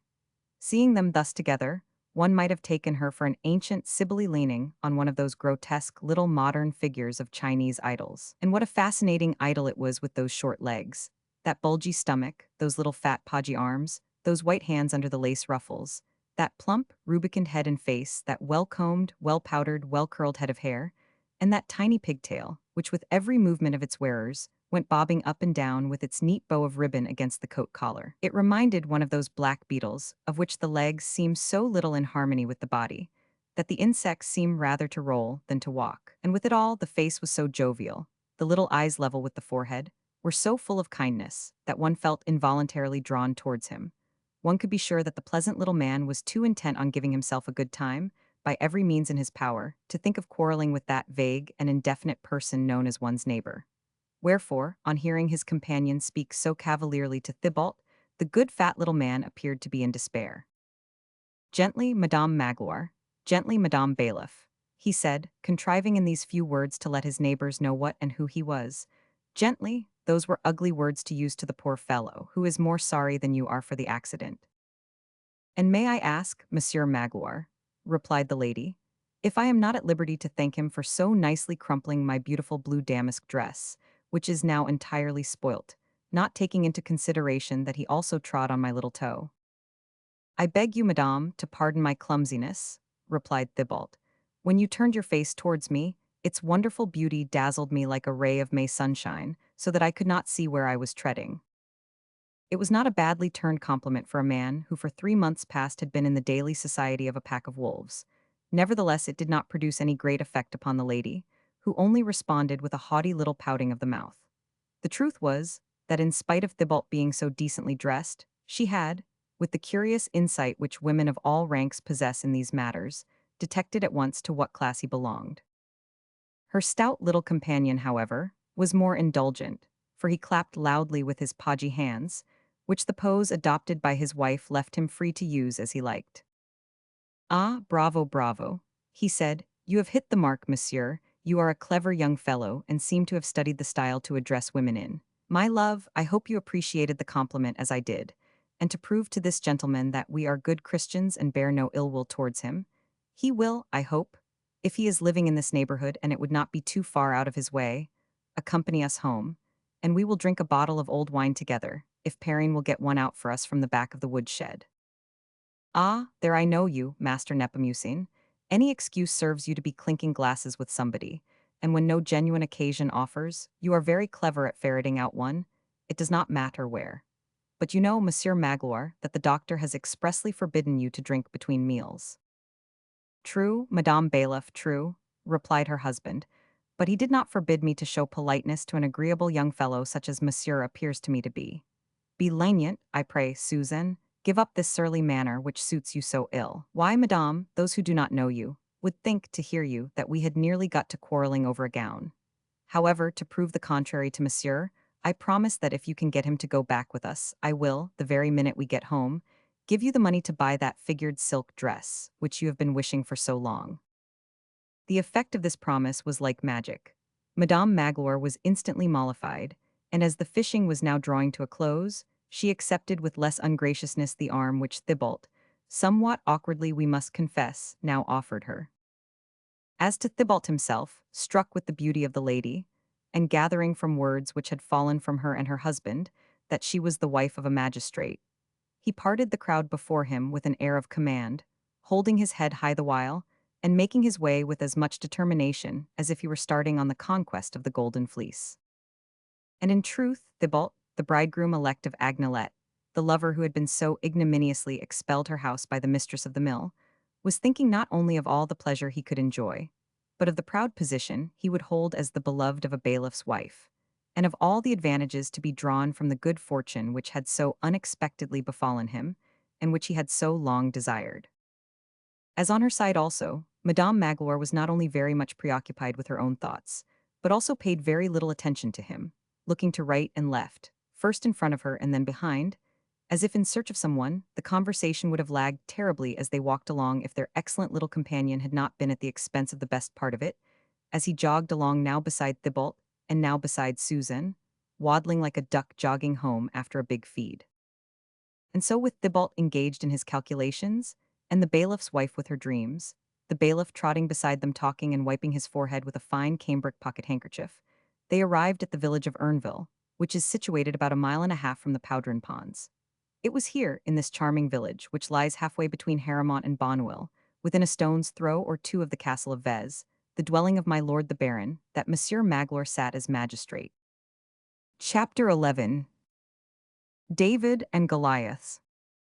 After walking the whole length of the village, they stopped before an imposing-looking house at the junction of the roads leading to Longpre and Haramont. As they neared the house, the little host, with all the gallantry of a Prius chevalier, went on ahead, mounted the flight of 5 or 6 steps with an agility which one could not have expected, and, by dint of standing on tiptoe, managed to reach the bell with the tips of his fingers. It should be added that having once got hold of it, he gave it a pull which unmistakably announced the return of the master. It was, in short, no ordinary return, but a triumphal one, for the bailiff was bringing home a guest. A maid, neatly dressed in her best clothes, opened the door. The bailiff gave her an order in a low voice, and Thibault, whose adoration of beautiful women did not prevent him from liking a good dinner, gathered that these few whispered words referred to the menu which Perrine was to prepare. Then turning round, his host addressed Thibault. "Welcome, my dear guest, to the house of Bailiff Nepomucene Magloire." Thibault politely allowed Madame to pass in before him, and was then introduced into the drawing-room. But the shoemaker now made a slip. Unaccustomed as yet to luxury, the man of the forest was not adroit enough to hide the admiration which he felt on beholding the bailiff's home. For the first time in his life he found himself in the midst of damask curtains and gilt armchairs. He had not imagined that anyone save the king, or at least his highness the Duke of Orleans, had curtains and armchairs of this magnificence. He was unconscious that all the while Madame Magloire was closely watching him, and that his simple astonishment and delight did not escape her detective eye. However, she appeared now, after mature reflection, to look with greater favor on the guest whom her husband had imposed upon her, and endeavored to soften for him the glances of her dark eyes. But her affability did not go so far as to lead her to comply with the request of Monsieur Magloire, who begged her to add to the flavor and bouquet of the champagne by by pouring it out herself for her guest. Notwithstanding the entreaties of her august husband, the bailiff's wife refused, and under the pretext of fatigue from her walk, she retired to her own room. Before leaving the room, however, she expressed a hope to Thibault that, as she owed him some expiation, he would not forget the way to Urnville, ending her speech with a smile which displayed a row of charming teeth. Thibault responded with so much lively pleasure in his voice that it rendered any roughness of speech less noticeable, swearing that he would sooner lose the power to eat and drink than the remembrance of a lady who was as courteous as she was beautiful. Madame Magloire gave him a curtsy, which would have made her known as the bailiff's wife a mile off, and left the room. She had hardly closed the door behind her, when Monsieur Magloire went through a pirouette in her honor, which, though less light, was not less significant than the caper a schoolboy executes when once he has got rid of his master. "Ah, my dear friend," he said, "now that we are no longer hampered by a woman's presence, we will have a good go at the wine. Those women, they are delightful at mass or at a ball, but at table, heaven defend me, there is nobody like the men. What do you say, old fellow?" Perrine now came in to receive her master's orders as to what wine she was to bring up.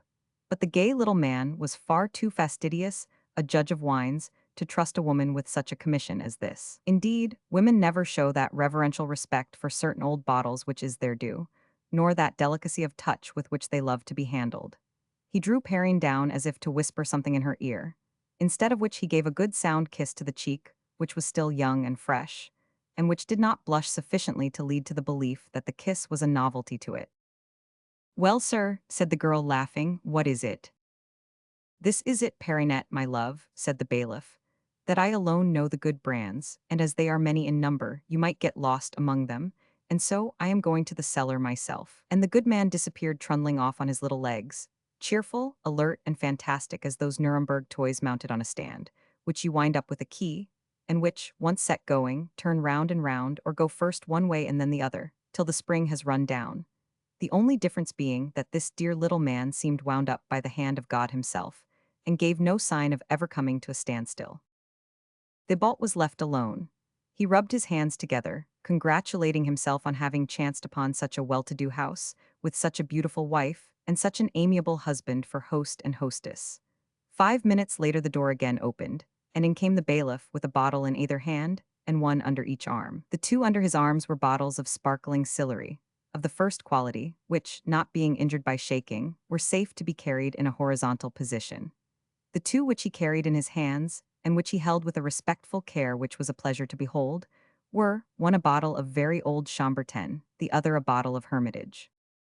The supper hour had now come, for it must be remembered that at the period of which we are writing, dinner was at midday and supper at 6. Moreover, it had already been dark for some time before 6 o'clock, in this month of January, and whether it be 6 or 12 o'clock at night, if one has to eat one's meal by candle or lamplight, it always seems to one like supper. The bailiff put the bottles tenderly down on the table and rang the bell.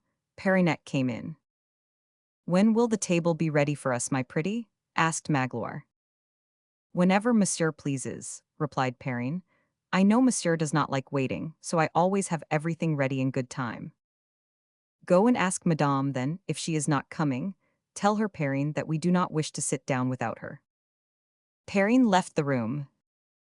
"We may as well go into the dining room to wait," said the little host. "You must be hungry, my dear friend, and when I am hungry, I like to feed my eyes before I feed my stomach." "You seem to me to be a fine gourmand, you," said Thibault. "Epicure, epicure, not gourmand. You must not confuse the two things. I go first, but only in order to show you the way." And so saying, Monsieur Magloire led his guest into the dining room. "Ah," he exclaimed gaily as he went in, patting his corporation, "tell me now, do you not think this girl of mine is a capital cook, fit to serve a cardinal? Just look now at this little supper she has spread for us, quite a simple one, and yet it pleases me more, I am sure, than would have Belshazzar's feast." "On my honor, bailiff," said Thibault, "you are right, it is a sight to rejoice one's heart." And Thibault's eyes began to shine like carbuncles. And yet it was, as the bailiff described it, quite an unpretentious little supper, but withal so appetizing to look upon that it was quite surprising. At one end of the table was a fine carp, boiled in vinegar and herbs, with the roe served on either side of it on a layer of parsley, dotted about with cut carrots.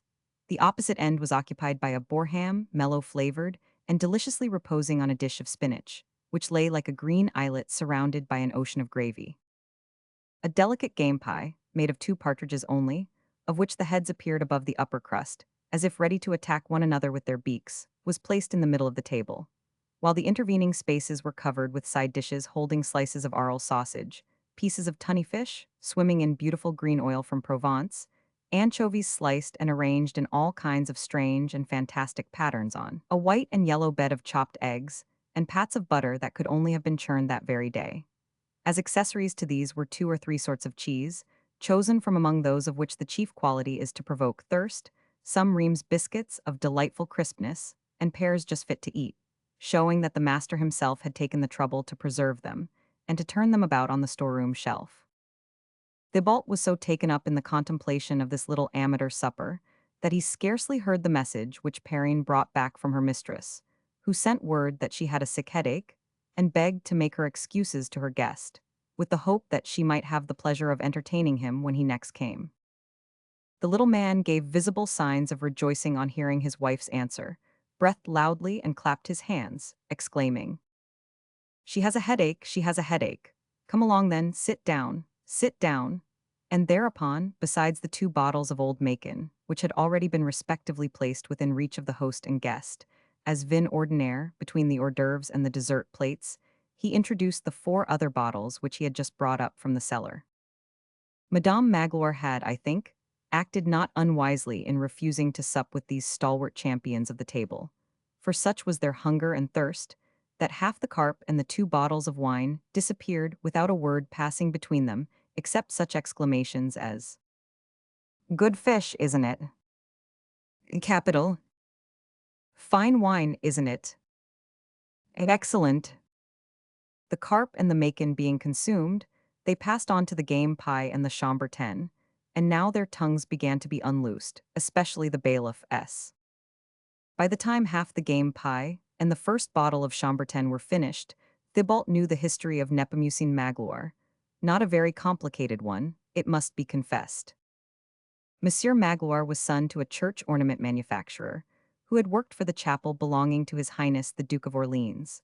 The latter, in his religious zeal, having a burning desire to obtain pictures by Albano and Titian for the sum of 4 to 5 thousand francs. Chrysostom Magloire had placed his son Nepomucene Magloire as head cook with Louis's son, His Highness the Duke of Orleans. The young man had, from infancy almost, manifested a decided taste for cooking. He had been especially attached to the castle at Villers-Cotterets, and for 30 years presided over His Highness's dinners, the latter introducing him to his friends as a thorough artist, and from time to time, sending for him to come upstairs to talk over culinary matters with Marshal Richelieu.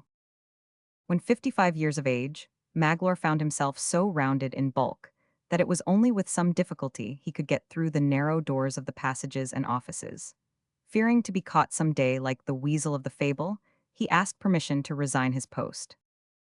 The Duke consented, not without regret, but with less regret than he would have felt at any other time, for he had just married Madame de Montesson, and it was only rarely now that he visited his castle at Villers-Cotterets. His Highness had fine old-fashioned ideas as regards superannuated retainers. He, therefore, sent for Magloire and asked him how much he had been able to save while in his service. Magloire replied that he was happily able to retire with a competence. The prince, however, insisted upon knowing the exact amount of his little fortune, and Magloire confessed to an income of 9,000 livres. "A man who has provided me with such a good table for 30 years," said the prince, "should have enough to live well upon himself for the remainder of his life." And he made up the income to 12,000, so that Magloire might have 1,000 livres a month to spend. Added to this, he allowed him to choose furniture for the whole of his house from his own old lumber room, and thence came the damask curtains and gilt armchairs, which, although just a little bit faded and worn, had nevertheless preserved that appearance of grandeur which had made such an impression on Thibault. By the time the whole of the first partridge was finished, and half the second bottle had been drunk, Thibault knew that Madame Magloire was the host's fourth wife, a fact which seemed in his own eyes to add a good foot or 2 to his height. He had also ascertained that he had married her not for her fortune, but for her beauty, having always had as great a predilection for pretty faces and beautiful statues, as for good wines and appetizing victuals, and Monsieur Magloire further stated, with no sign of faltering, that, old as he was, if his wife were to die, he should have no fear in entering on a fifth marriage. As he now passed from the Chambertin to the Hermitage, which he alternated with the Sillery, Monsieur Magloire began to speak of his wife's qualities. She was not the personification of docility, no, quite the reverse. She was somewhat opposed to her husband's admiration for the various wines of France, and did everything she could, even using physical force, to prevent his too frequent visits to the cellar. While, for one who believed in living without ceremony, she on her part was too fond of dress, too much given to elaborate headgears, English laces, and such like gewgaws which women make part of their arsenal. She would gladly have turned the 12 hogsheads of wine, which formed the staple of her husband's cellar, into lace for her arms and ribbons for her throat, if Monsieur Magloire had been the man to allow this metamorphosis. But with this exception, there was not a virtue which Susan did not possess, and these virtues of hers, if the bailiff was to be believed, were carried on so perfectly shaped a pair of legs, that, if by any misfortune she were to lose one, it would be quite impossible throughout the district to find another that would match the leg that remained. The good man was like a regular whale, blowing out self-satisfaction from all his air holes, as the former does sea water. But even before all these hidden perfections of his wife had been revealed to him by the bailiff, like a modern king candles ready to confide in a modern Gyges, her beauty had already made such a deep impression on the shoemaker, that, as we have seen, he could do nothing but think of it in silence as he walked beside her, and since he had been at table, he had continued to dream about it, listening to his host, eating the while of course, without answering, as Monsieur Magloire, delighted to have such an accommodating audience, poured forth his tales, linked one to another like a necklace of beads.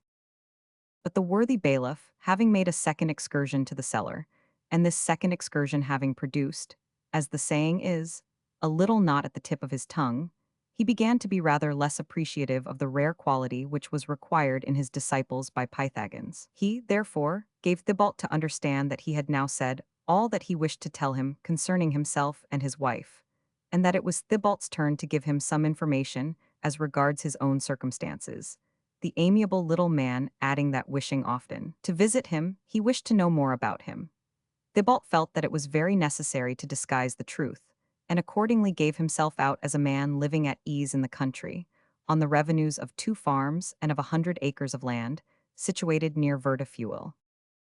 There was, he continued, a splendid warren on these 100 acres, with a wonderful supply of red and fallow deer, boars, partridges, pheasants, and hares, of which the bailiff should have some to taste. The bailiff was astonished and delighted. As we have seen by the menu for his table, he was fond of venison, and he was carried away with joy at the thought of obtaining his game without having recourse to the poachers, and through the channel of this new friendship.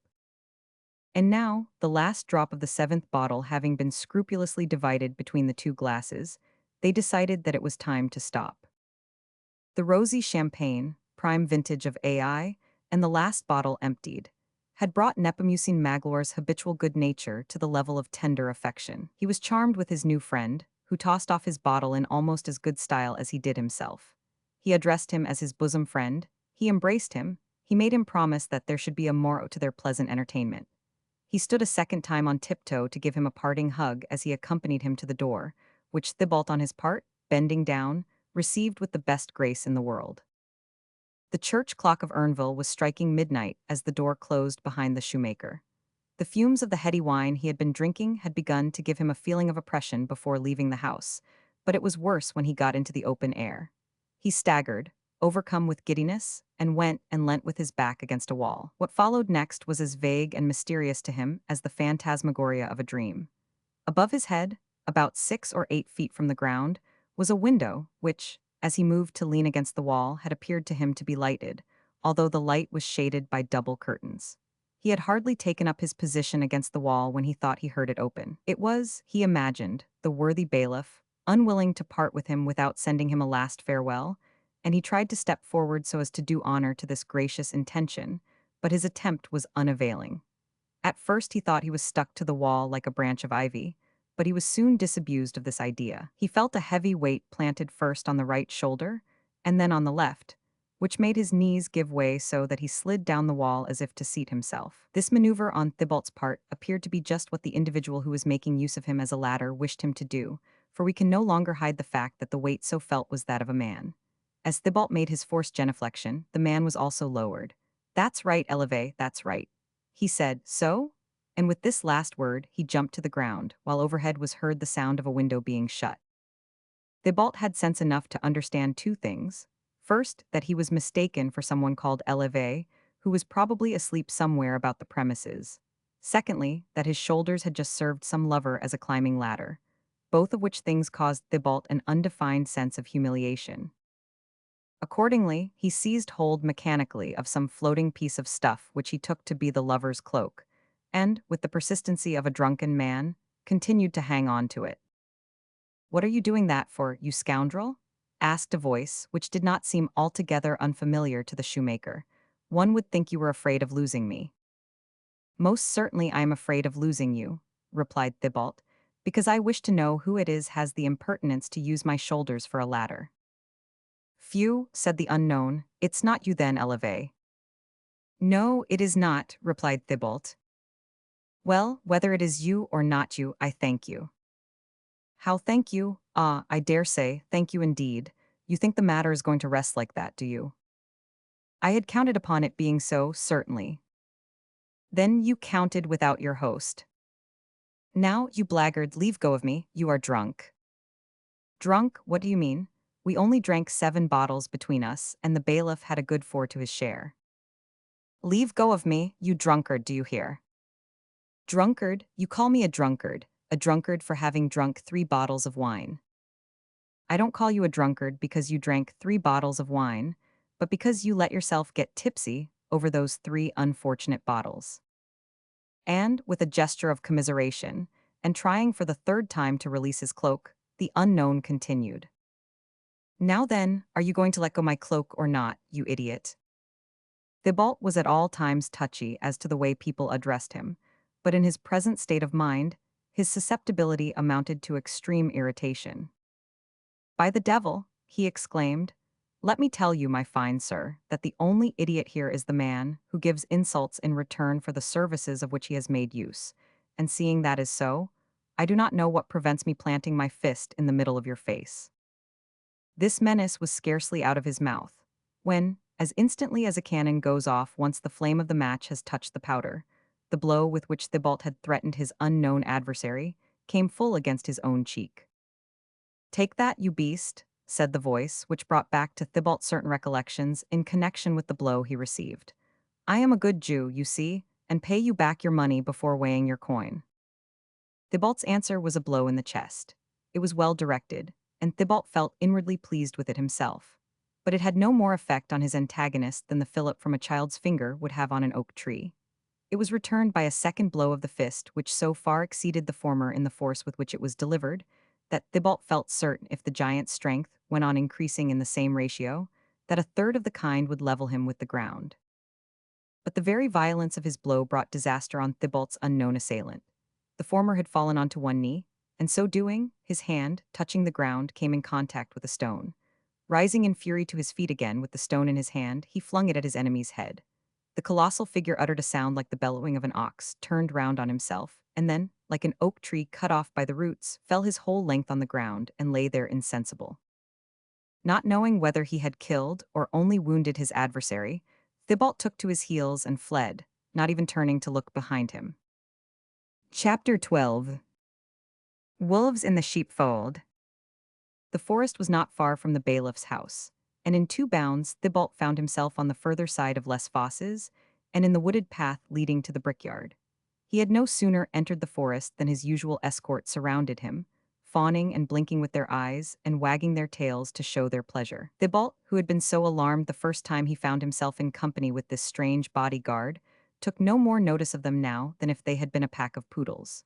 He gave them a word or two of caress, softly scratched the head of the one that was nearest him, and continued on his way, thinking over his double triumph.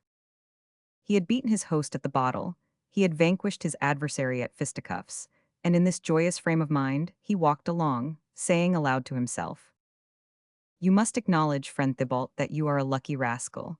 Madame Suzanne is in every possible respect just what you want. A bailiff's wife, my word, that's a conquest worth making. And if he dies first, what a wife to get. But in either case, when she is walking beside me, and taking my arm, whether as wife or mistress, the devil take it, if I am mistaken for anything but a gentleman. And to think that unless I am fool enough to play my cards badly, all this will be mine. For she did not deceive me by the way she went off. Those who have nothing to fear have no need to take flight. She was afraid to show her feelings too plainly at first meeting, but how kind she was after she got home. Well, well, it is all working itself out, as I can see. I have only got to push matters a bit. And some fine morning she will find herself rid of her fat little old man, and then the thing is done. Not that I do, or can, wish for the death of poor Monsieur Magloire. If I take his place after he is no more, well and good. But to kill a man who has given you such good wine to drink, to kill him with his good wine still hot in your mouth, why, even my friend the wolf would blush for me if I were guilty of such a deed. Then, with one of his most roguish smiles, he went on. And besides, would it not be as well to have already acquired some rights over Madame Suzanne, by the time Monsieur Magloire passes, in the course of nature, into the other world, which, considering the way in which the old scamp eats and drinks, cannot be a matter of long delay. And then, no doubt because the good qualities of the bailiff's wife, which had been so highly extolled to him, came back to his mind. No, no, he continued. No illness, no death, but just those ordinary disagreeables which happen to everybody. Only, as it is to be to my advantage, I should like rather more than the usual share to fall to him. One cannot at his age set up for a smart young buck. No, everyone according to their dues. And when these things come to pass, I will give you more than a thank you, cousin Wolf. My readers will doubtless not be of the same way of thinking as Thibault, who saw nothing offensive in this pleasantry of his, but on the contrary, rubbed his hands together smiling at his own thoughts, and indeed so pleased with them that he had reached the town, and found himself at the end of the Rue de Largny before he was aware that he had left the bailiff's house more than a few hundred paces behind him. He now made a sign to his wolves, for it was not quite prudent to traverse the whole town of Villers-Cotterets with a dozen wolves walking alongside as a guard of honor. Not only might they meet dogs by the way, but the dogs might wake up the inhabitants. 6 of his wolves, therefore, went off to the right, and 6 to the left, and although the paths they took were not exactly of the same length, and although some of them went more quickly than the others, the whole dozen nevertheless managed to meet, without one missing, at the end of the Rue de Lormet. As soon as Thibault had reached the door of his hut, they took leave of him and disappeared. But before they dispersed, Thibault requested them to be at the same spot on the morrow, as soon as night fell. Although it was 2 o'clock before Thibault got home, he was up with the dawn. It is true, however, that the day does not rise very early in the month of January. He was hatching a plot. He had not forgotten the promise he had made to the bailiff to send him some game from his warren being, in fact, the whole of the forest land which belonged to his most serene highness the Duke of Orleans. This was why he had got up in such good time. It had snowed for 2 hours before daybreak, and he now went and explored the forest in all directions, with the skill and cunning of a bloodhound. He tracked the deer to its lair, the wild boar to its soil, the hare to its form, and followed their traces to discover where they went at night. And then, when darkness again fell on the forest, he gave a howl, a regular wolf's howl, in answer to which came crowding to him the wolves that he had invited the night before, followed by old and young recruits, even to the very cubs of a year old. Thibault then explained that he expected a more than usually fine night's hunting from his friends, and as an encouragement to them, announced his intention of going with them himself and giving his help in the chase. It was in very truth a hunt beyond the power of words to describe. The whole night through did the somber glades of the forest resound with hideous cries. Here, a roebuck pursued by a wolf, fell, caught by the throat by another wolf hidden in ambush.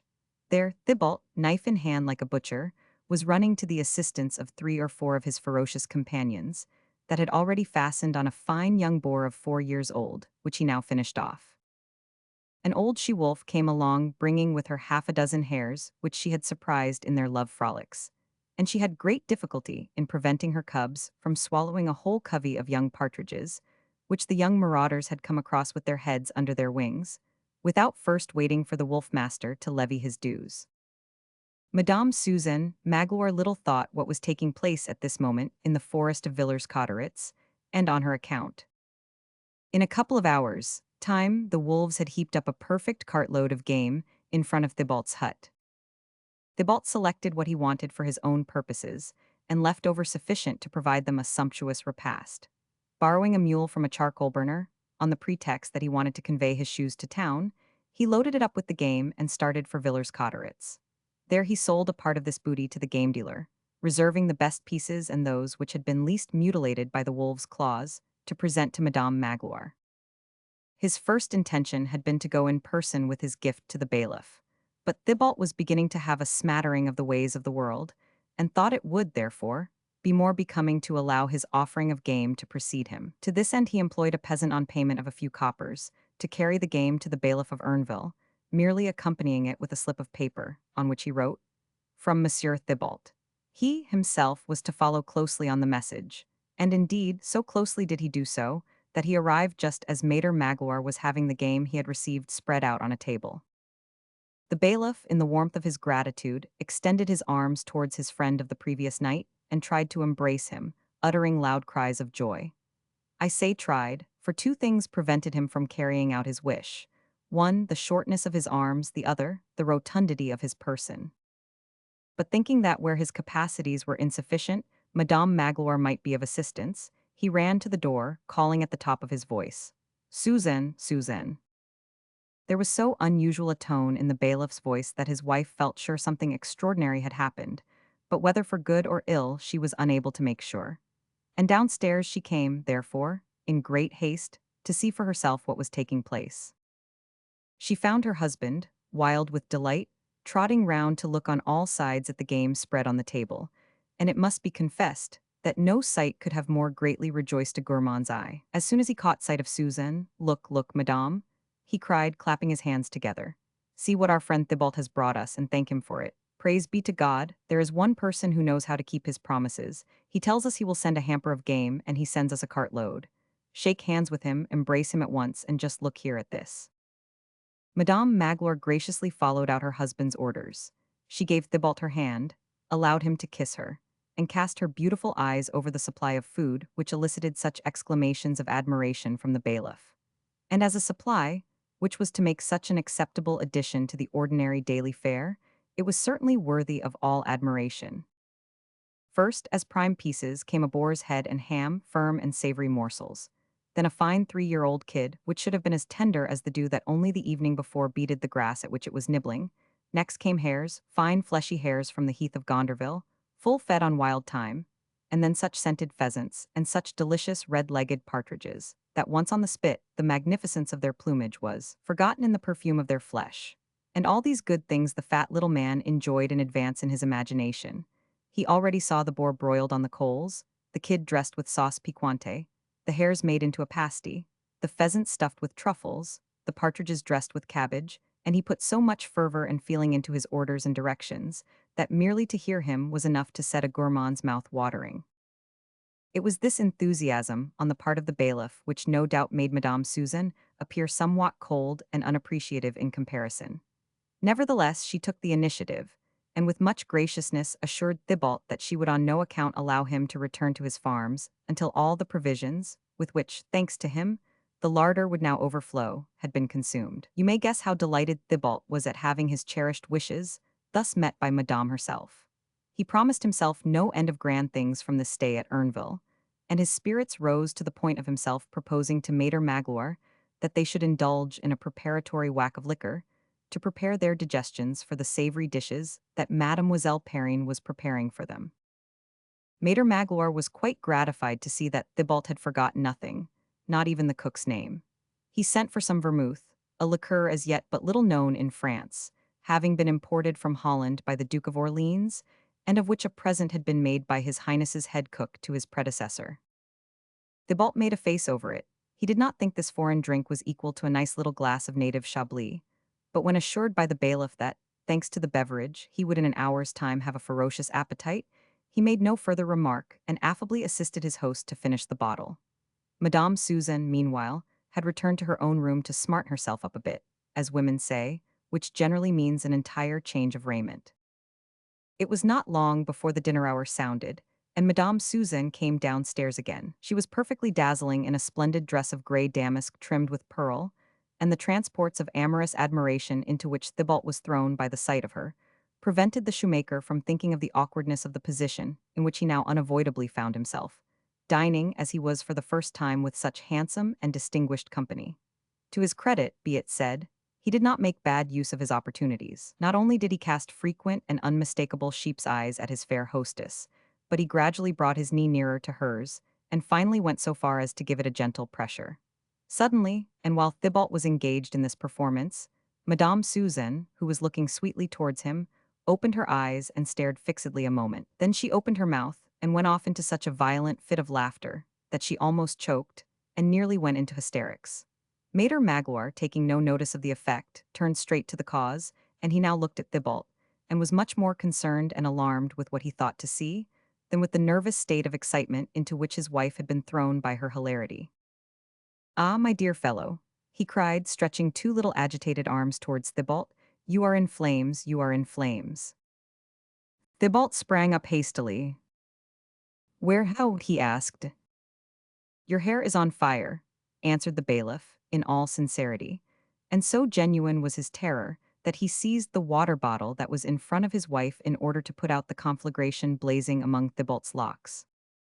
The shoemaker involuntarily put up his hand to his head, but feeling no heat, he at once guessed what was the matter, and fell back into his chair, turning horribly pale. He had been so preoccupied during the last 2 days that he had quite forgotten to take the same precaution he had done before visiting the owner of the mill, and had omitted to give his hair that particular twist whereby he was able to hide the hairs of which the black wolf had acquired the proprietorship under his others. Added to this, he had during this short period given vent to so many little wishes, one here and one there, all more or less to the detriment of his neighbor, that the flame-colored hairs had multiplied to an alarming extent, and at this moment, any one of them could vie in brilliancy with the light from the 2 wax candles which lit the room.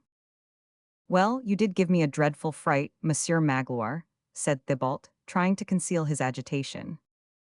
But," responded the bailiff, still pointing with a certain remains of fear at Thibault's flaming lock of hair. "That is nothing," continued Thibault. "Do not be uneasy about the unusual color of some of my hair. It came from a fright my mother had with a pan of hot coals that nearly set her hair on fire before I was born. But what is more strange still," said Madame Suzanne, who had swallowed a whole glassful of water in the effort to control her laughter, "that I have remarked this dazzling peculiarity for the first time today." "Ah, really?" said Thibault, scarcely knowing what to say in answer. "The other day," continued Madame Suzanne, "it seemed to me that your hair was as black as my velvet mantle, and yet, believe me, I did not fail to study you most attentively, Monsieur Thibault."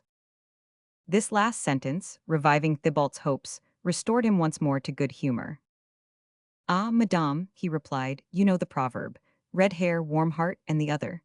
Some folks are like ill-made sabots, smooth outside but rough to wear." Madame Magloire made a face at this low proverb about wooden shoes, but, as was often the case with the bailiff, he did not agree with his wife on this point. "My friend Thibault utters words of gold," he said, "and I need not go far to be able to point the truth of his proverbs. See, for example, this soup we have here, which has nothing much in its appearance to commend it, but never have I found onion and bread fried in goose fat more to my taste." And after this, there was no further talk of Thibault's fiery head. Nevertheless, it seemed as if Madame Suzanne's eyes were irresistibly attracted to this unfortunate lock, and every time that Thibault's eyes met the mocking look in hers, he thought he detected on her face a reminiscence of the laugh which had not long since made him feel so uncomfortable. He was very much annoyed at this, and in spite of himself, he kept putting up his hand to try and hide the unfortunate lock under the rest of his hair. But the hairs were not only unusual in color, but also of a phenomenal stiffness. It was no longer human hair, but horsehair. In vain, Thibault endeavored to hide the devil's hairs beneath his own. Nothing, not even the hairdresser's tongs, could have induced them to lie otherwise than in the way which seemed natural to them. But although so occupied with thinking of his hair, Thibault's legs still continued their tender maneuvers. And although Madame Magloire made no response to their solicitations, she apparently had no wish to escape from them, and Thibault was presumptuously led to believe that he had achieved a conquest. They sat on pretty late into the night, and Madame Suzanne, who appeared to find the evening drag, rose several times from the table and went backwards and forwards to other parts of the house, which afforded the bailiff opportunities of frequent visits to the cellar. He hid so many bottles in the lining of his waistcoat, and once on the table, he emptied them so rapidly that little by little his head sank lower and lower onto his chest, and it was evidently high time to put an end to the bout, if he was to be saved from falling under the table. Thibault decided to profit by this condition of things, and to declare his love to the bailiff's wife without delay, judging it a good opportunity to speak while the husband was heavy with drink. He therefore expressed a wish to retire for the night. Whereupon they rose from table, and Perrine was called and bidden to show the guest to his room. As he followed her along the corridor, he made inquiries of her concerning the different rooms. Number 1 was Mater Magloire's, number 2 that of his wife, and number 3 was his. The bailiff's room and his wife's communicated with one another by an inner door. Thibault's room had access to the corridor only. He also noticed that Madame Suzanne was in her husband's room. No doubt some pious sense of conjugal duty had taken her there. The good man was in a condition approaching to that of Noah when his sons took occasion to insult him, and Madame Suzanne's assistance would seem to have been needed to get him into his room. Thibault left his own room on tiptoe, carefully shut his door behind him, listened for a moment at the door of Madame Suzanne's room, heard no sound within, felt for the key, found it in the lock, paused a second, and then turned it. The door opened, the room was in total darkness. But having for so long consorted with wolves, Thibault had acquired some of their characteristics, and, among others, that of being able to see in the dark. He cast a rapid glance round the room. To the right was the fireplace. Facing it a couch with a large mirror above it. Behind him, on the side of the fireplace, a large bed hung with figured silk. In front of him, near the couch, a dressing table covered with a profusion of lace, and last of all, 2 large draped windows. He hid himself behind the curtains of one of these, instinctively choosing the window that was farthest removed from the husband's room. After waiting a quarter of an hour, during which time Thibault's heart beat so violently that the sound of it, fatal omen, reminded him of the click-clack of the mill wheel at Croyol's, Madame Suzanne entered the room. Thibault's original plan had been to leave his hiding place as soon as Madame Suzanne came in and the door was safely shut behind her, and there and then to make avowal of his love. But on consideration, fearing that in her surprise, and before she recognized who it was, she might not be able to suppress a cry which would betray them, he decided that it would be better to wait until Monsieur Magloire was asleep beyond all power of being awakened. Perhaps, also, this procrastination may have been partly due to that feeling which all men have, however resolute of purpose they may be, of wishing to put off the critical moment, when on this moment depend such chances as hung on the one which was to decide for or against the happiness of the shoemaker. For Thibault, by dint of telling himself that he was madly in love with Madame Magloire, had ended by believing that he really was so, and, in spite of being under the protection of the Black Wolf, he experienced all the timidity of the genuine lover. So he kept himself concealed behind the curtains. The bailiff's wife, however, had taken up her position before the mirror of her pompadour table, and was decking herself out as if she were going to a festival or preparing to make one of a procession. She tried on 10 veils before making choice of one. She arranged the folds of her dress. She fastened a triple row of pearls round her neck. Then she loaded her arms with all the bracelets she possessed. Finally, she dressed her hair with the minutest care. Thibault was lost in conjectures as to the meaning of all this coquetry, when all of a sudden a dry, grating noise, as if some hard body coming in contact with a pane of glass, made him start. Madame Suzanne started too, and immediately put out the lights. The shoemaker then heard her step softly to the window, and cautiously open it, whereupon there followed some whisperings, of which Thibault could not catch the words, but by drawing the curtain a little aside, he was able to distinguish in the darkness the figure of a man of gigantic stature, who appeared to be climbing through the window. Thibault instantly recalled his adventure with the unknown combatant, whose mantle he had clung to, and whom he had so triumphantly disposed of by hitting him on the forehead with a stone. As far as he could make out, this would be the same window from which the giant had descended when he made use of Thibault's 2 shoulders as a ladder. The surmise of identity was, undoubtedly, founded on a logical conclusion. As a man was now climbing in at the window, a man could very well have been climbing down from it, and if a man did climb down from it, unless, of course, Madame Magloire's acquaintances were many in number, and she had a great variety of tastes. If a man did climb down from it, in all probability, it was the same man who, at this moment, was climbing in. but whoever this nocturnal visitor might be, Madame Susan held out her hand to the intruder, who took a heavy jump into the room, which made the floor tremble and set all the furniture shaking. The apparition was certainly not a spirit, but a corporeal body, and moreover one that came under the category of heavy bodies. "Oh, take care, my lord," Madame Susan's voice was heard to say, "heavily as my husband sleeps. If you make such a noise as that, you will wake him up." "By the devil and his horns, my fair friend," replied the stranger, "I cannot alight like a bird." And Thibault recognized the voice as that of the man with whom he had had the altercation a night or two before. "Although while I was waiting under your window for the happy moment, my heart was so sick with longing that I felt as if wings must grow ere long, to bear me up into this dear wished-for little room." "And I too, my lord," replied Madame Magloire with a simper. "I too was troubled to leave you outside to freeze in the cold wind, but the guest who was with us this evening only left us half an hour ago." "And what have you been doing, my dear one, during this last half hour?" "I was obliged to help Monsieur Magloire, my lord, and to make sure that he would not come and interrupt us." "You were right as you always are, my heart's love." "My lord is too kind," replied Susan, or more correctly tried to reply, for her last words were interrupted as if by some foreign body being placed upon her lips, which prevented her from finishing the sentence. And at the same moment, Thibault heard a sound which was remarkably like that of a kiss. The wretched man was beginning to understand the extent of the disappointment of which he was again the victim. His reflections were interrupted by the voice of the newcomer, who coughed 2 or 3 times. "Suppose we shut the window, my love," said the voice after this preliminary coughing. "Oh, my lord, forgive me," said Madame Magloire. "It ought to have been closed before."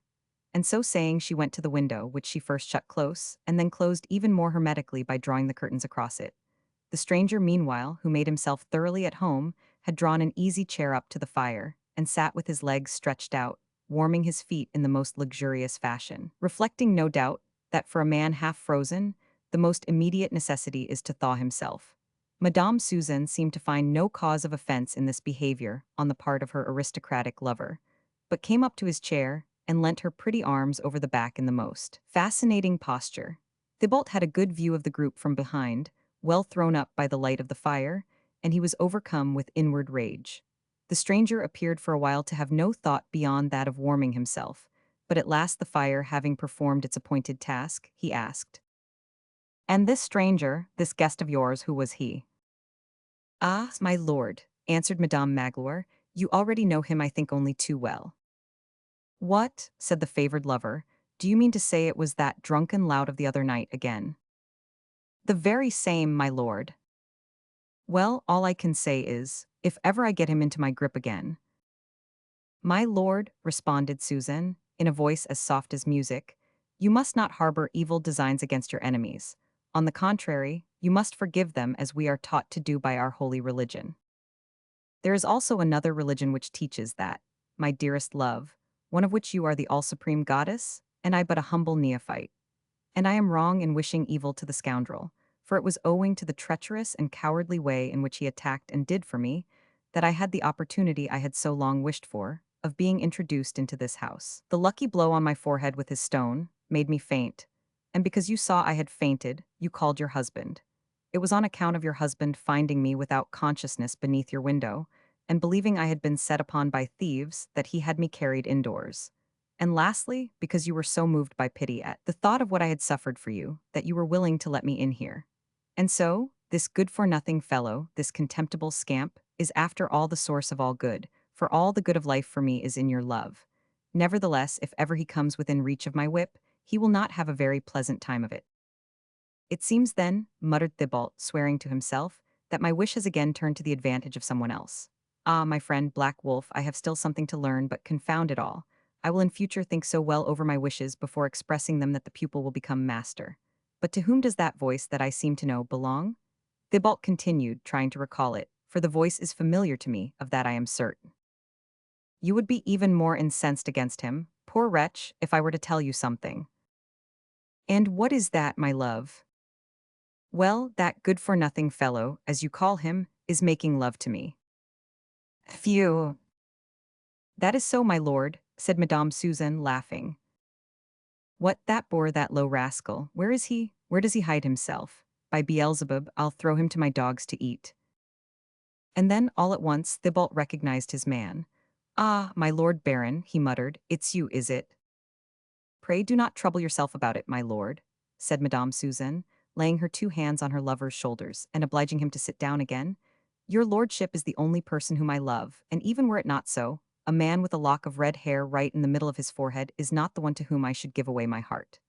And as the recollection of this lock of hair, which had made her laugh so at dinner, came back to her, she again gave way to her amusement. A violent feeling of anger towards the bailiff's wife took possession of Thibault.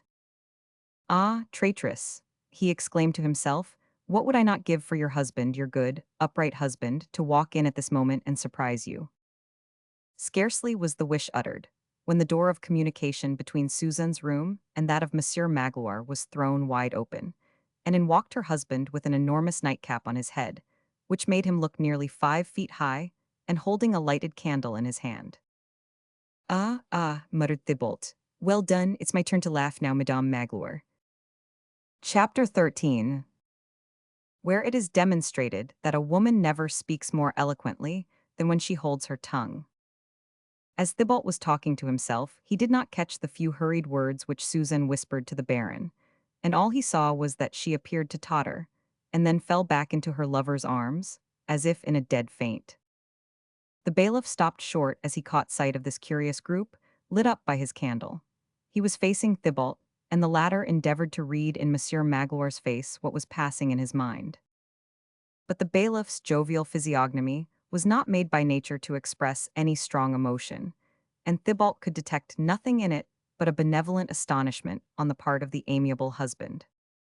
The Baron also evidently detected nothing more, for with a coolness and ease of manner, which produced on Thibault a surprise beyond expression, he turned to the bailiff and asked, well, friend Magloire, and how do you carry your wine this evening? Why, is it you, my lord? Replied the bailiff, opening his fat little eyes. Ah, pray excuse me, and believe me, had I known I was to have the honor of seeing you here, I should not have allowed myself to appear in such an unsuitable costume. Pooh-pooh, nonsense. Yes, indeed, my lord, you must permit me to go and make a little toilette. No ceremony, I pray, rejoined the Baron. After curfew, one is at least free to receive one's friends in what costume one likes. Besides, my dear friend, there is something which requires more immediate attention. What is that, my lord? To restore Madame Magloire to her senses, who, you see, has fainted in my arms. Fainted, Susan fainted, ah, my God, cried the little man, putting down his candle on the chimney-piece. However did such a misfortune happen? Wait, wait, Monsieur Magloire, said my lord. We must first get your wife into a more comfortable position in an armchair. Nothing annoys women so much as not to be at their ease when they are unfortunate enough to faint. You are right, my lord, let us first put her in the armchair. Oh, Susan, poor Susan, how can such a thing as this have happened? I pray you at least, my dear fellow, not to think any ill of me at finding me in your house at such a time of night. Far from it, my lord, replied the bailiff. The friendship with which you honor us, and the virtue of Madame Magloire, are sufficient guarantees for me to be glad at any hour to have my house honored by your presence. Triple-dyed idiot, murmured the shoemaker, unless I ought rather to call him a doubly clever dissembler. No matter which, however, we have yet to see how my lord is going to get out of it. Nevertheless, continued Maître Magloire, dipping a handkerchief into some aromatic water and bathing his wife's temples with it, nevertheless, I am curious to know how my poor wife can have received such a shock.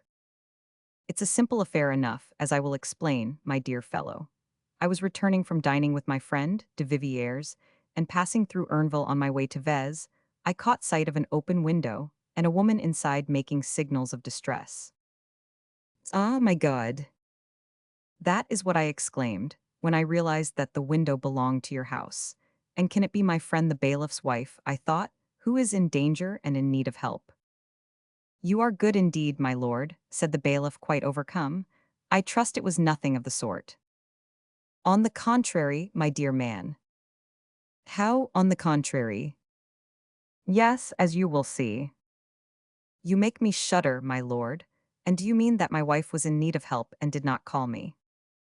It had been her first thought to call you, but she abstained from doing so, for, and here you see her delicacy of feeling, she was afraid that if you came, your precious life might be endangered. The bailiff turned pale and gave an exclamation. My precious life, as you are good enough to call it, is in danger. Not now, since I am here. But tell me, I pray, my lord, what had happened. I would question my wife, but as you see, she is not yet able to answer. And am I not here to answer in her stead? Answer then, my lord, as you are kind enough to offer to do so. I am listening. The baron made a gesture of assent and went on. So I ran to her, and seeing her all trembling and alarmed, I asked, what is the matter, Madame Magloire, and what is causing you so much alarm? Ah, my lord, she replied, just think what I feel when I tell you that yesterday and today, my husband has been entertaining a man about whom I have the worst suspicions. Ah, a man who has introduced himself under the pretense of friendship to my dear Magloire, and actually makes love to me. And she told you that? Word for word, my dear fellow. She cannot hear what we are saying, I hope. How can she, when she is insensible? Well, ask her yourself when she comes to, and if she does not tell you exactly to the letter what I have been telling you, call me a Turk, an infidel and a heretic. Ah, these men, murmured the bailiff. Yes, race of vipers, continued my lord of Vez, do you wish me to go on?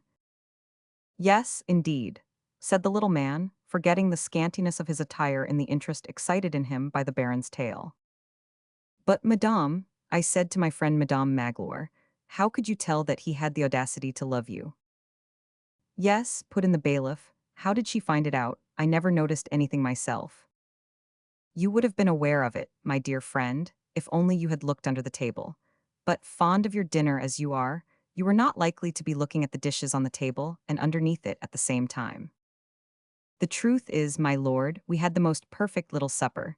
Just you think now, cutlets of young wild boar. Very well, said the baron. Now you are going to tell me about your supper, instead of listening to the end of my tale, a tale which concerns the life and honor of your wife. True, true, my poor Suzanne. My lord, help me to open her hands that I may slap them on the palms. The Lord of Vez gave all the assistance in his power to Monsieur Magloire, and by dint of their united efforts, they forced open Madame Magloire's hands. The good man, now easier in his mind, began slapping his wife's palms with his chubby little hands, all the while giving his attention to the remainder of the baron's interesting and veracious story. Where had I got to? He asked. You had got just to where my poor Susan, whom one may indeed call the chaste Susanna. Yes, you may well say that, interrupted the Lord of Vez. Indeed, I do. You had just got to where my poor Susan began to be aware. Ah, yes, that your guest like Paris of old was wishing to make another Menelaus of you. Well, then she rose from table. You remember that she did so. I was perhaps just a little overcome. Quite so, well then she rose from table, and said it was time to retire. The truth is that the last hour I heard strike was 11, said the jovial bailiff. Then the party broke up. I don't think I left the table, said the bailiff. No, but Madame Magloire and your guest did. She told him which was his room, and Perrine showed him to it, after which, kind and faithful wife as she is, Madame Magloire tucked you into bed and went into her own room. Dear little Suzanne, said the bailiff in a voice of emotion. And it was then, when she found herself in her room, and all alone, that she got frightened. She went to the window and opened it. The wind, blowing into the room, put out her candle. You know what it is to have a sudden panic come over you, do you not? Oh, yes, replied the bailiff naively. I am very timid myself. After that she was seized with panic, and not daring to wake you, for fear any harm should come to you, she called to the first horseman she saw go by. And luckily, that horseman was myself. It was indeed fortunate, my lord. Was it not? I made myself known. Come up, my lord, come up, she cried. Come up quickly, I am sure there is a man in my room. Dear, dear, said the bailiff, you must indeed have felt terribly frightened. Not at all, I thought it was only losing time to stop and ring. I gave my horse to Eleve, I stood up on the saddle, climbed from that to the balcony, and so that the man who was in the room might not escape, I shut the window. It was just at that moment that Madame Magloire, hearing the sound of your door opening, and overcome by such a succession of painful feelings, fell fainting into my arms. "Ah, my lord," said the bailiff, "how frightful all this is that you tell me. And be sure, my dear friend, that I have rather softened than added to its terror. Anyhow, you will hear what Madame Magloire has to tell you when she comes to. See, my lord, she is beginning to move. That's right, burn a feather under her nose." The feather. Yes, it is a sovereign antispasmodic. Burn a feather under her nose, and she will revive instantly. "But where shall I find a feather?" asked the bailiff. "Here, take this, the feather round my hat." And the Lord of Vez broke off a bit of the ostrich feather which ornamented his hat, gave it to Monsieur Magloire, who lighted it at the candle and held it smoking under his wife's nose. The remedy was a sovereign one, as the Baron had said. The effect of it was instantaneous. Madame Magloire sneezed. "Ah," cried the bailiff delightedly, "now she is coming to, my wife, my dear little wife." Madame Magloire gave a sigh. My lord," cried the bailiff, "she is saved, saved." Madame Magloire opened her eyes, looked first at the bailiff and then at the Baron, with a bewildered gaze, and then finally fixing them on the bailiff. "Magloire, dear Magloire," she said, "is it really you? Oh, how glad I am to see you again after the bad dream I have had." "Well," muttered Thibault, "she is a brazen-faced hussy, if you like. If I do not get all that I want from the ladies I run after, they, at least, afford me some valuable object lessons by the way." "Alas, my beautiful Susan," said the bailiff, "it is no bad dream you have had, but, as it seems, a hideous reality." "Ah, I remember now," responded Madame Magloire. Then, as if noticing for the first time that the Lord of Vez was there. "Ah, my lord," she continued, "I hope you have repeated nothing to my husband of all those foolish things I told you." "And why not, dear lady?" asked the Baron. "Because an honest woman knows how to protect herself, and has no need to keep on telling her husband a lot of nonsense like that." "On the contrary, madame," replied the Baron, "I have told my friend everything." "Do you mean that you have told him that, during the whole of supper time, that man was fondling my knee under the table?" "I told him that certainly." "Oh, the wretch!" exclaimed the bailiff. "And that when I stooped to pick up my table napkin, it was not that but his hand that I came across." "I have hidden nothing from my friend Magloire." "Oh, the ruffian!" cried the bailiff. And that Monsieur Magloire having a passing giddiness, which made him shut his eyes while at table, his guest took the opportunity to kiss me against my will. I thought it was right for a husband to know everything. "Oh, the knave!" cried the bailiff. "And did you even go so far as to tell him that having come into my room, and the wind having blown out the candle, I fancied I saw the window curtains move, which made me call to you for help, believing that he was hidden behind them?" "No, I did not tell him that. I was going to when you sneezed." "Oh, the vile rascal!" roared the bailiff, taking hold of the Baron's sword which the latter had laid on a chair, and drawing it out of the scabbard then, running toward the window which his wife had indicated. "He had better not be behind these curtains, or I will spit him like a woodcock." And with this he gave one or two lunges with the sword against the window hangings. But all at once the bailiff stayed his hand, and stood as if arrested like a schoolboy caught trespassing out of bounds. His hair rose on end beneath his cotton nightcap, and this conjugal headdress became agitated as by some convulsive movement.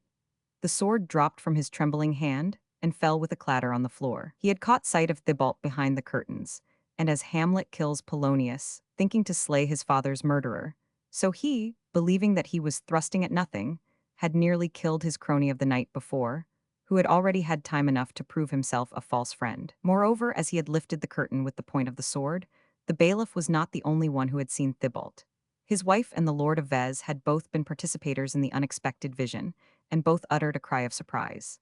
In telling their tale so well, they had had no idea that they were so near the truth. The Baron, too, had not only seen that there was a man, but had also recognized that the man was Thibault. "Damn me," he exclaimed as he went nearer to him, "if I mistake not, this is my old acquaintance, the man with the boar spear." How, man with the boar spear?" asked the bailiff, his teeth chattering as he spoke. "Anyway, I trust he has not his boar spear with him now," and he ran behind his wife for protection. No, no, do not be alarmed, said the Lord of Vez. Even if he has got it with him, I promise you it shall not stay long in his hands. So, Master Poacher, he went on, addressing himself to Thibault, you are not content to hunt the game belonging to His Highness the Duke of Orleans, in the forest of Villers-Cotterets, but you must come and make excursions in the open and poach on the territory of my friend Mater Magloire. A poacher, do you say? Exclaimed the bailiff. Is not Monsieur Thibault a landowner, the proprietor of farms, living in his country house on the income from his estate of 100 acres? What he? Said the Baron, bursting into a loud guffaw. So he made you believe all that stuff, did he? The rascal has got a clever tongue. He, a landowner, that poor starveling. Why, the only property he possesses is what my stable boys wear on their feet, the wooden shoes he gets his living by making. Madame Susan, on hearing Thibault thus classified, made a gesture of scorn and contempt, while Mater Magloire drew back a step, while the color mounted to his face. Not that the good little man was proud, but he hated all kinds of deceit. It was not because he had clinked glasses with a shoemaker that he turned red, but because he had drunk in company with a liar and a traitor. During this avalanche of abuse, Thibault had stood immovable with his arms folded and a smile on his lips. He had no fear but that when his turn came to speak, he would be able to take an easy revenge. And the moment to speak seemed now to have come, in a light, bantering tone of voice, which showed that he was gradually accustoming himself to conversing with people of a superior rank to his own. He then exclaimed, by the devil and his horns! As you yourself remarked a little while ago, you can tell tales of other people, my lord, without much compunction, and I fancy if everyone followed your example, I should not be at such a loss what to say, as I choose to appear. The Lord of Vez, perfectly aware, as was the bailiff's wife, of the menace conveyed in these words, answered by looking Thibault up and down with eyes that were starting with anger. Oh, said Madame Magloire somewhat imprudently, you will see, he is going to invent some scandalous tale about me. Have no fear, madame, replied Thibault, who had quite recovered his self-possession. You have left me nothing to invent on that score. Oh, the vile wretch, she cried. You see, I was right. He has got some malicious slander to report about me. He is determined to revenge himself because I would not return his sheep's eyes, to punish me because I was not willing to warn my husband that he was paying court to me. During this speech of Madame Susan's, the Lord of Vez had picked up his sword and advanced threateningly towards Thibault. But the bailiff threw himself between them and held back the Baron's arm. It was fortunate for Thibault that he did so, for the latter did not move an inch to avoid the blow, evidently prepared at the last moment to utter some terrible wish which would avert the danger from him. But the bailiff interposing, Thibault had no need to resort to this means of help. Gently, my lord, said the Mater Magloire, this man is not worthy our anger. I am but a plain citizen myself, but you see, I have only contempt for what he says, and I readily forgive him the way in which he has endeavored to abuse my hospitality. Madame Magloire now thought that her moment had come for moistening the situation of affairs with her tears, and burst into loud sobs. Do not weep, dear wife, said the bailiff with his usual kind and simple good nature. Of what could this man accuse you, even suppose he had something to bring against you? Of having deceived me? Well, I can only say that, made as I am, I feel I still have favors to grant you and thanks to render you, for all the happy days which I owe to you. Do not fear for a moment that this apprehension of an imaginary evil will alter my behavior towards you. I shall always be kind and indulgent to you, Susan, and as I shall never shut my heart against you, so will I never shut my door against my friends. When one is small and of little account, it is best to submit quietly and to trust. One need have no fear then but of cowards and evildoers, and I am convinced, I am happy to say, that they are not so plentiful as they are thought to be. And after all, by my faith, if the bird of misfortune should fly in, by the door or by the window, by St. Gregory, the patron of drinkers, there shall be such a noise of singing, such a clinking of glasses, that he will soon be obliged to fly out again by the way he came in. Before he had ended, Madame Susan had thrown herself at his feet and was kissing his hands. His speech, with its mingling of sadness and philosophy, had made more impression upon her than would have a sermon from the most eloquent of preachers. Even the Lord of Vez did not remain unmoved. A tear gathered in the corner of his eye, and he lifted his finger to wipe it away, before holding out his hand to the bailiff, saying as he did so, by the horn of Beelzebub, my dear friend, you have an upright mind and a kind heart, and it would be a sin indeed to bring trouble upon you, and if I have ever had a thought of doing you wrong, may God forgive me for it. I can safely swear, whatever happens, that I shall never have such another again. While this reconciliation was taking place between the three secondary actors in this tale, the situation of the fourth, that is of the principal character in it, was becoming more and more embarrassing. Thibault's heart was swelling with rage and hatred. Himself unaware of the rapid growth of evil within him, he was fast growing, from a selfish and covetous man, into a wicked one. Suddenly, his eyes flashing, he cried aloud, "I do not know what holds me back from putting a terrible end to all this." On hearing this exclamation, which had all the character of a menace in it, the Baron and Susan understood it to mean that some great and unknown and unexpected danger was hanging over everybody's heads. But the Baron was not easily intimidated, and he drew his sword for the second time and made a movement towards Thibault. Again the bailiff interposed. My Lord Baron," said Thibault in a low voice, "this is the second time that you have, in wish at least, passed your sword through my body. Twice therefore you have been a murderer in thought. Take care. One can sin in other ways besides sinning in deed." "Thousand devils!" cried the Baron beside himself with anger. "The rascal is actually reading me a moral lesson. My friend, you were wanting a little while ago to spit him like a woodcock. Allow me to give him one light touch, such as the matador gives the bull, and I will answer for it, that he won't get up again in a hurry. I beseech you on my knees, as a favor to your humble servant, my lord," replied the bailiff, "to let him go in peace, and deign to remember that, being my guest, there should no hurt nor harm be done to him in this poor house of mine." "So be it," answered the Baron. "I shall meet him again. All kinds of bad reports are about concerning him, and poaching is not the only harm reported of him. He has been seen and recognized running the forest along with a pack of wolves, and astonishingly tame wolves at that. It's my opinion that the scoundrel does not always spend his midnights at home, but sits astride a broomstick oftener than becomes a good Catholic. The owner of the mill at Croyles has made complaint of his wizardries. However, we will not talk of it any more now. I shall have his hut searched, and if everything there is not as it should be, the wizard's hole shall be destroyed, for I will not allow it to remain on his highness's territory. And now, take yourself off, and that quickly."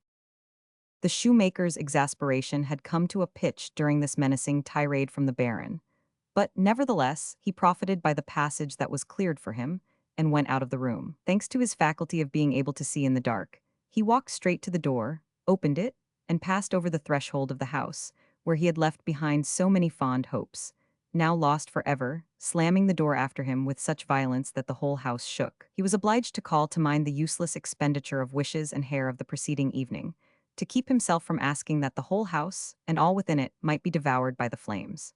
He walked on for 10 minutes before he became conscious that it was pouring with rain. But the rain, frozen as it was, and even because it was so bitterly cold, seemed to do Thibault good. As the good Maglor had artlessly remarked, his head was on fire. On leaving the bailiff's house, Thibault had taken the first road he came to. He had no wish to go in one direction more than another. All he wanted was space, fresh air, and movement. His desultory walking brought him first of all on to the Value lands, but even then he did not notice where he was until he saw the mill of Croyles in the distance. He muttered a curse against its fair owner as he passed, rushed on like a madman between Vauchons and Croyles, and seeing a dark mass in front of him, plunged into its depths. This dark mass was the forest. The forest path to the rear of Ham, which leads from Croyles to Persiamont, was now ahead of him, and into this he turned, guided solely by chance. Chapter 14. A Village Wedding. He had made but a few steps within the forest when he found himself surrounded by his wolves. He was pleased to see them again. He slackened his pace, he called to them, and the wolves came crowding round him. Thibault caressed them as a shepherd might his sheep, as a keeper of the hounds his dogs. They were his flock, his hunting pack. A flock with flaming eyes, a pack with looks of fire. Overhead among the bare branches, the screech owls were hopping and fluttering, making their plaintive calls, while the other owls uttered their melancholy cries in concert. The eyes of these night birds shone like winged coals flying about among the trees, and there was Thibault in the middle of it all, the center of the devilish circle. Even as the wolves came up to fawn upon him and crouch at his feet, so the owls appeared to be attracted towards him. The tips of their silent wings brushed against his hair. Some of them alighted to perch upon his shoulder. "Ah," murmured Thibault, "I am not then the enemy of all created things. If men hate me, the animals love me." He forgot what place the animals, who loved him, held in the chain of created beings. He did not remember that these animals which loved him were those which hated mankind, and which mankind cursed. He did not pause to reflect that these animals loved him, because he had become among men what they were among animals, a creature of the night, a man of prey. With all these animals together, he could not do an atom of good, but, on the other hand, he could do a great deal of harm. Thibault smiled at the thought of the harm he could do.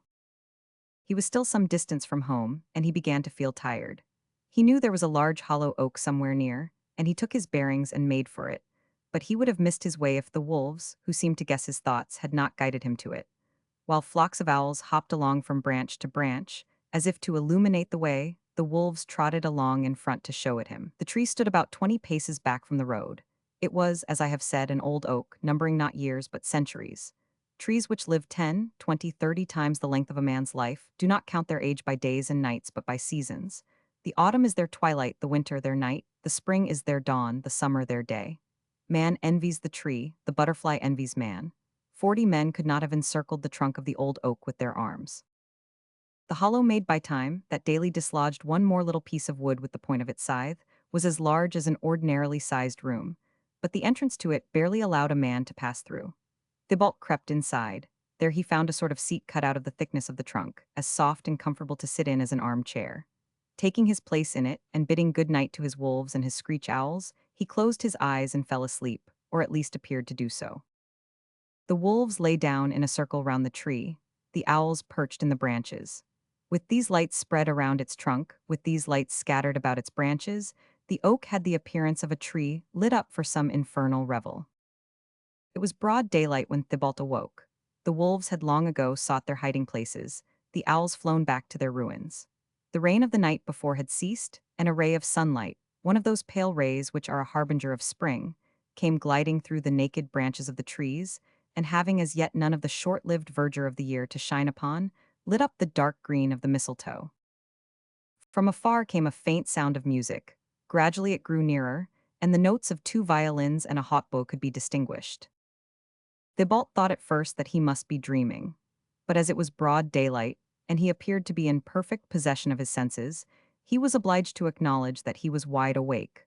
The more so, that having well rubbed his eyes, to make quite sure of the fact, the rustic sounds came as distinctly as ever to his ear. They were drawing rapidly nearer. A bird sang, answering the music of man with the music of God, and at the foot of the bush where it sat and made its song, a flower, only a snowdrop it is true, was shining like a star. The sky above was as blue as on an April day. What was the meaning of this spring-like festival, now in the heart of winter? The notes of the bird as it sang in salutation of this bright, unexpected day, the brightness of the flower that shone as if with its radiance to thank the sun for coming to visit it, the sounds of merry-making, which told the lost and unhappy man that his fellow creatures were joining with the rest of nature in their rejoicings under the azure canopy of heaven, all the aroma of joy, all this upspringing of happiness, brought no calmer thoughts back to Thibault, but rather increased the anger and bitterness of his feelings.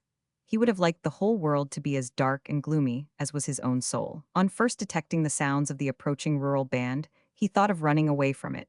But a power, stronger than his will, as it seemed to him, held him rooted to the spot. So he hid himself in the hollow of the oak and waited. Merry voices and lively songs could be heard mingling with the notes of the violins and hautboy. Now and again, a gun went off, or a cracker exploded, and Thibault felt sure that all these festive sounds must be occasioned by some village wedding. He was right, for he soon caught sight of a procession of villagers, all dressed in their best, with long ribbons of many colors floating in the breeze, some from the women's waists, some from the men's hats or buttonholes. They emerged into view at the end of the long lane of Ham.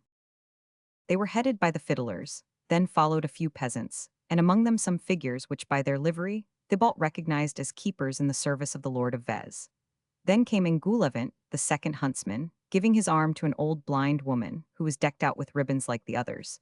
Then the majordomo of the castle of Vez, as representative probably of the father of the little huntsman, giving his arm to the bride. And the bride herself, Thibault stared at her with wild, fixed eyes. He endeavored, but vainly, to persuade himself that he did not recognize her. It was impossible not to do so when she came within a few paces from where he was hiding. The bride was Agnelet. Agnelet. And to crown his humiliation, as if to give a final blow to his pride, no pale and trembling Agnelet dragged reluctantly to the altar, casting looks behind her of regret or remembrance, but an Agnelet as bright and happy as the bird that was singing, the snowdrop that flowered, the sunlight that was shining.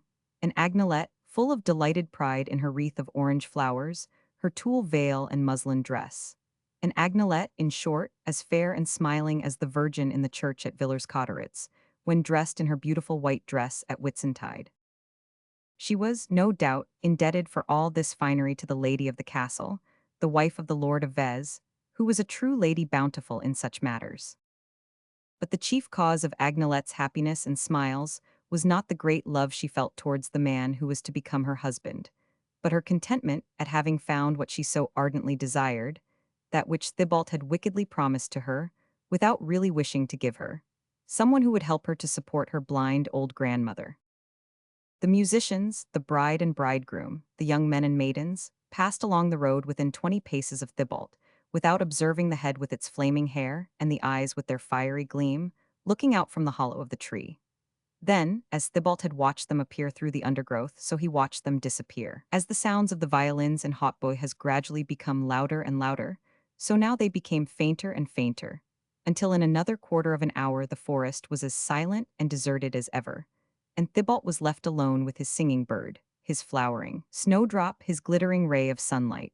But a new fire of hell had been lighted in his heart, the worst of the fires of hell, that which gnaws at the vitals like the sharpest serpent's tooth, and corrodes the blood like the most destructive poison, the fire of jealousy.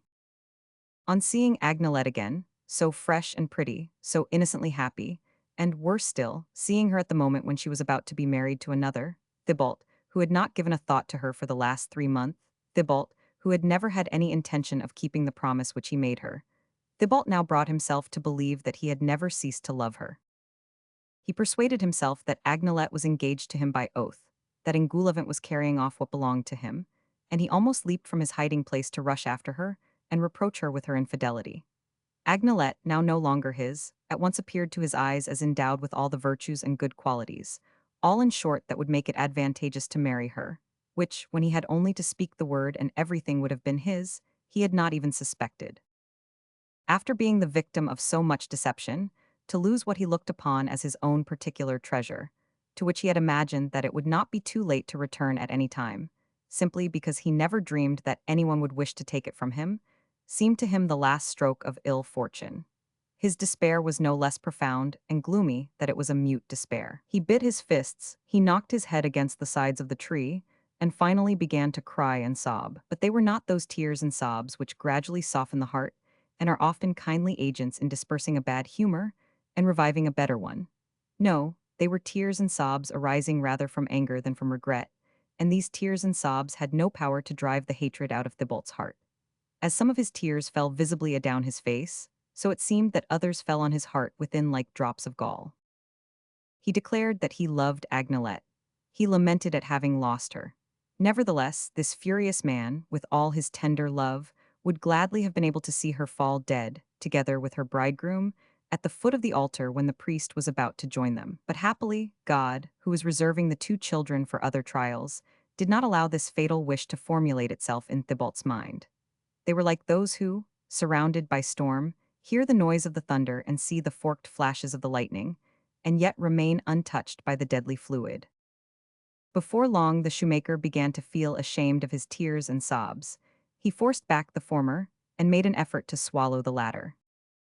He came out of his lair, not quite knowing where he was, and rushed off in the direction of his hut, covering a league in a quarter of an hour. This mad race, however, by causing him to perspire, somewhat calmed him down. At last he recognized the surroundings of his home. He went into his hut as a tiger might enter its den, closed the door behind him, and went and crouched down in the darkest corner he could find in his miserable lodging. There, his elbows on his knees, his chin on his hands, he sat and thought. And what thoughts were they which occupied this unhappy, desperate man? Ask of Milton what were Satan's thoughts after his fall. He went over again all the old questions which had upset his mind from the beginning, which had brought despair upon so many before him, and would bring despair to so many that came after him. Why should some be born in bondage, and others be born to power? Why should there be so much inequality with regard to a thing which takes place in exactly the same way in all classes, namely birth? By what means can this game of nature, in which chance forever holds the cards against mankind, be made a fairer one. And is not the only way to accomplish this, to do what the clever gamester does, get the devil to back him up? He had certainly thought so once. To cheat, he had tried that game himself. And what had he gained by it? Each time he had held a good hand, each time he had felt sure of the game, it was the devil after all who had won. What benefit had he reaped from this deadly power that had been given him of working evil to others? None. Agnelet had been taken from him, the owner of the mill had driven him away, the bailiff's wife had made game of him. His first wish had caused the death of poor Marcotte, and had not even procured him a haunch of the buck that he had been so ambitious to obtain, and this had been the starting point of all his disappointed longings, for he had been obliged to give the buck to the dogs so as to put them off the scent of the black wolf. And then this rapid multiplication of devil's hairs was appalling. He recalled the tale of the philosopher who asked for a grain of wheat, multiplied by each of the 64 squares of the chessboard. The abundant harvests of 1,000 years were required to fill the last square. And he, how many wishes yet remained to him? 7 or 8 at the outside. The unhappy man dared not look at himself either in the spring, which lurked at the foot of one of the trees in the forest, or in the mirror that hung against the wall. He feared to render an exact account to himself of the time still left to him in which to exercise his power. He preferred to remain in the night of uncertainty than to face that terrible dawn which must rise when the night was over. But still, there must be a way of continuing matters, so that the misfortunes of others should bring him good of some kind.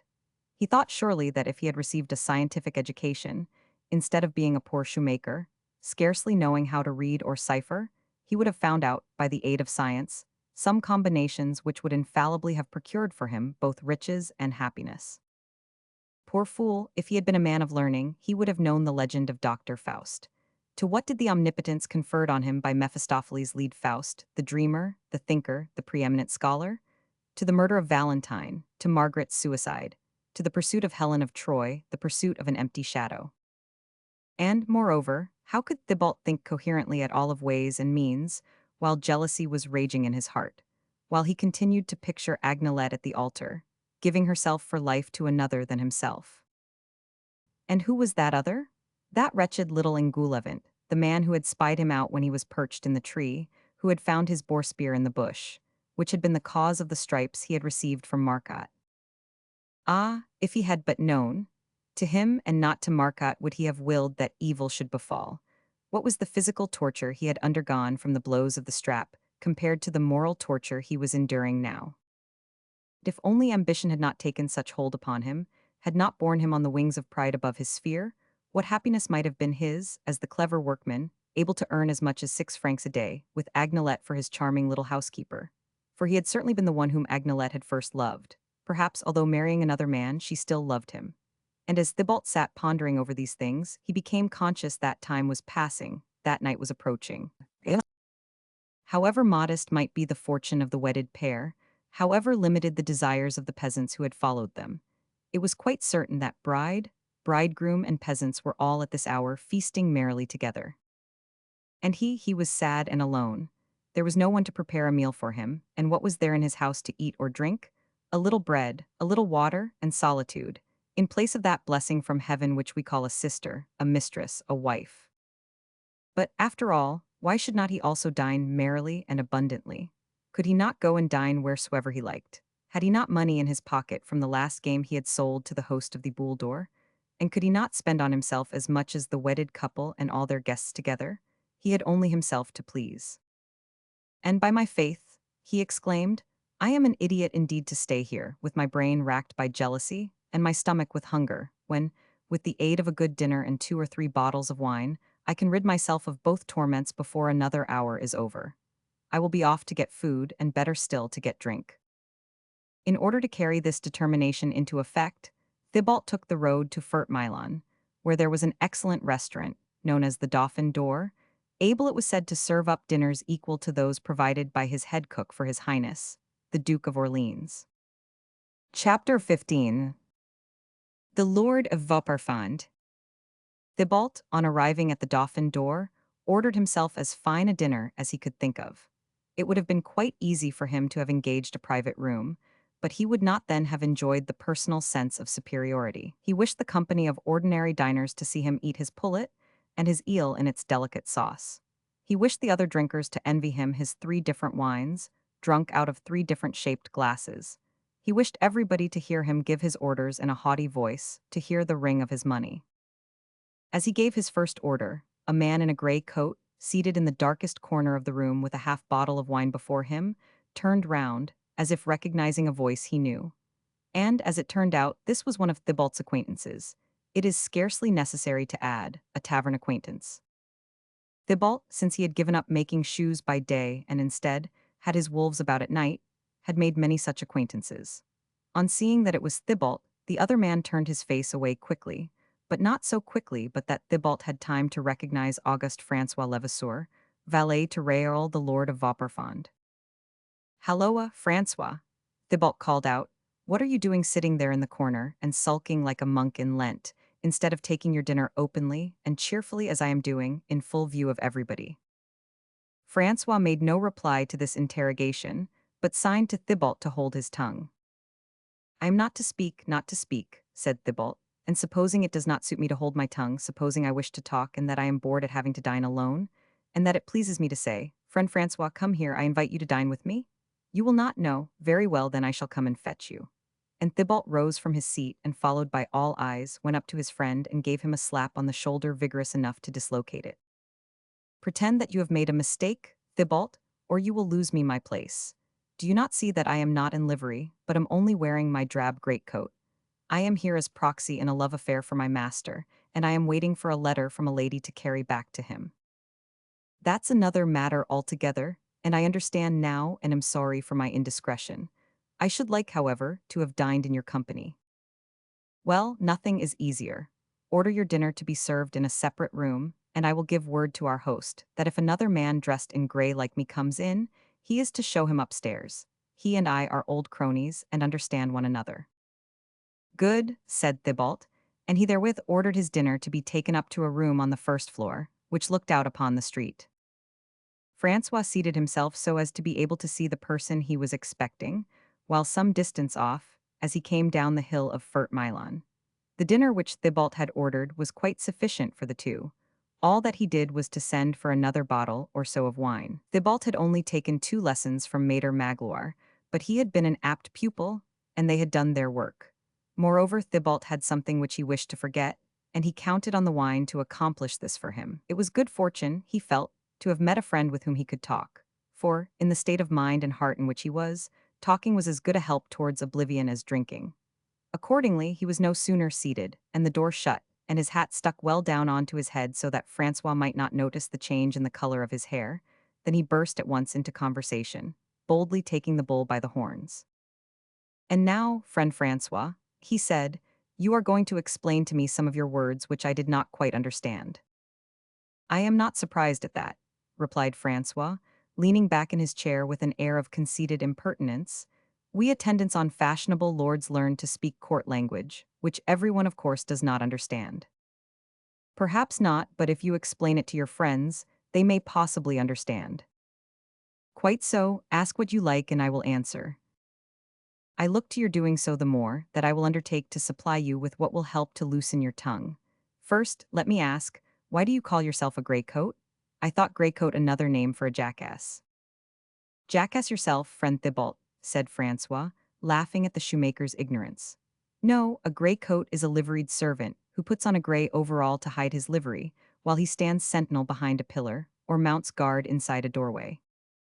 "So you mean that at this moment then, my good Francois, you are on sentry go, and who is coming to relieve you?" "Champagne, who is in the Comtesse de Montgobert's service." "I see, I understand exactly. Your master, the Lord of Vauparfond, is in love with the Comtesse de Montgobert, and you are now awaiting a letter which Champagne is to bring from the lady. Optime, as the tutor to Monsieur Raoul's young brother says. My Lord Raoul is a lucky fellow." "Yes, indeed," said Francois, drawing himself up. "And what a beautiful creature the Countess is." "You know her then?" "I have seen her out hunting with His Highness the Duke of Orleans and Madame de Montesson." Thibault in speaking had said out hunting. My friend, let me tell you that in society we do not say hunting and shooting, but huntin' and shootin'. Oh, said Thibault, I am not so particular to a letter as all that, to the health of my Lord Raoul. As Francois put down his glass on the table, he uttered an exclamation. He had that moment caught sight of champagne. They threw open the window and called to this third comer, and Champagne, with all the ready intuition of the well-bred servant, understood at once and went upstairs. He was dressed, like Francois, in a long grey coat and had brought a letter with him. Well, asked Francois, as he caught sight of the letter in his hand, and is there to be a meeting tonight? Yes, answered Champagne with evident delight. That's all right, said Francois cheerfully. Thibault was surprised at these expressions of apparent sympathy on the part of the servants with their master's happiness. Is it your master's good luck that you are so pleased about? He asked of Francois. Oh, dear me, no, replied the latter, but when my master is engaged, I am at liberty. And do you make use of your liberty? One may be a valet, and yet have one's own share of good luck, and also know how to spend the time more or less profitably, answered Francois, bridling as he spoke. And you, Champagne? Oh, I, replied the last comer, holding his wine up to the light. Yes, I too hope to make good use of it. Well then, here, as to all your love affairs, since everybody seems to have one or more on hand, said Thibault. The same to yours, replied the two other men in chorus. As to myself, said the shoemaker, a look of hatred to his fellow creatures passing over his face, I am the only person who loves nobody, and whom nobody loves. His companion looked at him with a certain surprised curiosity. Ah, said Francois, is the report that is whispered abroad about you in the countryside a true tale then? Report about me? Yes, about you, put in Champagne. Oh, then they say the same thing about me at Mont Gobert as they do at Vauparfond. Champagne nodded his head. Well, and what is it they do say? That you are a werewolf, said Francois. Thibault laughed aloud. Tell me now, have I a tail? He said. Have I a wolf's claws? Have I a wolf's snout? We only repeat what other people say, rejoined Champagne. We do not say that it is so. Well, anyhow, you must acknowledge, said Thibault, that werewolves have excellent wine. By my faith, yes, exclaimed both the valets. To the health of the devil, who provides it, gentlemen. The two men who were holding their glasses in their hand put both glasses down on the table. What is that for? Asked Thibault. You must find someone else to drink that health with you, said Francois. I won't, that's flat. Nor I, added Champagne. Well and good then, I will drink all three glasses myself, and he immediately proceeded to do so. Friend Thibault, said the Baron's valet, it is time we separated. So soon, said Thibault. My master is awaiting me, and no doubt with some impatience. The letter, Champagne. Here it is. Let us take farewell then of your friend Thibault, and be off to our business and our pleasures, and leave him to his pleasures and business. And so saying, Francois winked at his friend, who responded with a similar sign of understanding between them.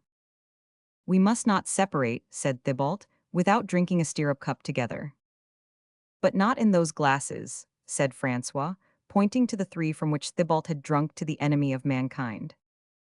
You are very particular, gentlemen. Better call the sacristan and have them washed in holy water.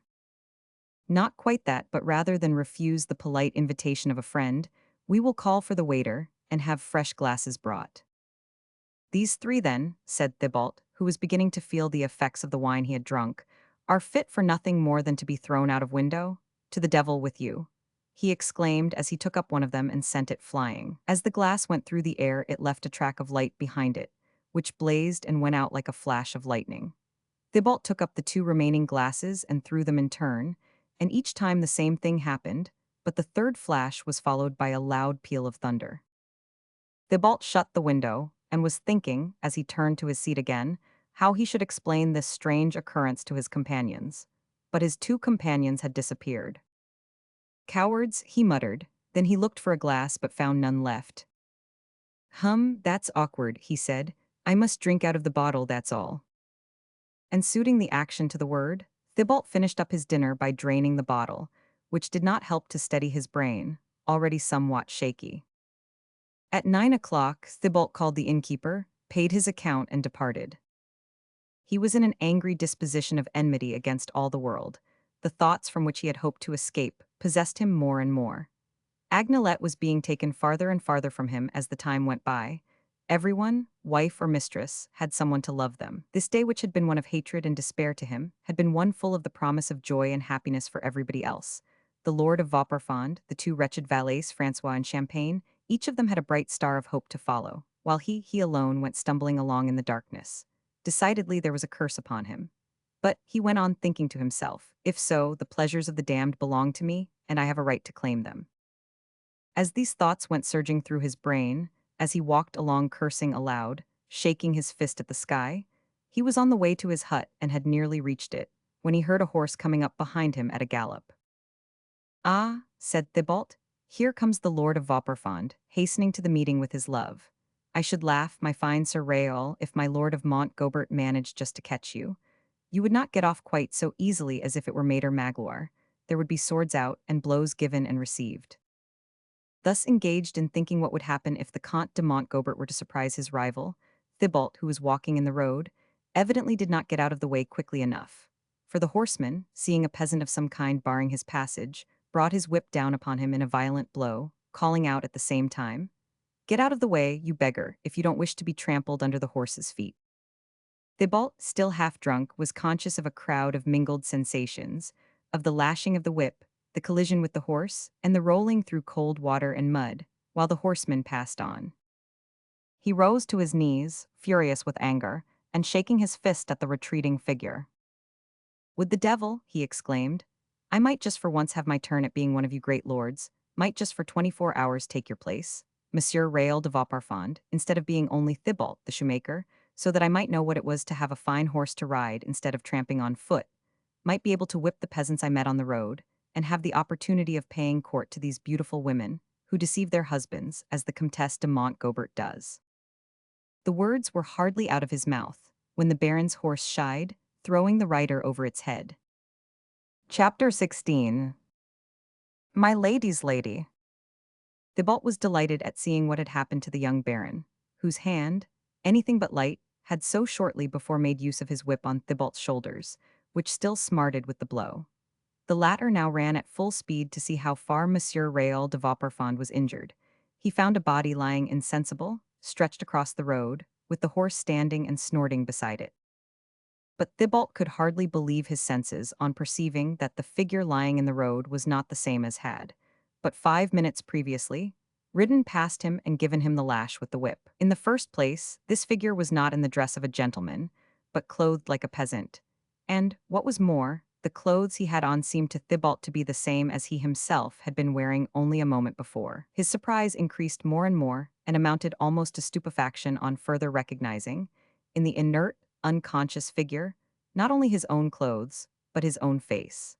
His astonishment naturally led him to turn his eyes from this second Thibault to his own person, when he became aware that an equally remarkable change had come over his costume. Instead of shoes and gaiters, his legs were now encased in an elegant pair of hunting boots, reaching to the knee, as soft and smooth as a pair of silk stockings, with a roll over the instep, and finished off with a pair of fine silver spurs. The knee breeches were no longer of corduroy, but of the most beautiful buckskin, fastened with little gold buckles. His long, coarse olive-colored coat was replaced by a handsome green hunting coat, with gold lace facings, thrown open to display a waistcoat of fine white jean, while over the artistically pleated shirt hung the soft, wavy folds of a cambric cravat. Not a single article of dress about him but had been transformed, even to his old lantern-shaped hat, which was now a three-cornered one, trimmed with gold lace to match the coat. The stick also, such as workmen carry partly for walking and partly for self-defense, and which he had been holding in his hand a minute before, had now given place to a light whip, with which he gave a cut through the air, listening with a sense of aristocratic pleasure to the whistling sound it made. And finally, his slender figure was drawn in at the waist by a belt, from which hung a hunting knife, half sword, half dagger. Thibault was pleased beyond measure at finding himself clothed in such a delightful costume, and with a feeling of vanity, natural under the circumstances, he was overcome with the desire to ascertain without delay how the dress suited his face. But where could he go to look at himself, out there in the midst of pitch darkness? Then, looking about him, he saw that he was only a stone's throw from his own hut. "Ah, to be sure," he said, "nothing easier, for I have my glass there." And he made haste towards his hut, intending, like Narcissus, to enjoy his own beauty in peace and all to himself. But the door of the hut was locked, and Thibault felt vainly for the key. All he could find in his pockets was a well-filled purse, a sweetmeat box containing scented lozenges, and a little mother-of-pearl and gold penknife. What could he have done then with his door key? Then suddenly a bright thought occurred to him. Possibly the key was in the pocket of that other Thibault who was lying out there in the road. He went back and felt in the breeches pocket, where he discovered the key at once, in company with a few sous. Holding the rough, clumsy thing in the tips of his fingers, he returned to open the door. The inside of the hut was even. Image not available. The Baroness' horse shied, throwing the rider over its head. The Baron's horse shied, throwing the rider over its head. Darker that the night outside, and Thibault groped about to find the steel, the tinder and flint, and the matches, and then proceeded to try and light the candle, which consisted of an end stuck into an empty bottle. In a second or two this was accomplished, but in the course of the operation Thibault was obliged to take hold of the candle with his fingers. "Pa," he said, "what pigs these peasants are. I wonder how they can live in this dirty sort of way." However, the candle was alight, which was the chief matter, and Thibault now took down his mirror, and bringing it to the light, looked at himself in it. His eye had scarcely caught sight of the reflected image, than he uttered a cry of astonishment. It was no longer himself that he saw, or rather, although it was still Thibault in spirit, it was no longer Thibault in body. His spirit had entered into the body of a handsome young man of 25 or 26 years of age, with blue eyes, pink fresh cheeks, red lips, and white teeth. In short, it had entered into the body of the Baron Raoul de Vauparfond. Then Thibault recalled the wish that he had uttered in his moment of anger, after the blow from the whip and his collision with the horse. His wish had been that for 24 hours he might be the Baron de Vauparfond, and the Baron de Vauparfond be Thibault, which now explained to him what had at first seemed inexplicable, why the unconscious man now lying in the road was dressed in his clothes and had his face. "But I must not forget one thing," he said, "that is, that although I seem to be here, I am not really here but lying out there, so I must be careful to see that during the 24 hours, during which I shall be imprudent enough to be away from myself, no irreparable harm comes to me.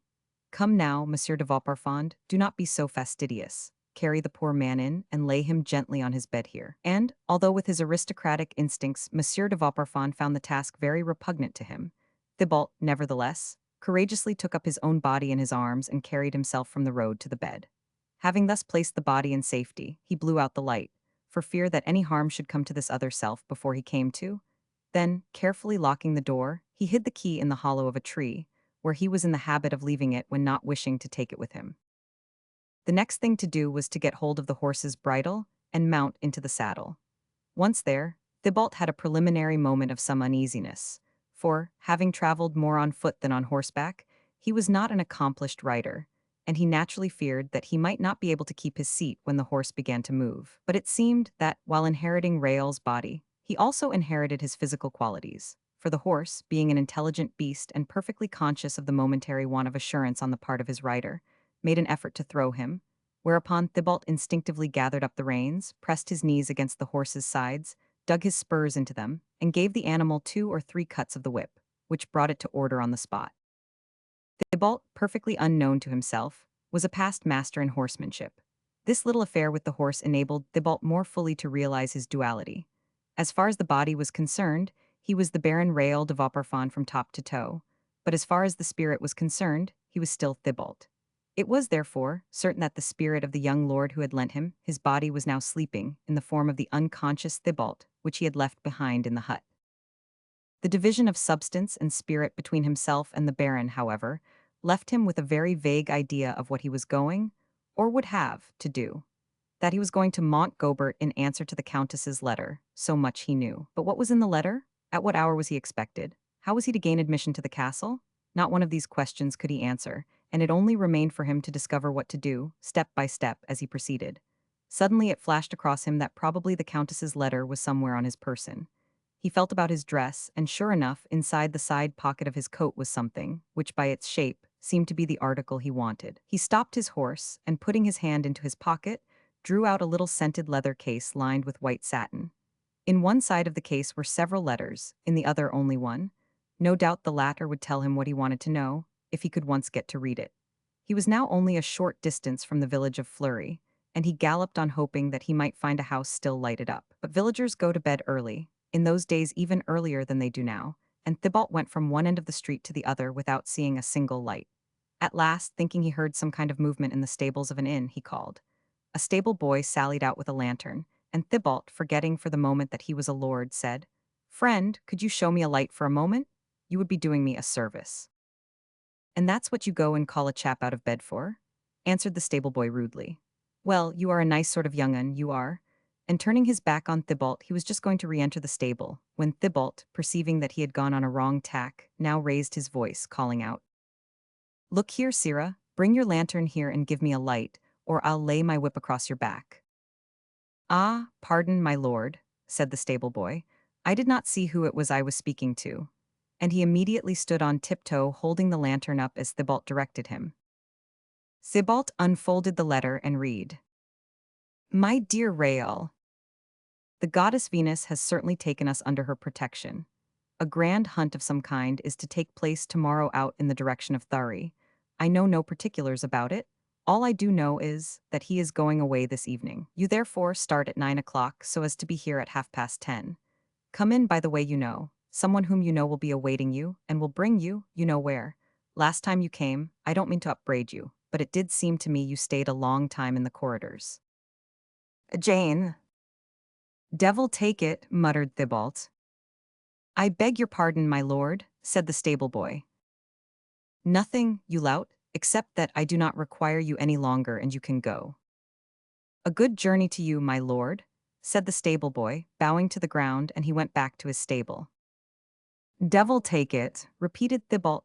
"The letter gives me precious little information, except that we are under the protection of the goddess Venus, that he goes away this evening, that the Comtesse de Montgobert expects me at 10:30, and that her Christian name is Jane.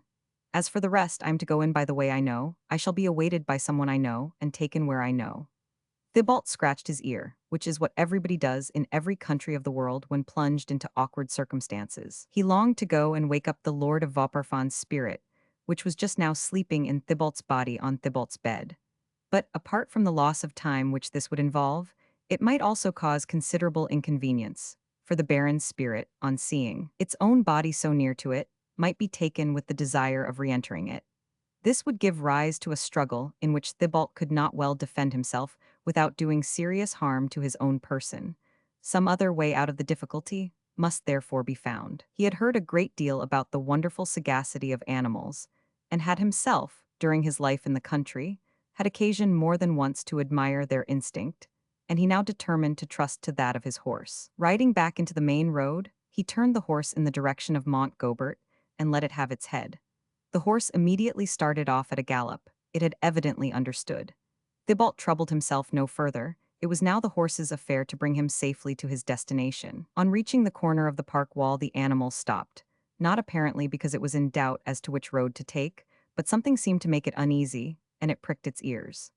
At the same time, Thibault also fancied that he caught sight of two shadows, but they must have been only shadows, for although he stood up in his stirrups and looked all around him, he could see absolutely nothing. They were probably poachers, he thought, who had reasons like himself for wishing to get inside the park. There being no longer anything to bar his passage, he had only, as before, to let the horse go its own way, and he accordingly did so. The horse followed the walls of the park at a quick trot, carefully choosing the soft edge of the road, and not uttering a single neigh. The intelligent animal seemed as if it knew that it must make no sound, or at least as little sound as possible. In this way they went along the whole of one side of the park, and on reaching the corner, the horse turned as the wall turned and stopped before a small breach in the same. "It's through here, evidently," said Thibault, "that we have to go." The horse answered by sniffing at the breach and scraping the ground with its foot. Thibault gave the animal the rein, and it managed to climb up and through the breach, over the loose stones which rolled away beneath its hoof. Horse and rider were now within the park. One of the three difficulties had been successfully overcome. Thibault had got in by the way he knew. It now remained to find the person whom he knew, and he thought it wisest to leave this also to his horse. The horse went on for another 5 minutes, and then stopped at a short distance from the castle, before the door of one of those little huts of rough logs and bark and clay, which are built up in parks, as painters introduce buildings into their landscapes, solely for the sake of ornament. On hearing the horse's hoofs, someone partly opened the door, and the horse stopped in front of it. A pretty girl came out and asked in a low voice, "Is it you, Monsieur Raoul?" "Yes, my child, it is I," answered Thibault, dismounting. Madame was terribly afraid that drunken fool of a Champagne might not have given you the letter. She need not have been afraid. Champagne brought it me with the most exemplary punctuality. "Leave your horse then and come." "But who will look after it?" "Why, Cramoisy, of course, the man who always does." "Ah, yes, to be sure," said Thibault, as if these details were familiar to him. "Cramoisy will look after it." "Come, come," said the maid. "We must make haste or Madame will complain again that we loiter in the corridors."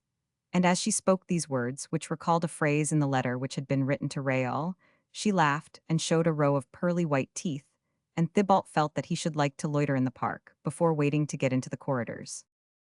Then the maid suddenly stood still a moment with her head bent, listening. "What is it?" asked Thibault. "I thought I heard the sound of a branch creaking under somebody's foot." "Very likely," said Thibault, "no doubt Cramossy's foot." "All the more reason that you should be careful what you do, at all events out here." "I don't understand." "Do you not know that Cramoisy is the man I am engaged to?"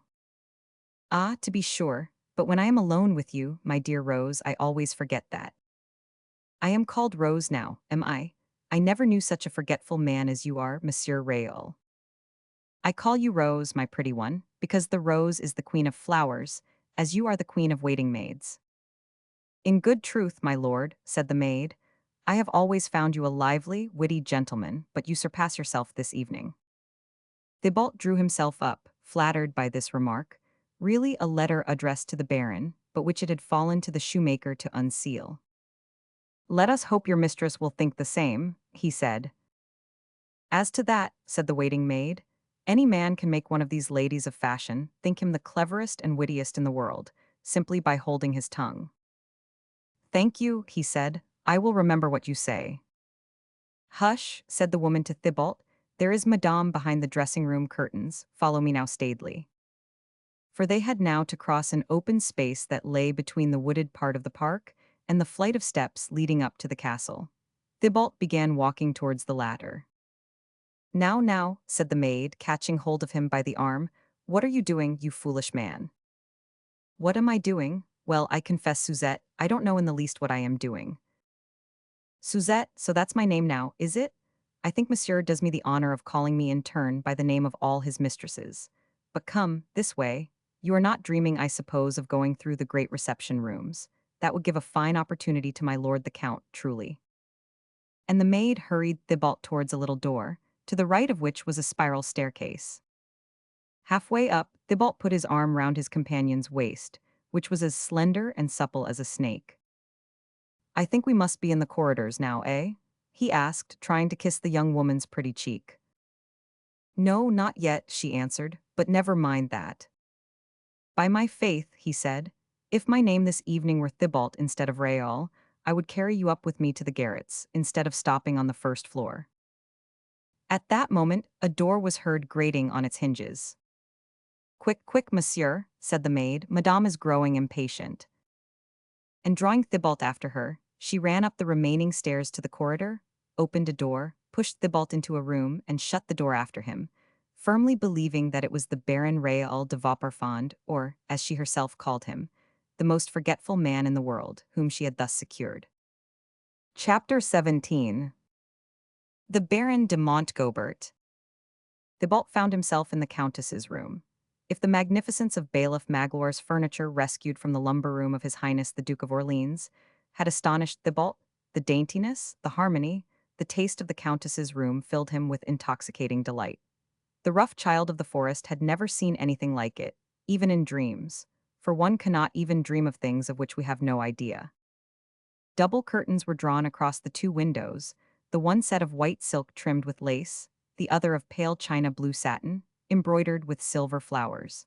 The bed and the toilet table were draped to match the windows and were nearly smothered in clouds of Valenciennes lace. The walls were hung with very light rose-colored silk, over which thick folds of Indian muslin, delicate as woven air, undulated like waves of mist at the slightest breath of air from the door. The ceiling was composed of a medallion painted by Boucher and representing the toilet of Venus. She was handing her cupids the various articles of a woman's apparel, and these were now all distributed, with the exception of the goddess's girdle. The central medallion was surrounded by a series of panels, on which were painted supposed views of Cnidos, Paphos, and Amathus. All the furniture, chairs, armchairs, settees, sociables, was covered with china satin similar to that of the curtains. Over the groundwork of the carpet, of the color of pale green water, were scattered bouquets of blue cornflowers, pink poppies, and white daisies. The tables were of rosewood, the corner pieces of Indian lacquer, and the whole room was softly lighted by pink wax candles held in two candelabra. A vague and indescribably delicate perfume pervaded the air. One could not say from what sweet essence, for it was scarcely even a perfume, but rather an emanation, the same kind of odorous exhalation whereby Aeneas, in the Aeneid, recognized the presence of his mother. Thibault pushed into the room by the waiting maid, made one step forward, and then stopped. He had taken everything in at a glance, inhaled everything at a breath. For a second there passed before his mind's eye like a vision, Agnelette's little cottage, Madame Pollett's dining room, the bedchamber of the bailiff's wife, but they disappeared as quickly to give place to this delicious paradise of love into which he had been transported as by magic. He could scarcely believe that what he looked upon was real. Were there really men and women in the world, so blessed by fortune as to live in such surroundings as these? Had he not been carried to some wizard's castle, to some fairy's palace? And those who enjoyed such favor as this, what special good had they done? What special evil had they done, who were deprived of these advantages? Why, instead of wishing to be the baron for 24 hours, had he not wished to be the countess's lapdog all his life? How would he bear to be Thibault again after having seen all this? He had just reached this point in his reflections, when the dressing-room door opened and the countess herself appeared, a fit bird for such a nest, a fit flower for such a sweet-scented garden.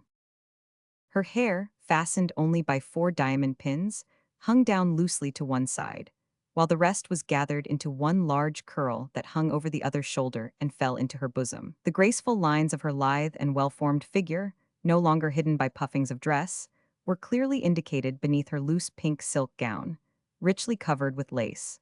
So fine and transparent was the silk of her stockings that it was more like pearl-white flesh than any texture, and her tiny feet were shod in little slippers made of cloth of silver with red heels. But not an atom of jewelry, no bracelets on the arms, no rings on the fingers, just one row of pearls round the throat, that was all. But what pearls? Worth a king's ransom. As this radiant apparition came towards him, Thibault fell on his knees. He bowed himself, feeling crushed at the sight of this luxury, of this beauty, which to him seemed inseparable. Yes, yes, you may well kneel. Kneel lower, lower yet. Kiss my feet, kiss the carpet, kiss the floor, but I shall not any the more forgive you. You are a monster. In truth, madame, if I compare myself with you, I am even worse than that. Ah, yes, pretend that you mistake my words and think I am only speaking of your outward appearance, when you know I am speaking of your behavior. And indeed, if your perfidious soul were imaged in your face, you would verily and indeed be a monster of ugliness. But yet it is not so, for monsieur, for all his wickedness and infamous doings, still remains the handsomest gentleman in all the country round. But come now, monsieur, ought you not to be ashamed of yourself? Because I am the handsomest gentleman in the neighborhood? Asked Thibault, detecting by the tone of the lady's voice that his crime was not an irremediable one. No, monsieur, but for having the blackest soul and the falsest heart ever hidden beneath such a gay and golden exterior.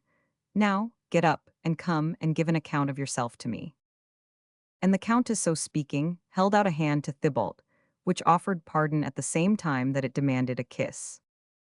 Thibault took the soft, sweet hand in his own and kissed it. Never had his lips touched anything so like satin. The countess now seated herself on the settee and made a sign to Raoul to sit down beside her. Let me know something of your doings since you were last here, said the countess to him. First tell me, dear countess, replied Thibault, when I last was here. Do you mean you have forgotten? One does not generally acknowledge things of that kind, unless seeking for a cause of quarrel. On the contrary, dear friend, it is because the recollection of that last visit is so present with me, that I think it must have been only yesterday we were together, and I try in vain to recall what I have done. And I assure you I have committed no other crime since yesterday but that of loving you. That's not a bad speech, but you will not get yourself out of disgrace by paying compliments. Dear Countess, said Thibault, supposing we put off explanations to another time. No, you must answer me now. It is 5 days since I last saw you. What have you been doing all that time? I am waiting for you to tell me, Countess. How can you expect me, conscious as I am of my innocence, to accuse myself? Very well then, I will not begin by saying anything about your loitering in the corridors. Oh, pray, let us speak of it. How can you think, Countess, that knowing you, the diamond of diamonds, was waiting for me, I should stop to pick up an imitation pearl? Ah, but I know how fickle men are, and Lysette is such a pretty girl. Not so, dear Jane, but you must understand that she being our confidant, and knowing all our secrets, I cannot treat her quite like a servant. How agreeable it must be to be able to say to oneself, I am deceiving the Comtesse de Montgobert, and I am the rival of Monsieur Cramoisy. Very well then, there shall be no more loiterings in the corridors, no more kisses for poor Lysette, supposing of course there ever have been any. Well, after all, there is no great harm in that. Do you mean that I have done something even worse? Where had you been the other night, when you were met on the road between Erneville and Villers-Cotterets? Someone met me on the road. Yes, on the Erneville road. Where were you coming from? I was coming home from fishing. Fishing? What fishing? They had been drawing the Burville ponds. Oh, we know all about that. You are such a fine fisher, are you not, monsieur? And what sort of an eel were you bringing back in your net, returning from your fishing at 2 o'clock in the morning? I had been dining with my friend, the Baron, at Vez. At Vez, ha! I fancy you went there mainly to console the beautiful recluse, whom the jealous Baron keeps shut up there a regular prisoner, so they say. But even that I can forgive you. What, is there a blacker crime still? Said Thibault, who was beginning to feel quite reassured, seeing how quickly the pardon followed on the accusation, however serious it appeared at first. Yes, at the ball given by His Highness the Duke of Orleans. What ball? Why, the one yesterday. It's not so very long ago, is it? Oh, yesterday's ball, I was admiring you. Indeed, but I was not there. Is it necessary for you to be present, Jane, for me to admire you? Cannot one admire you in remembrance as truly as in person? And if, when absent, you triumph by comparison, the victory is only so much the greater. I dare say, and it was in order to carry out the comparison to its utmost limits that you danced 4 times with Madame de Bonneval. They are very pretty, are they not? Those dark women who cover themselves with rouge, and have eyebrows like the Chinese mannequins on my screens and mustaches like a grenadier. Do you know what we talked about during those 4 dances? It is true, then, that you danced 4 times with her. It is true, no doubt, since you say so. Is that a proper sort of answer? What other could I give? Could anyone contradict what was said by so pretty a mouth? Not I certainly, who would still bless it, even though it were pronouncing my sentence of death. And, as if to await this sentence, Thibault fell on his knees before the Countess. But at that moment the door opened, and Lysette rushed in full of alarm. Ah, monsieur, monsieur, she cried, save yourself. Here comes my master the Count. The Count, exclaimed the Countess. Yes, the Count in person, and his huntsman Lestock with him. Impossible. I assure you, madame, Cramoisy saw them as plain as I see you. The poor fellow was quite pale with fright. Ah, then the meet at Thury was all a pretense, a trap to catch me. Who can tell, madame? Alas, alas, men are such deceiving creatures. What is to be done? Asked the Countess. Wait for the Count and kill him, said Thibault resolutely, furious at again seeing his good fortune escaping from him, at losing what above all things it had been his ambition to possess. Kill him, kill the Count, are you mad, Raoul? No, no, you must fly, you must save yourself. Lysette, Lysette, take the Baron through my dressing room. And in spite of his resistance, Lysette by dint of pushing got him safely away. Only just in time, steps were heard coming up the wide main staircase. The Countess, with a last word of love to the supposed Raoul, glided quickly into her bedroom, while Thibault followed Lysette. She led him rapidly along the corridor, where Cramoisy was keeping guard at the other end, then into a room, and through this into another, and finally into a smaller one which led into a little tower. Here, the fugitives came again onto a staircase corresponding with the one by which they had gone up, but when they reached the bottom they found the door locked. Lysette, with Thibault still following, went back up a few steps into a sort of office in which was a window looking over the garden. This she opened. It was only a few feet from the ground, and Thibault jumped out, landing safely below. "You know where your horse is," called Lysette. "Jump on its back, and do not stop till you get to Vauparfond." Thibault would have liked to thank her for all her kindly warnings, but she was some 6 feet above him, and he had no time to lose. A stride or two brought him to the clump of trees under which stood the little building, which served as stable for his horse. But was the horse still there? He heard a neigh which reassured him. Only the neigh sounded, he thought, more like a cry of pain. Thibault went in, put out his hand, felt the horse, gathered up the reins, and leaped onto its back without touching the stirrups. Thibault, as we have already said, had suddenly become a consummate horseman. But the horse no sooner felt the weight of the rider on its back than the poor beast began to totter on its legs.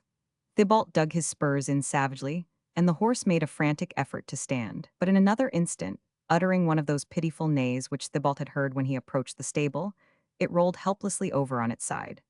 Thibault quickly disengaged his leg from under the animal, which, as the poor thing struggled to rise, he had no difficulty in doing, and he found himself again on his feet. Then it became clear to him that in order to prevent his escape, Monsieur le Comte de Montgobert had hamstrung his horse. Thibault uttered an oath. "If I ever meet you, Monsieur Comte de Montgobert," he said, "I swear that I will hamstring you as you have hamstrung this poor beast." Then he rushed out of the little building, and remembering the way he had come, turned in the direction of the breach in the wall, and walking quickly towards it, found it, climbed over the stones, and was again outside the park. But his further passage was barred, for there in front of him was the figure of a man who stood waiting with a drawn sword in his hand. Thibault recognized the Comte de Montgobert. The Comte de Montgobert thought he recognized Raoul de Vauparfond. "Draw, Baron," said the Count. Further explanation was unnecessary. Thibault, on his side, equally enraged at having the prey, on which he had already set tooth and claw, snatched away from him, was as ready to fight as the Count. He drew, not his sword, but his hunting knife, and the two men crossed weapons.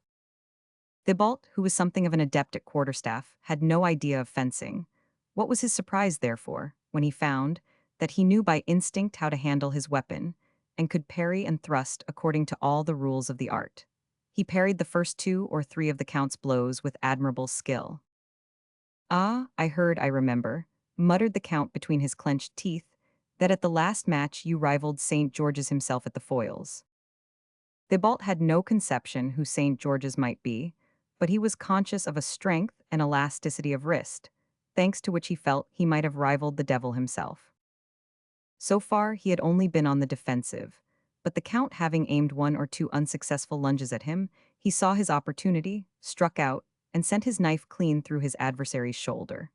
The Count dropped his sword, tottered, and falling onto one knee, cried, "Help, Lestock." Thibault ought then to have sheathed his knife and fled, but, unfortunately, he remembered the oath he had taken as regards the Count. When he had found that his horse had been hamstrung, he slipped the sharp blade of his weapon under the bent knee and drew it towards him. The Count uttered a cry, but as Thibault rose from his stooping posture, he too felt a sharp pain between his shoulder blades, followed by a sensation as of extreme cold over the chest, and finally the point of a weapon appeared above his right breast. Then he saw a cloud of blood and knew no more. Lestock, called to his master's aid as the latter fell, had run to the spot, and, as Thibault rose from hamstringing the Count, had seized that moment to dig his hunting knife into his back. Chapter 18. Death and Resurrection. The cold morning air brought Thibault back to consciousness. He tried to rise, but the extremity of his pain held him bound. He was lying on his back, with no remembrance of what had happened, seeing only the low gray sky above him. He made another effort, and turning managed to lift himself on his elbow.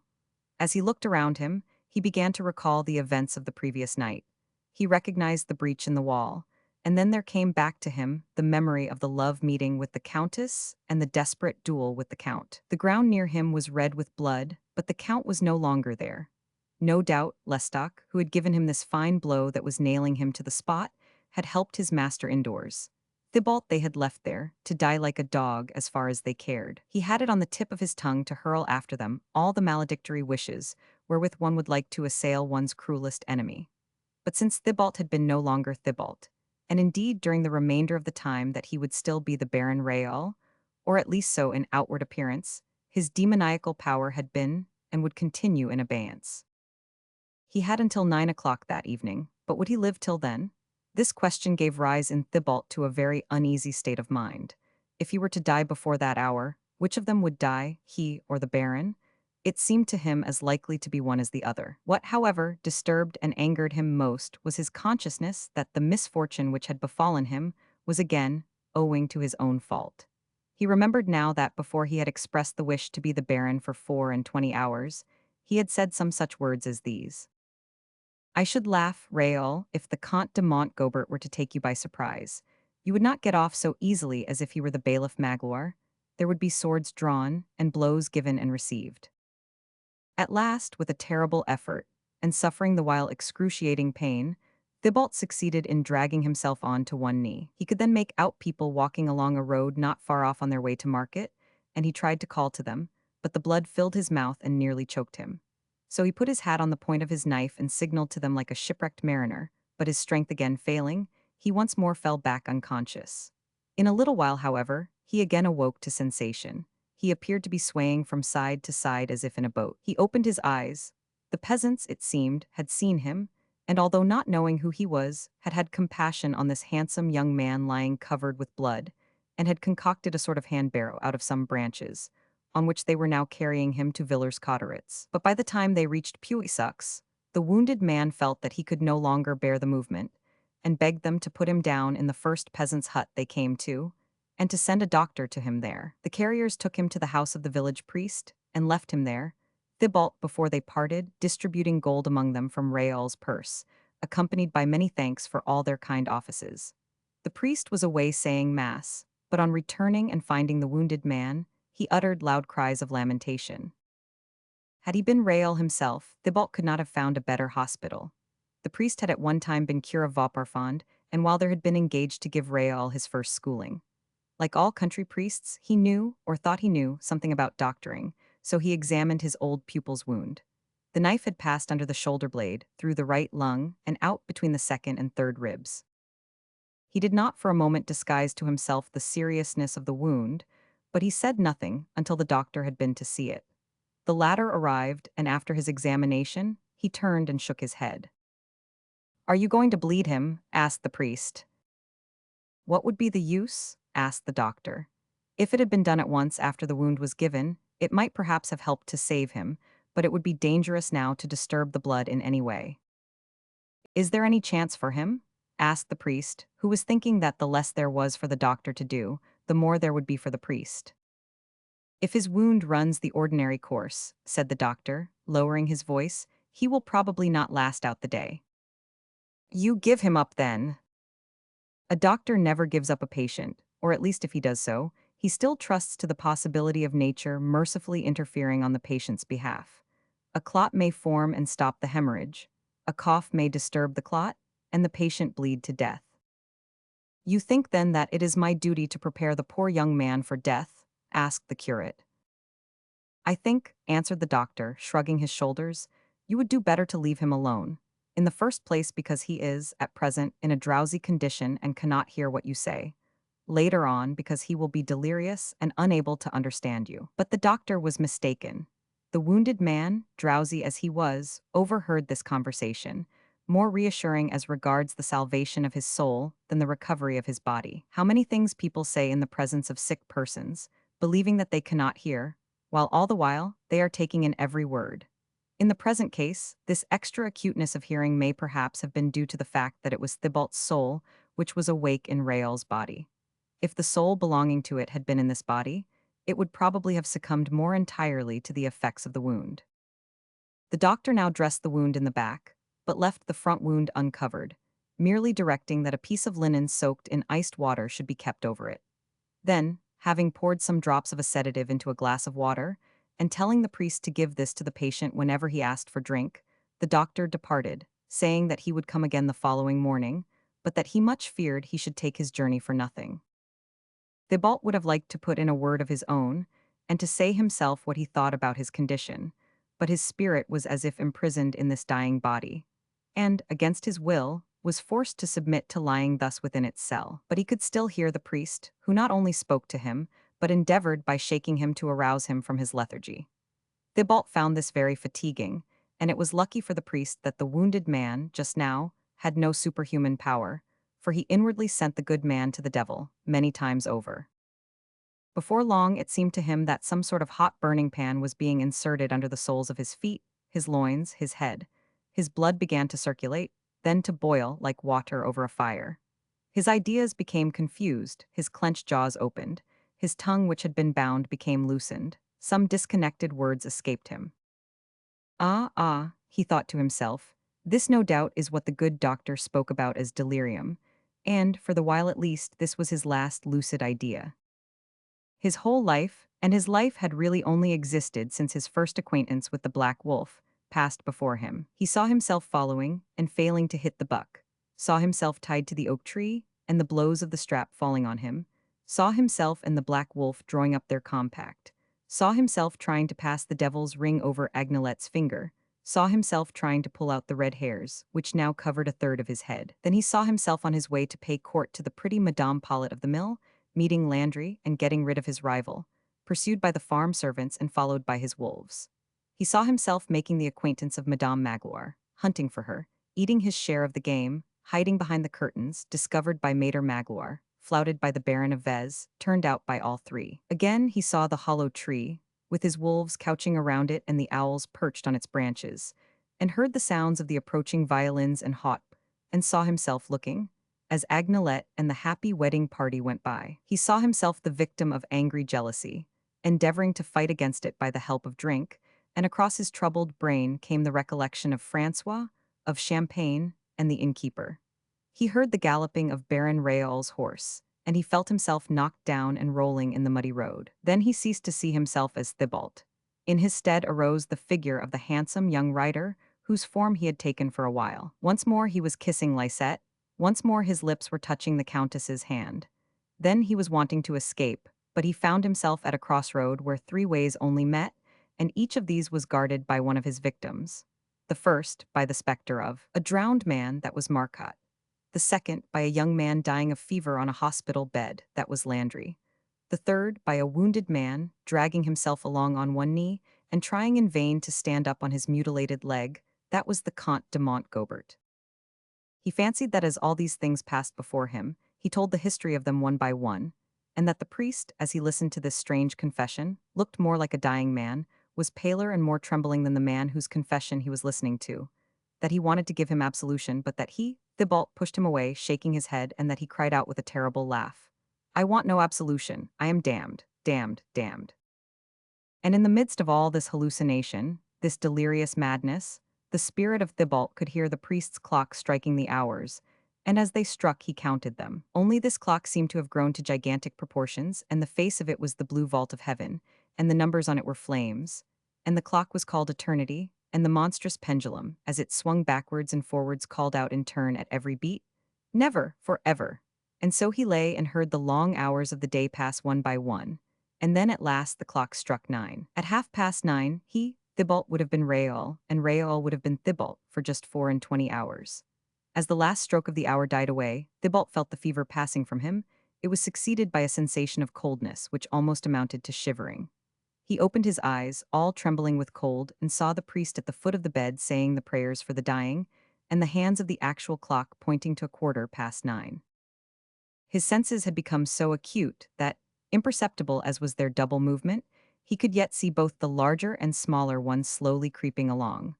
They were gradually nearing the critical hour, 9:30. Although the face of the clock was in darkness, it seemed illuminated by some inward light. As the minute hand approached the number 6, a spasm becoming every instant more and more violent shook the dying man.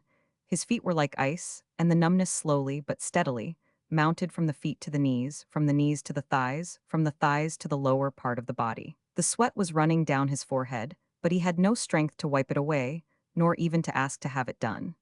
It was a sweat of agony which he knew every moment might be the sweat of death. All kinds of strange shapes, which had nothing of the human about them, floated before his eyes. The light faded away.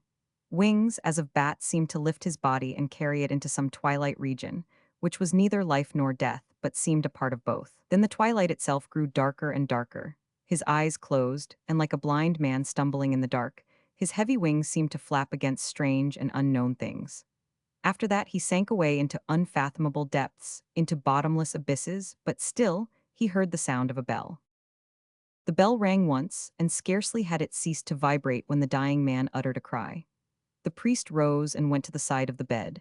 With that cry, the Baron Raoul had breathed his last. It was exactly 1 second after the half hour after 9. Chapter 19. The Dead and the Living. At the same moment that the trembling soul of the young Baron passed away, Thibault, awaking as if from an agitated sleep full of terrible dreams, sat up in his bed. He was surrounded by fire, every corner of his hut was in flames. At first he thought it was a continuation of his nightmare, but then he heard cries of, "Death to the wizard, death to the sorcerer, death to the werewolf," and he understood that some terrible attack was being made upon him. The flames came nearer, they reached the bed, he felt their heat upon him. A few seconds more and he would be burned alive in the midst of the flaming pile. Thibault leaped from his bed, seized his boar spear, and dashed out of the back door of his hut. No sooner did his enemies see him rush through the fire and emerge from the smoke than their cries of death to him, death, were redoubled. 1 or 2 shots were fired at him. Thibault heard the bullets whiz past. Those who shot at him wore the livery of the Grand Master, and Thibault recalled the menace of the Lord of Vez, uttered against him a few days before. He was then beyond the pale of the law. He could be smoked out of his hole like a fox. He could be shot down like a buck. Luckily for Thibault, not one of the bullets struck him, and as the circle of fire made by the burning hut was not a large one, he was soon safely beyond it, and once again in shelter of the vast and gloomy forest, where, had it not been for the cries of the menials who were burning down his house, the silence would have been as complete as the darkness. He sat down at the foot of a tree and buried his head in his hands. The events of the last 48 hours had succeeded each other with such rapidity that there was no lack of matter to serve as subjects of reflection to the shoemaker.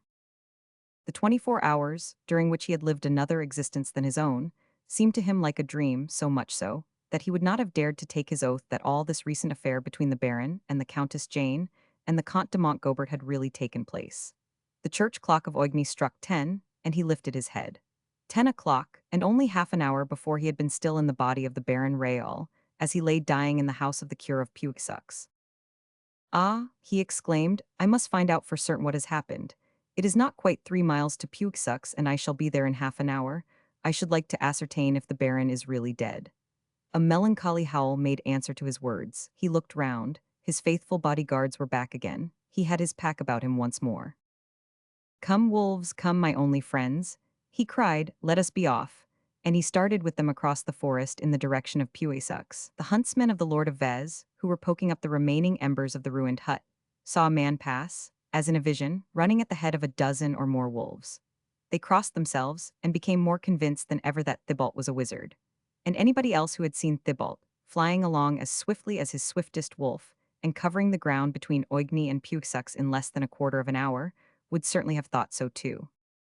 He stopped at the entrance to the village, and turning to his wolves, he said, "Friend wolves, I have no further need of you tonight, and indeed, I wish to be alone. Amuse yourselves with the stables in the neighborhood. I give you leave to do just what you like.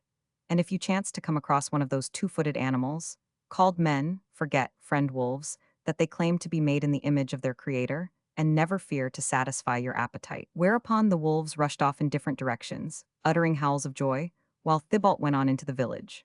The cure's house adjoined the church, and Thibault made a circuit so as to avoid passing in front of the cross. When he reached the presbytery, he looked in through one of the windows, and there he saw a bed with a lighted wax candle beside it, and over the bed itself was spread a sheet, and beneath the sheet could be seen the outlines of a figure lying rigid in death. There appeared to be no one in the house. The priest had no doubt gone to give notice of the death to the village authorities. Thibault went inside and called the priest, but no one answered. He walked up to the bed. There could be no mistake about the body under the sheet being that of a dead man. He lifted the sheet. There could be no mistaking that the dead body was that of Raoul de Vauparfond. On his face lay the still, unearthly beauty which is born of eternity. His features, which in life had been somewhat too feminine for those of a man, had now assumed the somber grandeur of death. At the first glance you might have thought he only slept, but on gazing longer you recognized in that immovable calm something more profound than sleep. The presence of one who carries a sickle for scepter and wears a shroud for mantle was unmistakable, and you knew King Death was there. Thibault had left the door open, and he heard the sound of light footsteps approaching. At the back of the alcove hung a serge curtain, which masked a door by which he could retreat if necessary, and he now went and placed himself behind it. A woman dressed in black and covered with a black veil paused in some hesitation at the door. The head of another woman passed in front of hers and looked carefully round the room. "I think it is safe for Madame to go in. I see no one about, and besides I will keep watch." The woman in black went in, walked slowly towards the bed, stopped a moment to wipe the perspiration from her forehead, then, without further hesitation, lifted the sheet which Thibault had thrown back over the face of the dead man. Thibault then saw that it was the Countess. "Alas," she said, "what they told me was true." Then she fell on her knees, praying and sobbing. Her prayer being ended, she rose again, kissed the pale forehead of the dead, and the blue marks of the wound through which the soul had fled.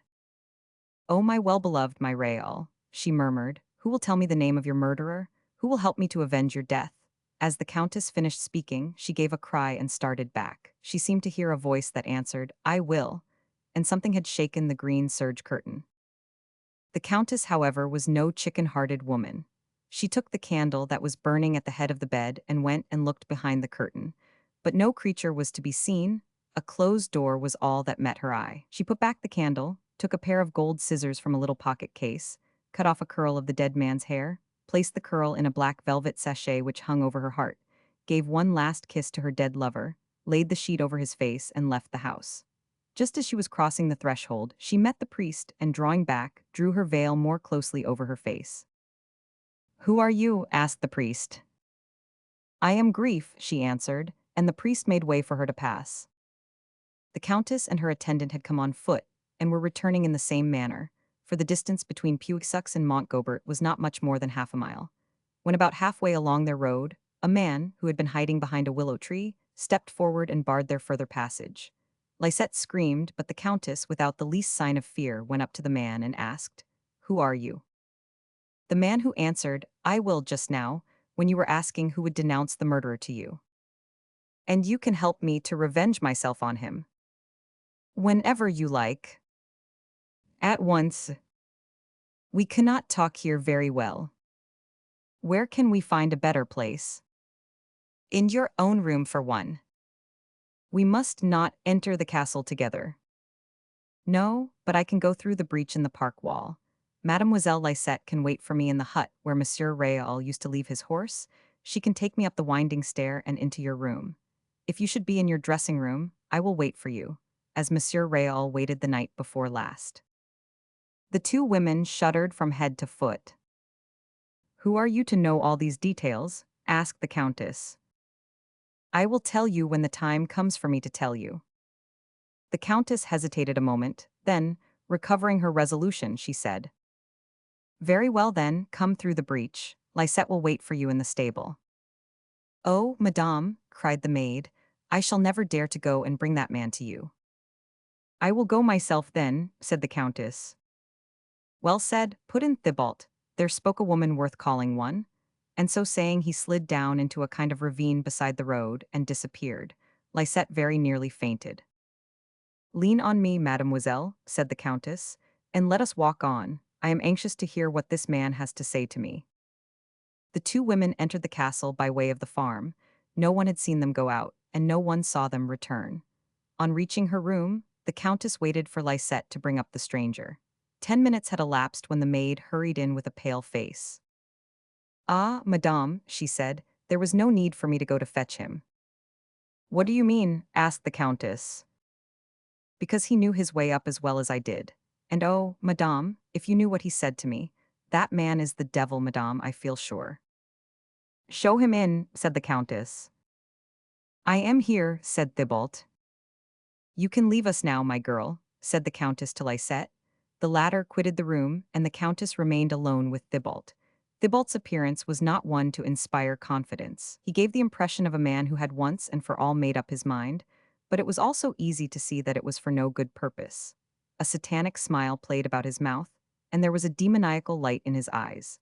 He had made no attempt to hide his red hairs, but had left them defiantly uncovered, and they hung over his forehead like a plume of flame. But still, the Countess looked him full in the face without changing color. "My maid says that you know the way to my room. Have you ever been here before?" "Yes, madame, once." "And when was that?" "The day before yesterday." "At what time?" "From 10:30 till 12:30 at night." The Countess looked steadily at him and said, "That is not true. Would you like me to tell you what took place?" "During the time you mention." "During the time I mention." "Say on," replied the Countess laconically. Thibault was equally laconic.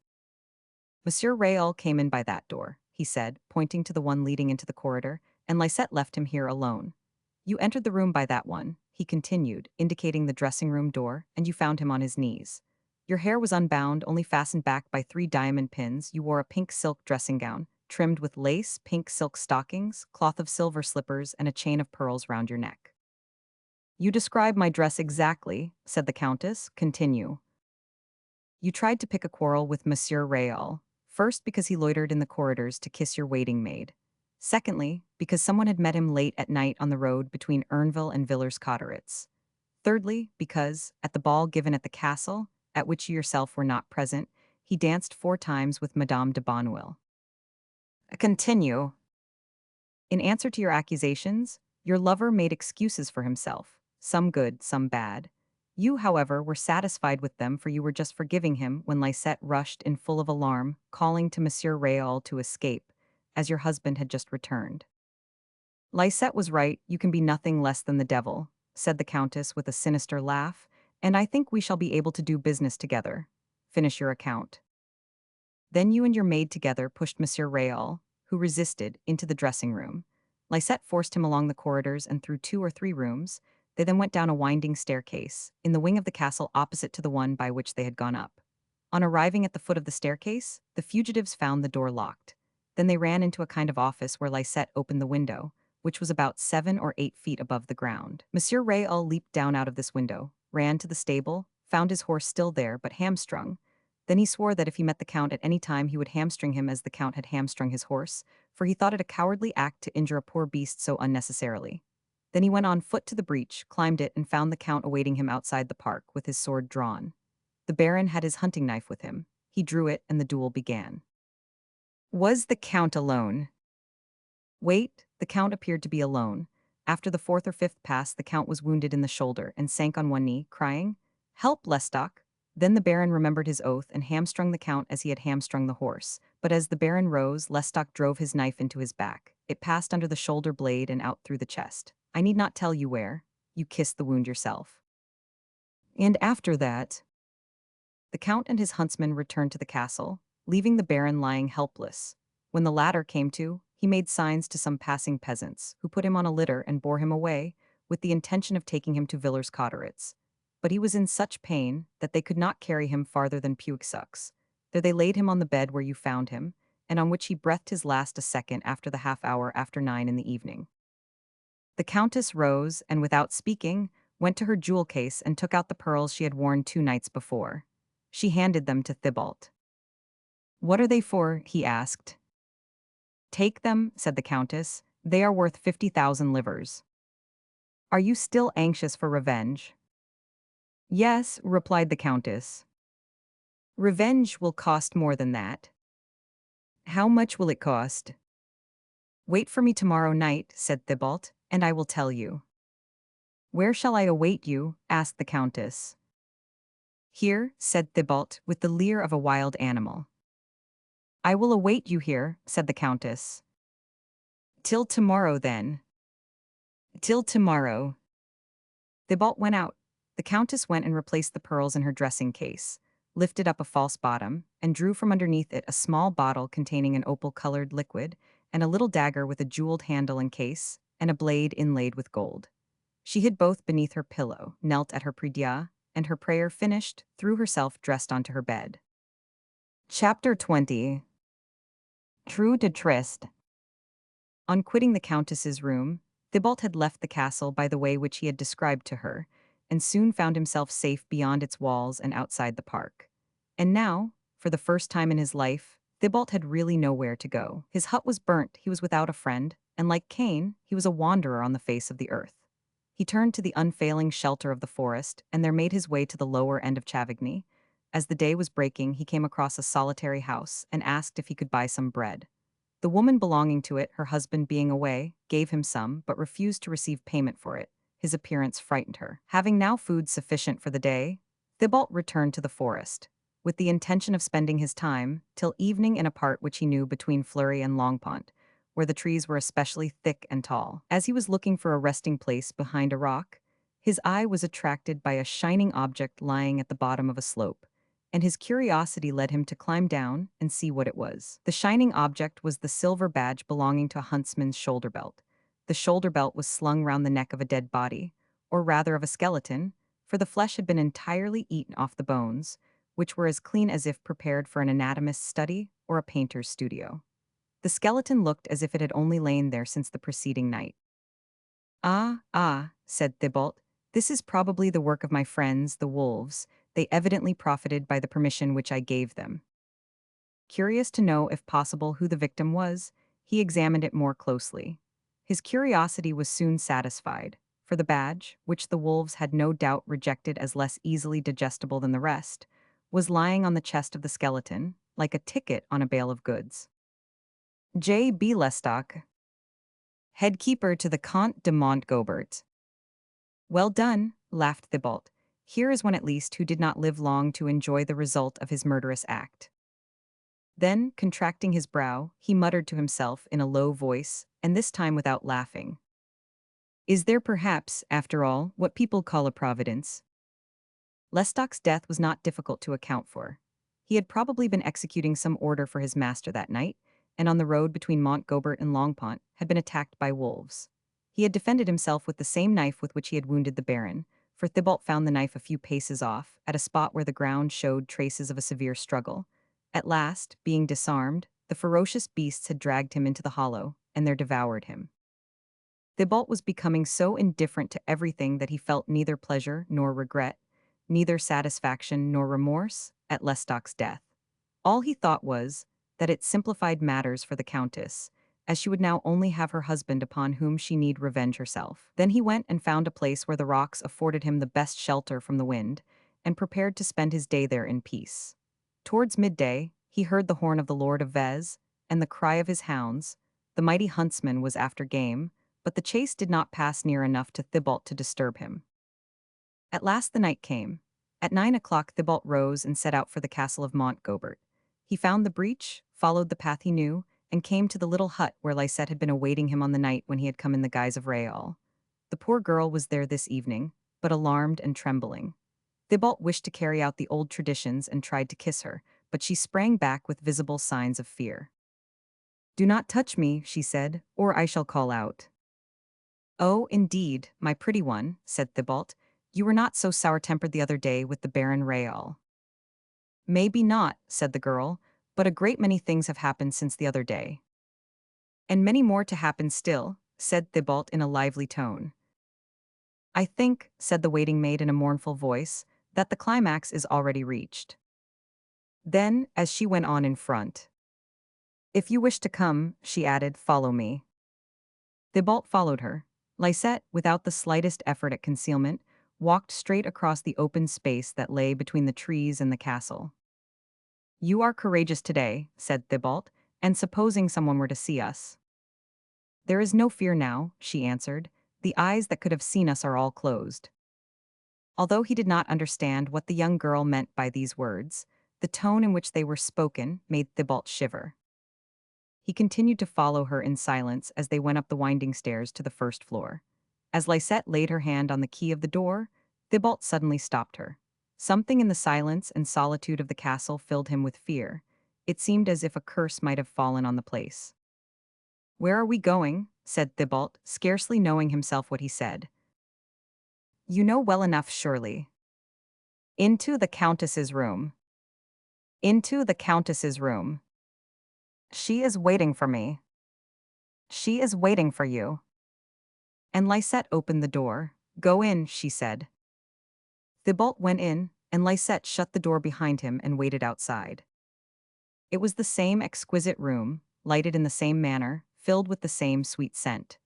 Thibault looked round for the Countess. He expected to see her appear at the dressing-room door, but the door remained closed. Not a sound was to be heard in the room, except the ticking of the Sevres clock and the beating of Thibault's heart. He began to look about him with a feeling of shuddering fear for which he could not account. Then his eyes fell on the bed. The Countess was lying asleep upon it. In her hair were the same diamond pins, round her neck the same pearls. She was dressed in the same pink silk dressing gown, and had on the same little slippers of cloth of silver which she had worn to receive the Baron Raoul. Thibault went up to her. The Countess did not stir. "You are sleeping, fair Countess," he said, leaning over to look at her. But all at once he started upright, staring before him, his hair standing on end, the sweat breaking out on his forehead. The terrible truth was beginning to dawn upon him. Was the Countess sleeping the sleep of this world or of eternity? He fetched a light from the mantelpiece, and with trembling hand, held it to the face of the mysterious sleeper. It was pale as ivory, with the delicate veins traced over the temples, and the lips still red. A drop of pink burning wax fell on this still face of sleep. It did not awake the Countess. "Ah," cried Thibault, "what is this?" And he put down the candle, which his shaking hand could no longer hold, on the night table. The Countess lay with her arms stretched out close to her sides. She appeared to be clasping something in either hand. With some effort, Thibault was able to open the left one. Within it he found the little bottle which she had taken from her dressing case the night before. He opened the other hand. Within it lay a piece of paper on which were written these few words: "True to tryst? Yes, true and faithful unto death, for the Countess was dead." All Thibault's illusions were fading one after the other, like the dreams of the night which gradually fade away, as the sleeper becomes more and more thoroughly awake. There was a difference, however, for other men find their dead alive again in their dreams. But with Thibault, his dead did not arise and walk, but remained lying forever in their last sleep. He wiped his forehead, went to the door leading into the corridor, and opened it to find Lysette on her knees, praying. "Is the Countess dead then?" asked Thibault. "The Countess is dead, and the Count is dead. From the effect of the wounds given him by the Baron Raoul." "No, from the blow with the dagger given him by the Countess." "Ah," said Thibault, grimacing hideously, in his effort to force a laugh in the midst of this grim drama. "All this tale you hint at is new to me." Then Lysette told him the tale in full. It was a plain tale, but a terrible one. The Countess had remained in bed part of the day, listening to the village bells of Puixaux, which were tolling as the Baron's body was being borne from thence to Vauparfond, where he was to be laid in the family grave. Towards 4 o'clock the bells ceased. Then the Countess rose, took the dagger from under her pillow, hid it in her breast, and went towards her husband's room. She found the valet in attendance in good spirits. The doctor had just left, having examined the wound, and declared the Count's life out of danger. "Madame will agree that it is a thing to rejoice at," said the valet. "Yes, to rejoice at indeed." And the Countess went on into her husband's room. 5 minutes later she left it again. "The Count is sleeping," she said. "Do not go in until he calls." The valet bowed and sat down in the anteroom to be in readiness at the first call from his master. The Countess went back to her room. "Undress me, Lysette," she said to her waiting maid, "and give me the clothes that I had on the last time he came." The maid obeyed. We have already seen how every detail of toilet was arranged exactly as it had been on that fatal night. Then the Countess wrote a few words on a piece of paper, which she folded and kept in her right hand. After that, she lay down on her bed. "Will Madame not take anything?" asked the maid. The Countess opened her left hand and showed her a little bottle she was holding inside it. "Yes, Lysette," she said, "I am going to take what is in this bottle." "What, nothing but that?" said Lysette. "It will be enough, Lysette, for after I have taken it, I shall have need of nothing more." And as she spoke, she put the bottle to her mouth and drank the contents at a draught. Then she said, "You saw that man, Lysette, who waited for us in the road. I have a meeting with him this evening, here in my room, at 9:30. You know where to go and wait for him, and you will bring him here. I do not wish that anyone should be able to say that I was not true to my word, ever after I am dead." Thibault had nothing to say. The agreement made between them had been kept. Only the Countess had accomplished her revenge herself. single-handed, as everyone understood, when the valet, feeling uneasy about his master, and going softly into his room to look at him, found him lying on his back with a dagger in his heart, and then hurrying to tell Madame what had happened, found the Countess dead also. The news of this double death soon spread through the castle, and all the servants had fled, saying that the exterminating angel was in the castle. The waiting maid alone remained to carry out her dead mistress's wishes.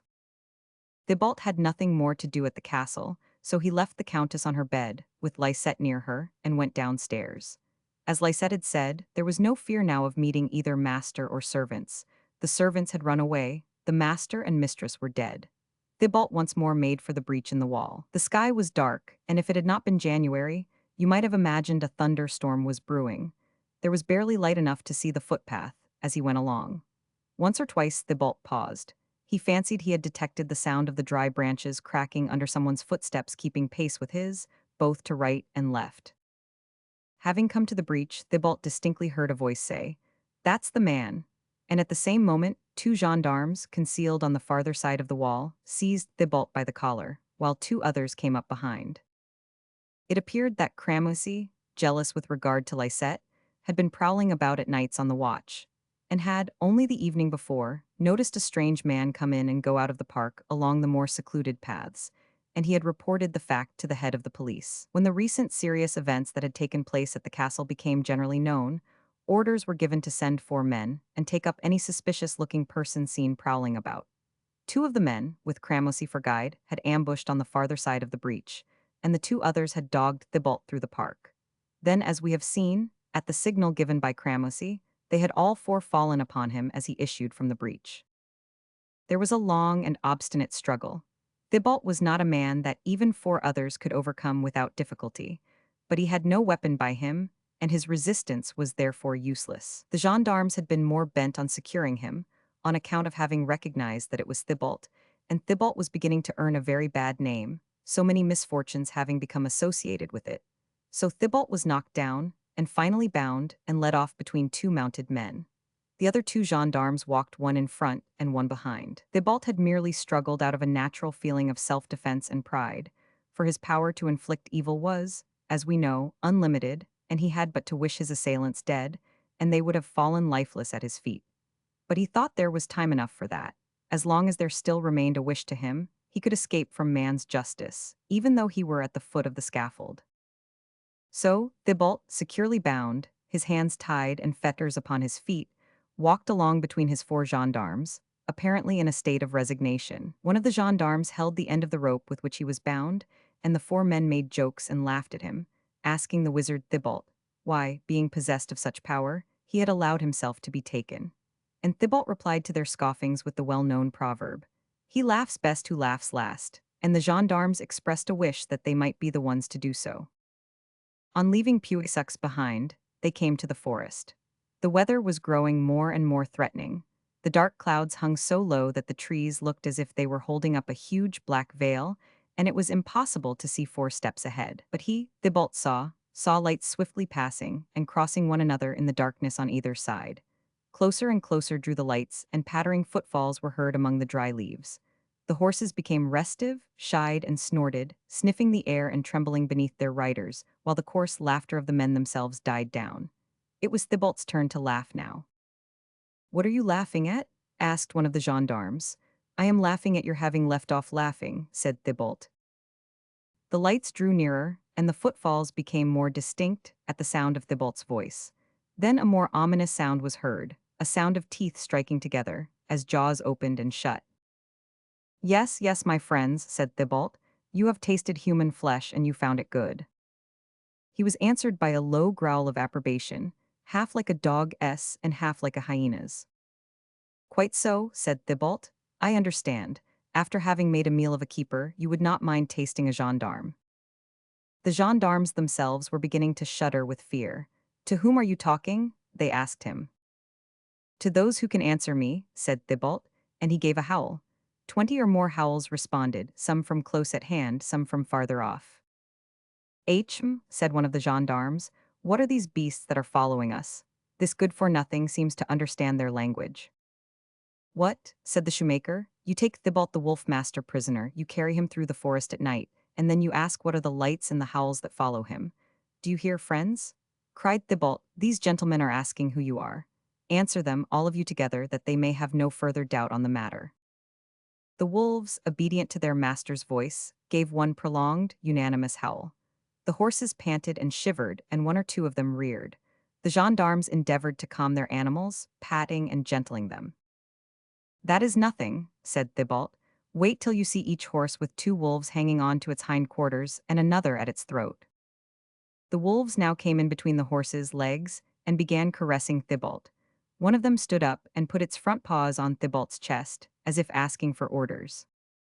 Presently, said Thibault, there is plenty of time, do not be selfish, give your comrades time to come up. The men could no longer control their horses, which were rearing and shying, and although going at a foot's pace, were streaming with sweat. Do you not think, said Thibault, you would do best now to come to terms with me? That is, if you were to let me free on condition that you all sleep in your beds tonight. Go at a walking pace, said one of the gendarmes. As long as we do that, we have nothing to fear. Another one drew his sword. A second or two later, there was a howl of pain. One of the wolves had seized hold of this gendarme's boot, and the latter had pierced him through with his weapon. I call that a very imprudent thing to do, said Thibault. The wolves eat each other, whatever the proverb may say, and once having tasted blood, I do not know that even I shall have the power to hold them back. The wolves threw themselves in a body on their wounded comrade, and in 5 minutes there was nothing left of its carcass but the bare bones. The gendarmes had profited by this respite to get on ahead, but without releasing Thibault, whom they obliged to run alongside of them. What he had foreseen, however, happened. There was a sudden sound as of an approaching hurricane. The whole pack was in pursuit, following them up at full gallop. The horses, having once started trotting, refused to go at a walking pace again, and frightened by the stamping, the smell, and the howls, now set off galloping, in spite of their riders' efforts to hold them in. The man who had hold of the rope, now requiring both hands to master his horse, let go of Thibault, and the wolves leaped onto the horses, clinging desperately to the cruppers and withers and throats of the terrified animals. No sooner had the latter felt the sharp teeth of their assailants than they scattered, rushing in every direction. "Hurrah, wolves, hurrah!" cried Thibault. But the fierce animals had no need of encouragement, and soon each horse had 6 or 7 more wolves in pursuit of him. Horses and wolves disappeared, some one way, some the other, and the men's cries of distress, the agonized neighings of the horses, and the furious howls of the wolves became gradually fainter and fainter as they traveled farther away. Thibault was left free once more, and alone. His hands, however, were still bound, and his feet fettered. First he tried to undo the cord with his teeth, but this he found impossible. Then he tried to wrench his bonds apart by the power of his muscles, but that too was unavailing. The only result of his efforts was to make the cord cut into his flesh. It was his turn to bellow with pain and anger. At last, tired of trying to wrest his hands free, he lifted them, bound as they were, to heaven and cried, "O, Black Wolf, friend, let these cords that bind me be loosened. Thou knowest well that it is only to do evil that I wish for my hands to be free." And at the same moment, his fetters were broken and fell to the ground, and Thibault beat his hands together with another roar, this time of joy. Chapter 21. The Genius of Evil. The next evening, about 9 o'clock, a man might be seen walking along the Puet-Saracen road and making for the osiers forest path. It was Thibault, on his way to pay a last visit to the hut, and to see if any remains of it had been left by the fire. A heap of smoking cinders alone marked the place where it had stood, and as Thibault came in sight of it, he saw the wolves, as if he had appointed them to meet him there, forming an immense circle round the ruins, and looking upon them with an expression of mournful anger. They seemed to understand that by destroying this poor hut, made of earth and branches, the one who, by the compact with the Black Wolf, had been given them for master, had been made a victim. As Thibault entered the circle, all the wolves gave simultaneously a long and sinister sounding howl, as if to make him understand that they were ready to help in avenging him. Thibault went and sat down on the spot where the hearth had stood. It was recognizable from a few blackened stones still remaining, which were otherwise uninjured, and by a higher heap of cinders just at that spot. He stayed there some minutes, absorbed in his unhappy thoughts, but he was not reflecting that the ruin which he saw around him was the consequence and the punishment of his jealous and covetous desires, which had gone on gathering strength.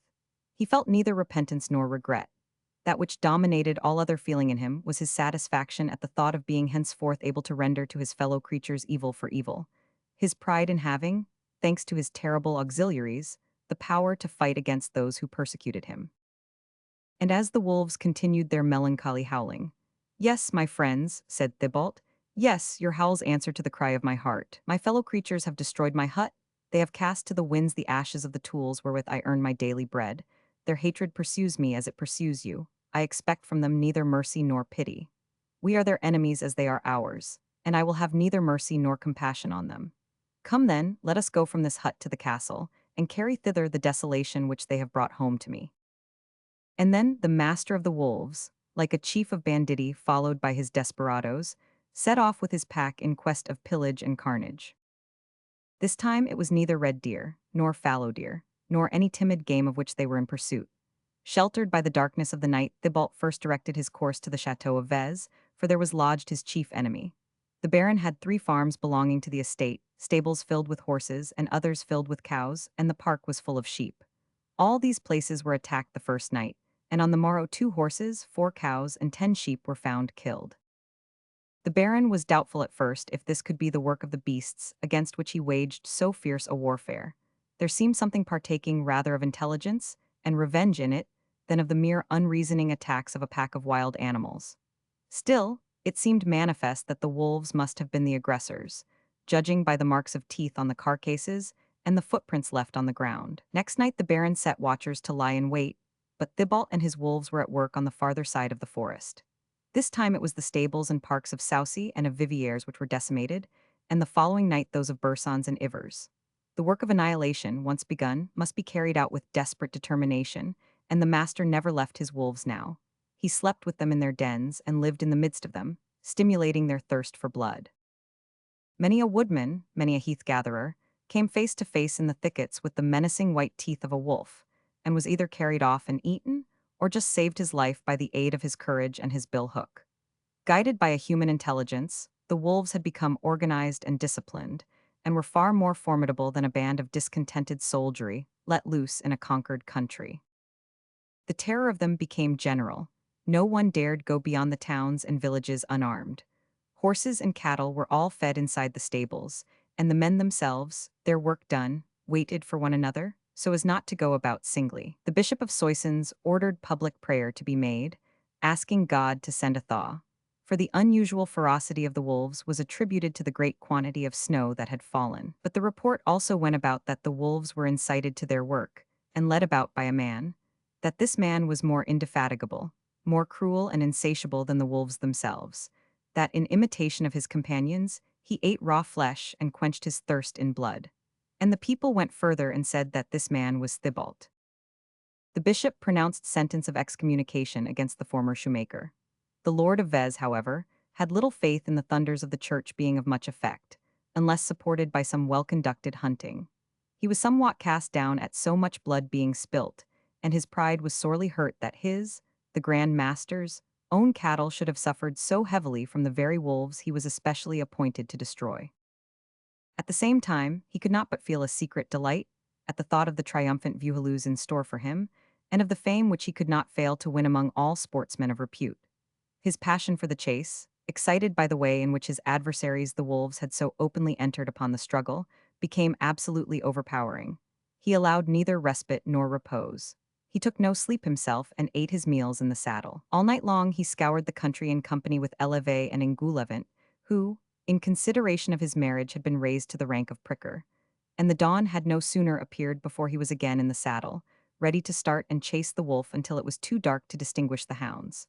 But alas, all his knowledge of the art of venery, all his courage, all his perseverance were lost labor. He occasionally brought down some wretched cub, some miserable beast eaten with mange, some imprudent glutton which had so gorged itself with carnage that its breath would not hold out after an hour or two's run. But the larger, well-grown wolves, with their thick dark coats, their muscles like steel springs and their long slender feet, not one of these lost a hair in the war that was being made upon them. Thanks to Thibault they met their enemies in arms on nearly equal ground. As the Baron of Vez remained forever with his dogs, so did Thibault with his wolves. After a night of sack and pillage, he kept the pack awake on the watch to help the one that the Baron had started. This wolf again, following Thibault's instructions, had recourse at first to stratagem. It doubled, crossed its tracks, waded in the streams, leaped up into the bending trees so as to make it more difficult still for huntsmen and hounds to follow the scent. And finally, when it felt its powers failing, it adopted bolder measures and went straight ahead. Then the other wolves and their master intervened. At the least sign of hesitation on the part of the hounds, they managed so cleverly to put them on the wrong scent that it required an experienced eye to detect that the dogs were not all following up the same track, and nothing less than the Baron's profound knowledge could decide which was the right one. Even he sometimes was mistaken. Again, the wolves in their turn followed the huntsmen. It was a pack hunting a pack. Only the one hunted in silence, which made it far the more formidable of the two. Did a tired hound fall behind, or another get separated from the main body? It was seized and killed in an instant.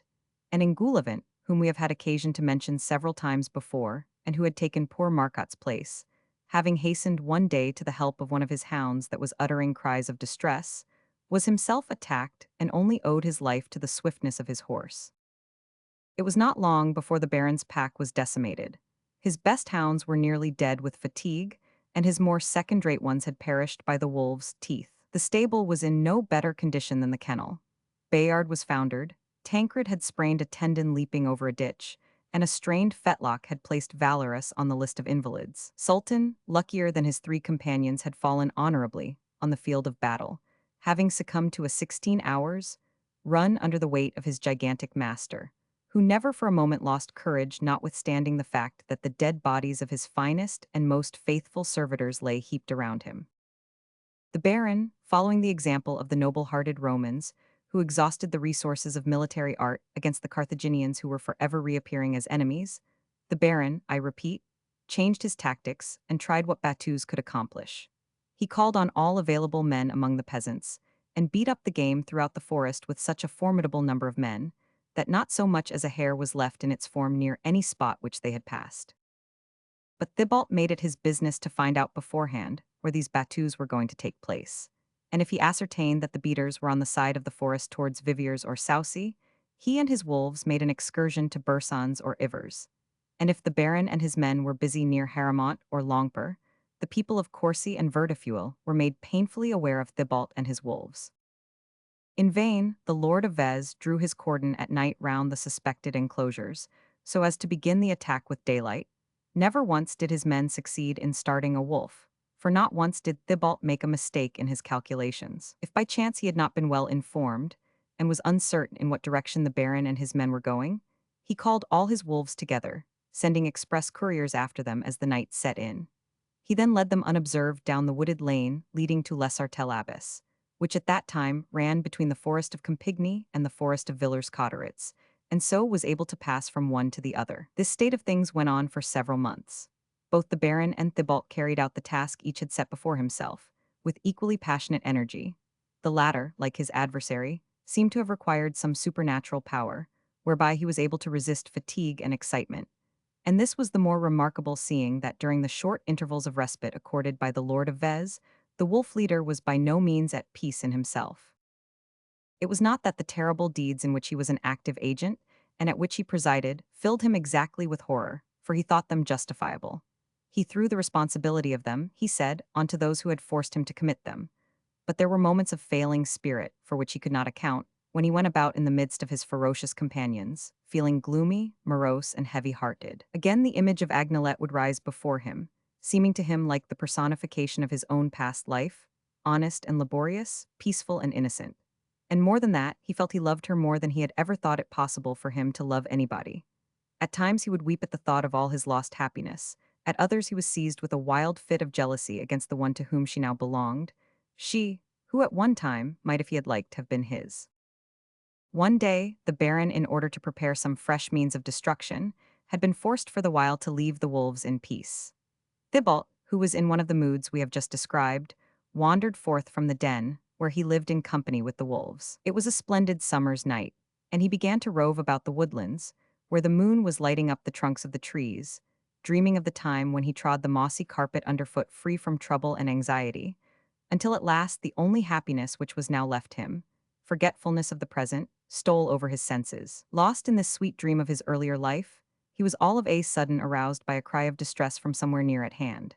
He was now so accustomed to such sounds that, ordinarily, he would have paid no attention to it, but his heart was for the moment softened by the recollection of Agnelet, and he felt more disposed than usual to pity. As it happened, also he was near the place where he had first seen the gentle child, and this helped to awaken his kinder nature. He ran to the spot whence the cry had come, and as he leaped from the underwood into the deep forest lane near Ham, he saw a woman struggling with an immense wolf which had thrown her on the ground. Thibault could not have said why he was so agitated at this sight, nor why his heart beat more violently than usual. He rushed forward and seizing the animal by the throat hurled it away from its victim, and then lifting the woman in his arms, he carried her to the side of the lane and laid her on the slope. Here a ray of moonlight, breaking through the clouds, fell on the face of the woman he had saved, and Thibault saw that it was Agnelet. Near to the spot was the spring in which Thibault had once gazed at himself, and had seen the first red hair. He ran to it, took up water in his hands, and threw it into the woman's face. Agnelet opened her eyes, gave a cry of terror, and tried to rise and flee. "What?" cried the wolf leader, as if he were still Thibault the shoemaker. "You do not know me again, Agnelet." "Ah, yes indeed, I know you, Thibault, and it is because I know who you are," cried the young woman, "that I am afraid." Then throwing herself on her knees and clasping her hands, "Oh, do not kill me, Thibault," she cried, "do not kill me, it would be such dreadful trouble for the poor old grandmother. Thibault, do not kill me." The wolf leader stood overcome with consternation. Up to this hour, he had not fully realized the hideous renown which he had gained, but the terror which the sight of him inspired in the woman who had loved him, and whom he still loved, filled him with a horror of himself. "I kill you, Agnelet," he said, "just when I have snatched you from death. Oh, how you must hate and despise me for such a thought to enter your head." "I do not hate you, Thibault," said the young woman, "but I hear such things about you that I feel afraid of you." "And do they say nothing of the infidelity which has led Thibault to commit such crimes?" "I do not understand you," said Agnelet, looking at Thibault with her large eyes, blue as the heavens. "What?" exclaimed Thibault. "You do not understand that I loved you, that I adored you, Agnelet, and that the loss of you sent me out of my mind." "If you loved me, if you adored me, Thibault, what prevented you from marrying me?" "The spirit of evil," muttered Thibault. "I too loved you," continued the young woman, "and I suffered cruelly waiting for you." Thibault heaved a sigh. "You loved me, Agnelet?" he asked. "Yes," replied the young woman with her soft voice and gentle eyes. "But now all is over," said Thibault, "and you love me no more." "Thibault," answered Agnelet, "I no longer love you because it is no longer right to love you, but one cannot always forget one's first love as one would wish." "Agnelet," cried Thibault, trembling all over, "be careful what you say." "Why should I be careful what I say, since it is the truth?" said the girl with an innocent shake of the head. "The day you told me that you wished to make me your wife, I believed you, Thibault, for why should I think that you would lie to me when I had just done you a service? Then, later I met you, but I did not go in search of you. You came to me, you spoke words of love to me, you were the first to refer to the promise that you had made me. And it was not my fault either, Thibault, that I was afraid of that ring which you wore, which was large enough for you, and yet, oh, it was horrible, not big enough for one of my fingers." "Would you like me not to wear this ring any more?" said Thibault. "Would you like me to throw it away?"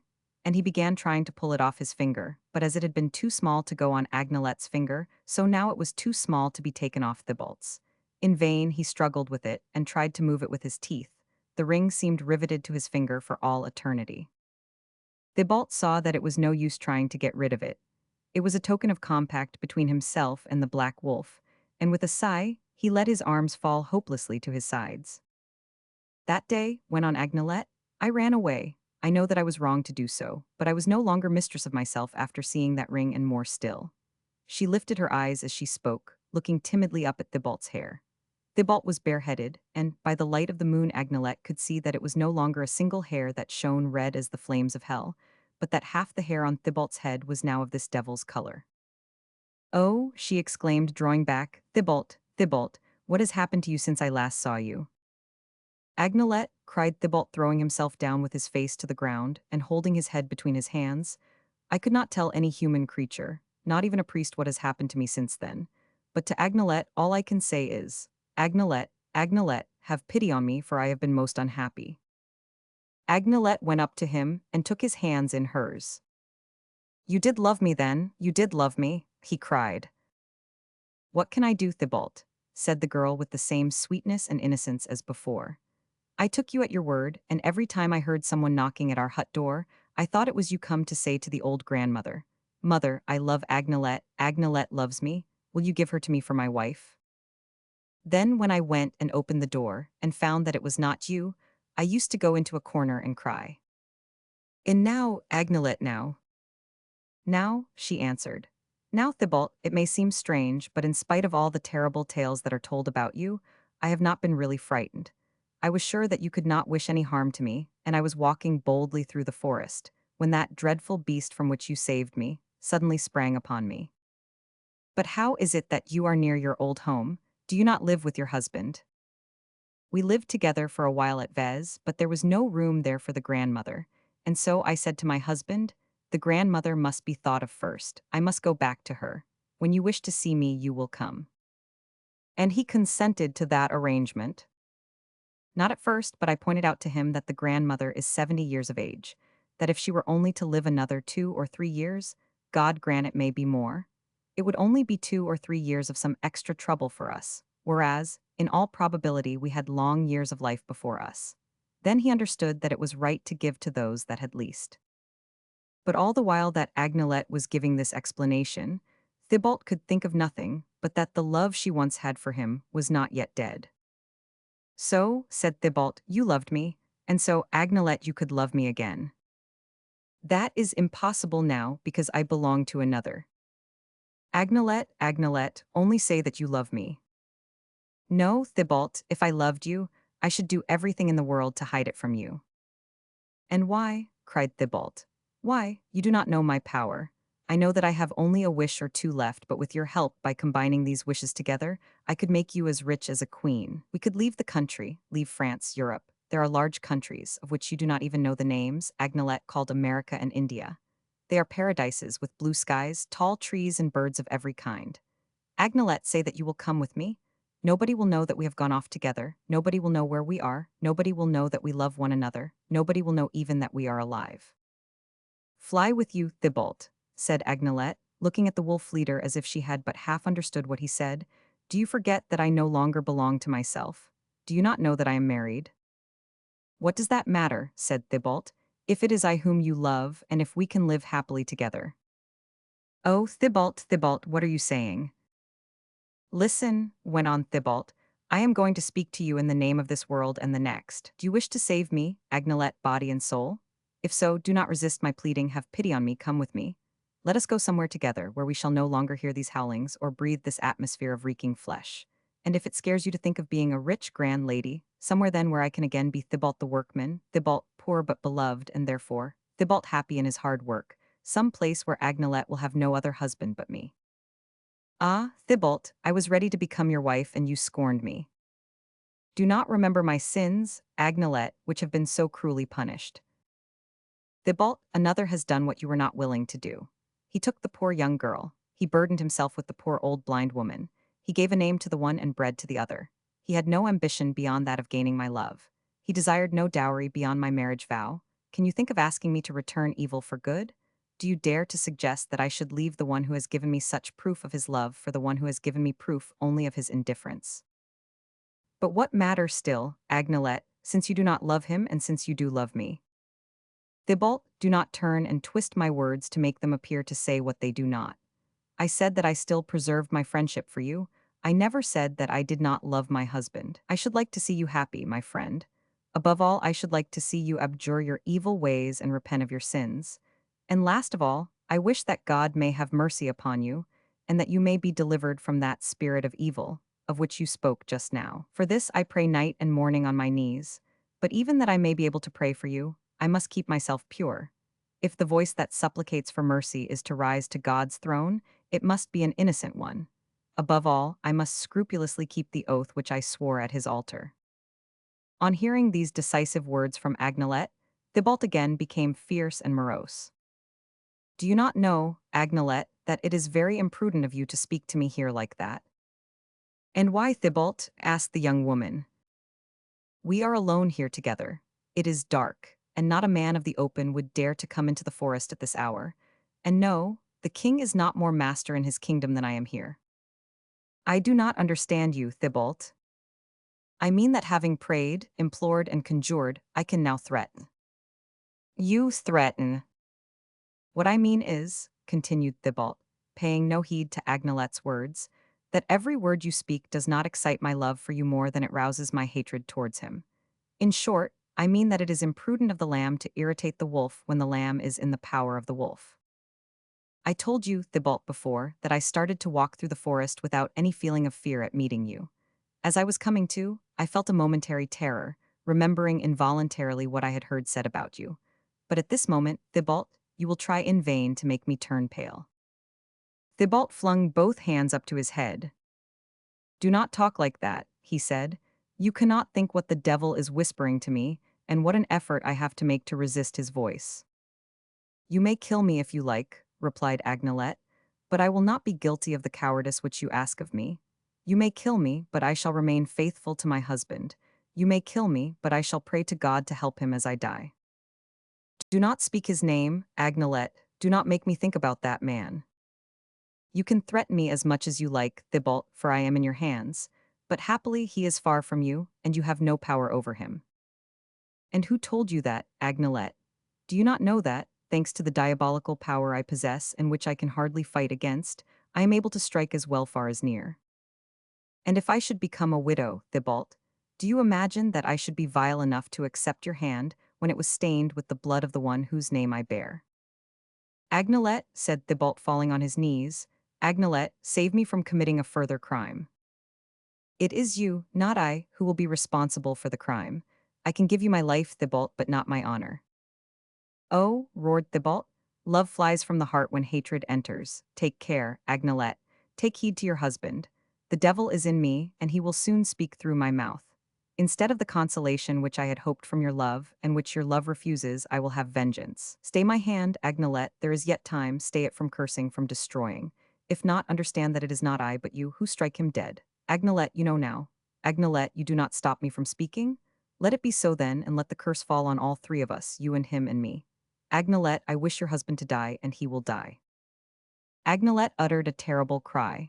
Then, as if her reason reasserted itself, protesting against this murder at a distance which seemed impossible to her, she exclaimed, No, no, you only say that to terrify me, but my prayers will prevail against your maledictions. Go then and learn how heaven answers your prayers. Only, if you wish to see your husband again alive, Agnelet, you had better make haste, or you will but stumble against his dead body. Overcome by the tone of conviction with which these last words were pronounced, and yielding to an irresistible feeling of terror, Agnelet, without responding to Thibault, who stood on the further side of the lane with his hand held out and pointing towards Persiamont, set off running in the direction which it seemed to indicate and soon disappeared into the night as she turned out of sight at the corner of the road. As she passed from his view, Thibault uttered a howl, which might have been taken for the howling of a whole pack of wolves, and plunging into the thicket, "Ah, now," he cried aloud to himself, "I am indeed a lost and accursed soul."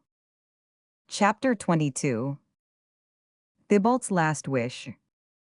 Urged in her flight by a hideous terror, and anxious to reach the village where she had left her husband with all speed possible, Agnelet, for the very reason that she was running so hastily, was forced by her failing breath to pause at intervals along the way. During these short spaces of rest, she endeavored to reason with herself, trying to convince herself of the folly of attaching importance to words which could have no power in themselves, and which were dictated by jealousy and hatred, words which had by now been scattered to the winds.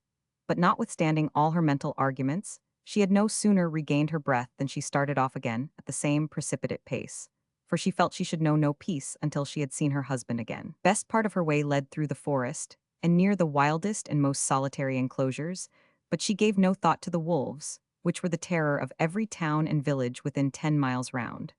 Only one fear possessed her, that of coming across her husband's dead body. More than once, as her foot struck against a stone or a branch, her heart stopped beating, and she felt as if her last breath had been drawn, while a sharp cold seemed to enter her very vitals. Her hair stood on end and her face grew wet with perspiration. At last, at the end of the long path she had been traversing, arched over by the trees, she saw ahead of her a vista of open country lying bathed in the soft silver light of the moon. As she emerged from the gloom into the light, a man, who had been concealed behind a bush in the hollow lying between the forest and the open country, sprang in front of her and took her in his arms. "Ah, ah," he said, laughing, "and where are you off to, madame, at this hour of the night and at this pace too?" Agnelette recognized her husband. "Etienne, dear, dear Etienne," cried the young woman, throwing her arms round his neck. "How thankful I am to see you again and to find you alive and well. Oh my God, I thank thee." "What did you think, you poor little Agnelette," said Engoulevent, "that Thibault and his wolves had been making their dinner of me?" "Ah, do not even speak of Thibault, Etienne. Let us fly, dear one, fly to where there are houses." The young huntsman laughed again. "Well, now then, you will make all the gossips of Preciamont and Vez declare that a husband is of no use at all, not even to restore his wife's courage."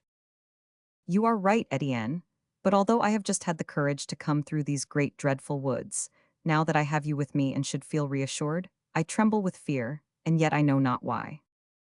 "What has happened to you? Come, tell me all about it," said Etienne, giving his wife a kiss. Then Agnelette told him how she had been attacked by the wolf, how Thibault had rescued her from its claws, and what had passed between them afterwards. Engoulevent listened with the greatest attention. "Listen," he said to Agnelette, "I am going to take you home and shut you up carefully with the grandmother, so that no harm may come to you. And then I shall ride over and tell my lord of Vez where Thibault has taken up his quarters." "Oh, no, no," cried Agnelette, "you would have to ride through the forest, and there is no knowing what danger you might run." "I will make a detour," said Etienne. "I can go round by Croyolles and Value instead of crossing the forest." Agnelette sighed and shook her head, but made no further resistance. She knew that Engoulevent would not give in on this matter, and she reserved her strength wherewith to renew her entreaties when she was once indoors.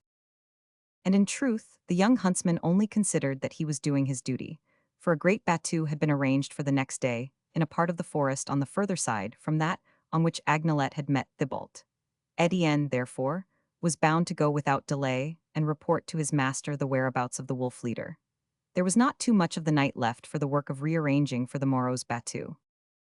As they drew near Preciamont, Agnelette, who had not spoken for a while, decided that she had, during her silence, amassed a sufficient number of reasons to justify her in beginning her solicitations afresh, which she did with even more earnestness than she had put into her former arguments. She reminded Etienne that Thibault, even though he might be a werewolf, had, so far from hurting her, actually saved her life, and that after all, he had not abused his power when he had her in it, but had allowed her to leave him and rejoin her husband. And after that, to betray where he was to his mortal enemy, the Lord of Vez, was not performing a duty, but committing an act of treachery. And Thibault, who would certainly get wind of this treachery, would never under similar circumstances show mercy to anyone again. Agnelette became quite eloquent as she pleaded Thibault's cause. But, when marrying Engoulevent, she had made no more secret of her former engagement to the shoemaker than she had of this last interview with him, and however perfect a confidence he had in his wife, Engoulevent was nevertheless not unsusceptible to jealousy. More than that, there existed an old grudge between the two men, ever since the day when Engoulevent had spied out Thibault in his tree, and his boar spear in a neighboring bush. So he stood his ground, and though listening to Agnelette, continued to walk briskly towards Preciamont. And so arguing together, and each insisting that he or she was in the right, they came to within a stone's throw of the first forest fences. To protect themselves as far as possible from Thibault's sudden and unexpected assaults, the peasants had instituted patrol parties, who mounted guard at night as in times of war. Etienne and Agnelette were so preoccupied with their discussion that they did not hear the call of "Who goes there?" from the sentinel behind the hedge, and went walking on in the direction of the village. The sentinel, seeing something moving in the darkness which to his prepossessed imagination appeared to be a monstrous form of some kind, and hearing no answer to his challenge, he prepared to shoot. Looking up at that moment, the young huntsman suddenly caught sight of the sentinel, as the moonlight shone on the barrel of his gun. Calling out "Friend," he threw himself in front of Agnelette, flinging his arms round her so as to make a shield of his body. But at the same instant the gun went off, and the unfortunate Etienne, giving one last sigh, fell forward without a groan against the wife he was clasping in his arms. The bullet had pierced his heart. When the people of Persiamont, on hearing the gun shot, came running up to the spot, they found Ingulevant dead, and Agnelet lying unconscious beside her husband. They carried her to her grandmother, but she only came to her senses to fall into a state of despair which bordered on delirium, and which at last became almost madness. She accused herself of her husband's death, called him by name, begged the invisible spirits, which seemed to haunt her, even in the short intervals of slumber which her excited state of brain made possible, to have mercy upon him. She called Thibault's name, and addressed such heartbroken supplications to him that those about her were moved to tears. By degrees, in spite of the incoherence of her words, the real facts became evident, and it grew to be generally understood that the wolf leader was in some way accountable for the unhappy accident which had caused poor Etienne's death. The common enemy was therefore accused of having cast a spell over the two unfortunate young creatures, and the animosity felt towards the former shoemaker became intensified. In vain doctors were sent for from Villers-Cotteritz and Furt-Milon. Agnelet became worse and worse. Her strength was rapidly failing. Her voice, after the first few days, grew feebler, her breath shorter, although her delirium was as violent as ever. And everything, even the silence on the doctor's part, led to the belief that poor Agnelet would soon follow her husband to the grave. The voice of the old blind woman alone seemed to have any power to allay the fever. When she heard her grandmother speaking, she grew calmer. The haggard, staring eyes grew softer and suffused with tears. She would pass her hand over her forehead as if to drive away some haunting thought, and a sorrowful, wandering smile would pass across her lips. One evening, towards night, her slumber seemed to be more agitated and distressed than usual. The hut, feebly lit by a little copper lamp, was in semi-darkness. The grandmother sat by the hearth, with that immobility of countenance under which peasants and savages hide their strongest feelings. At the foot of the bed on which Agnelet lay, so worn and white that, had it not been for the regular rise and fall of her bosom with its troubled breathing, you might have taken her for dead, knelt one of the women, whom the Baron was paying to attend upon the widow of his young huntsman, engaged in telling her beads. The other was silently spinning with her distaff. All at once, the sick woman, who for some minutes past had been shivering at intervals, seemed to be fighting against some horrible dream, and gave a piercing cry of anguish. At that moment the door burst open. A man seemingly encircled by flames rushed into the room, leapt to Agnelet's bed, clasped the dying woman in his arms, pressed his lips upon her forehead, uttering cries of sorrow. Then, rushing to another door which gave on to the open country, opened it and disappeared. The apparition had come and gone so quickly that it seemed almost like an hallucination, and as if Agnelet were endeavoring to repulse some invisible object as she cried out, "Take him away! Take him away!" But the two watchers had seen the man and had recognized Thibault, and there was a clamoring outside, in the midst of which the name of Thibault could be distinguished. Soon the clamor came nearer to Agnelet's hut, and those who were uttering the cries ere long appeared on the threshold. They were in pursuit of the wolf leader. Thibault had been seen prowling in the neighborhood of the hut, and the villagers, warned of this by their sentinels, had armed themselves with pitchforks and sticks preparatory to giving him chase. Thibault, hearing of the hopeless condition in which Agnelet was, had not been able to resist his longing to see her once again, and at the risk of what might happen to him, he had passed through the village, trusting to the rapidity of his movements, had opened the door of the hut and rushed in to see the dying woman. The two women showed the peasants the door by which Thibault had escaped, and like a pack that has recovered the scent, they started afresh on his track with renewed cries and threats. Thibault, it need hardly be said, escaped from them and disappeared in the forest. Agnelet's condition, after the terrible shock given her by Thibault's presence and embrace, became so alarming that before the night was over the priest was sent for. She had evidently now but a few hours longer to live and suffer. Towards midnight the priest arrived, followed by the sacristan carrying the cross, and the choir boys bearing the holy water. These went and knelt at the foot of the bed, while the priest took his place at the head beside Agnelet. And now, some mysterious power seemed to reanimate the dying woman. For a long time she spoke in a low voice with the priest, and as the poor child had no need of long prayers for herself, it was certain that she must be praying for another. And who was that other? God, the priest, and Agnelet alone knew. Chapter 23. The Anniversary. As soon as Thibault ceased to hear the furious cries of his pursuers behind him, he slackened his pace, and the usual silence again reigning throughout the forest, he paused and sat down on a heap of stones. He was in such a troubled state of mind that he did not recognize where he was, until he began to notice that some of the stones were blackened, as if they had been licked by flames. They were the stones of his own former hearth.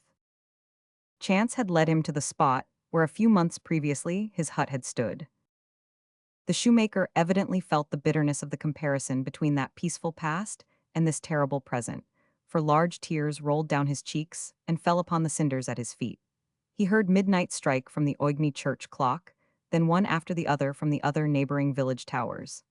At this moment, the priest was listening to Agnelette's dying prayers.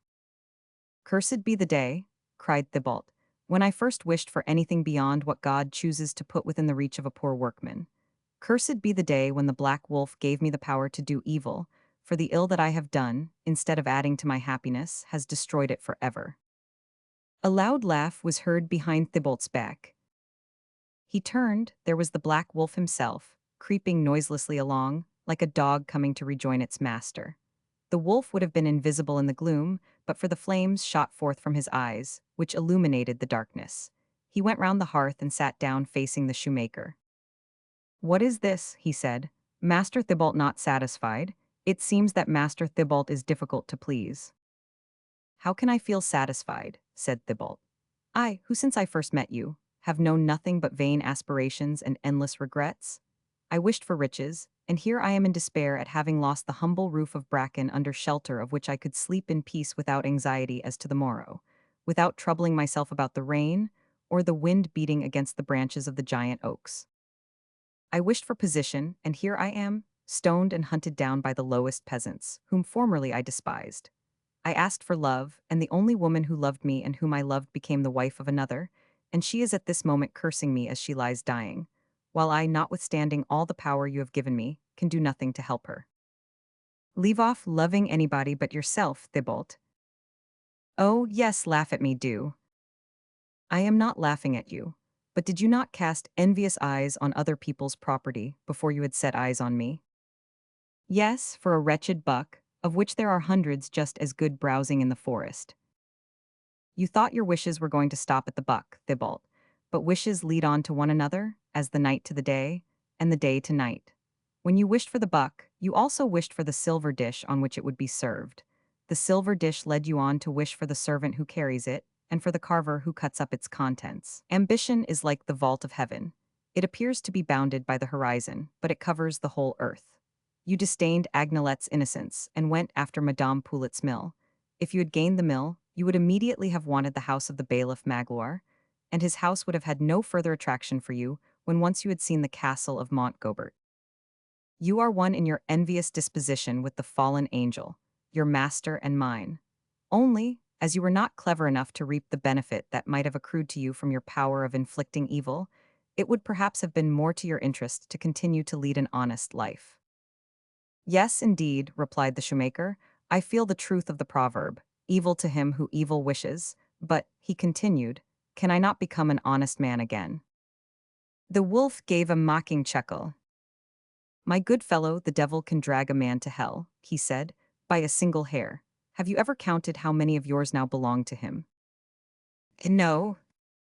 I cannot tell you that exactly either, but I know how many you have which are still your own.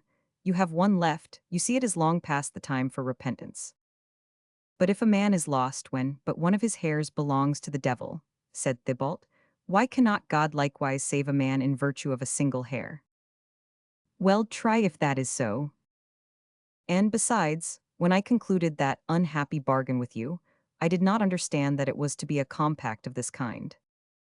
Oh, yes, I know all about the bad faith of you men. Was it no compact then to consent to give me your hairs, you stupid fool?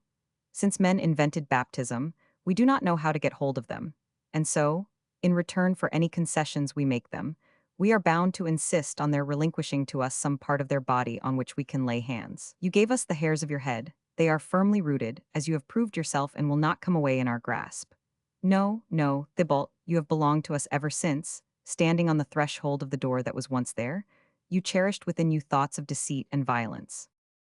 And so, cried Thibault passionately, rising and stamping his foot, and so I am lost as regards the next world without having enjoyed the pleasures of this. You can yet enjoy these. And how, I pray? By boldly following the path that you have struck by chance, and resolutely determining on a course of conduct, which you have adopted as yet only in a half-hearted way. In short, by frankly owning yourself to be one of us. And how am I to do this? Take my place. And what then? You will then acquire my power, and you will have nothing left to wish for. If your power is so great, if it can give you all the riches that I long for, why do you give it up? Do not trouble yourself about me. The master for whom I shall have won a retainer will liberally reward me. And if I take your place, shall I also have to take your form? Yes, in the night time, by day you will be a man again. The nights are long, dark, full of snares. I may be brought down by a bullet from a keeper, or be caught in a trap, and then goodbye riches, goodbye position and pleasure. Not so, for this skin that covers me is impenetrable by iron, lead, or steel. As long as it protects your body, you will be not only invulnerable, but immortal. Once a year, like all werewolves, you will become a wolf again for 24 hours, and during that interval, you will be in danger of death like any other animal. I had just reached that dangerous time a year ago today, when we first met.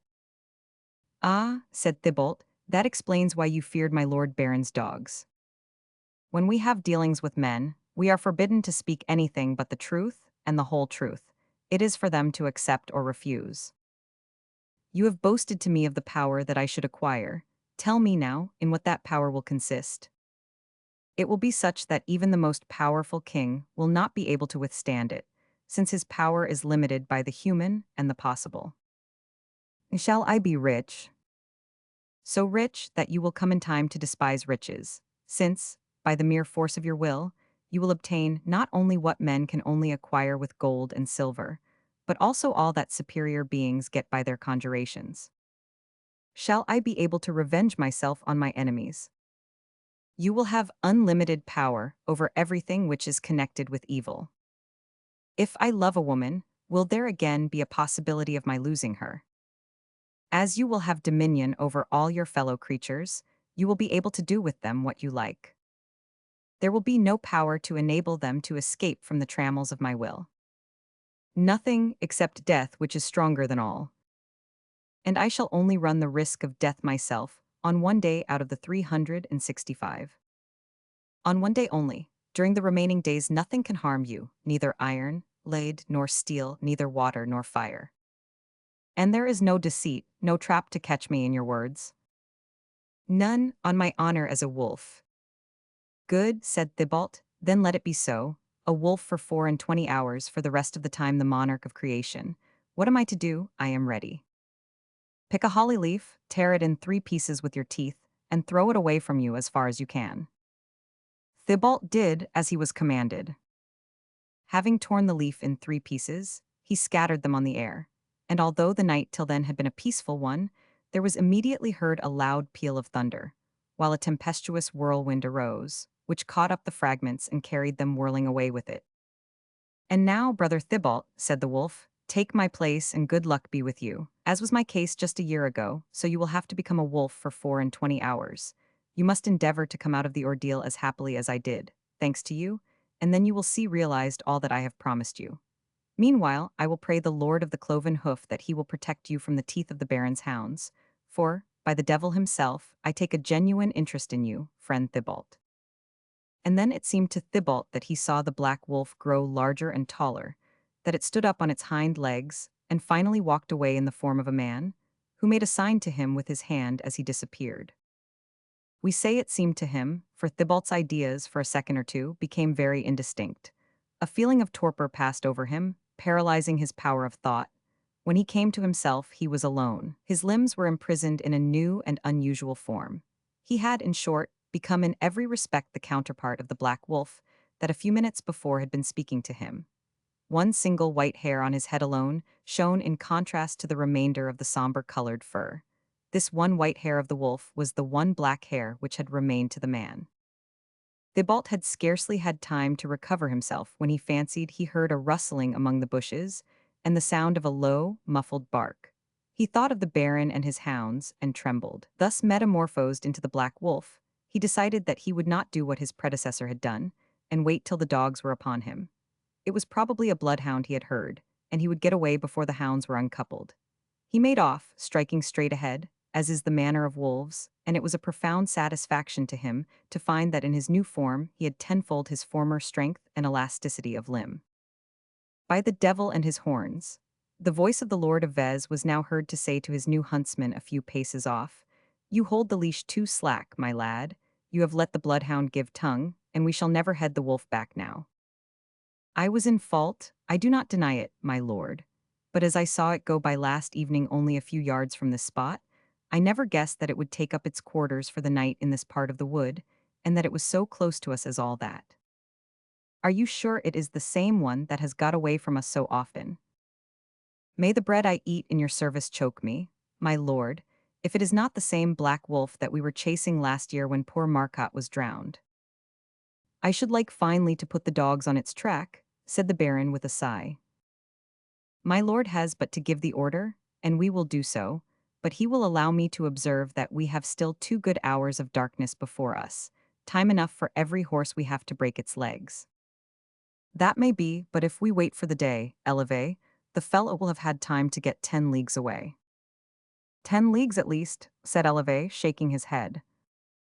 "I have got this cursed black wolf on my brain," added the Baron, "and I have such a longing to have its skin, that I feel sure I shall catch an illness if I do not get hold of it." "Well then, my lord, let us have the dogs out without a moment's loss of time." "You are right, Eleve, go and fetch the hounds." 50 Evil went back to his horse, that he had tied to a tree outside the wood, and went off at a gallop, and in 10 minutes' time, which seemed like 10 centuries to the Baron, he was back with the whole hunting train. The hounds were immediately uncoupled. "Gently, gently, my lads," said the Lord of Vez. "You forget you are not handling your old well-trained dogs. If you get excited with these raw recruits, they'll merely kick up a devil of a row, and be no more good than so many turnspits. Let 'em get warmed up by degrees."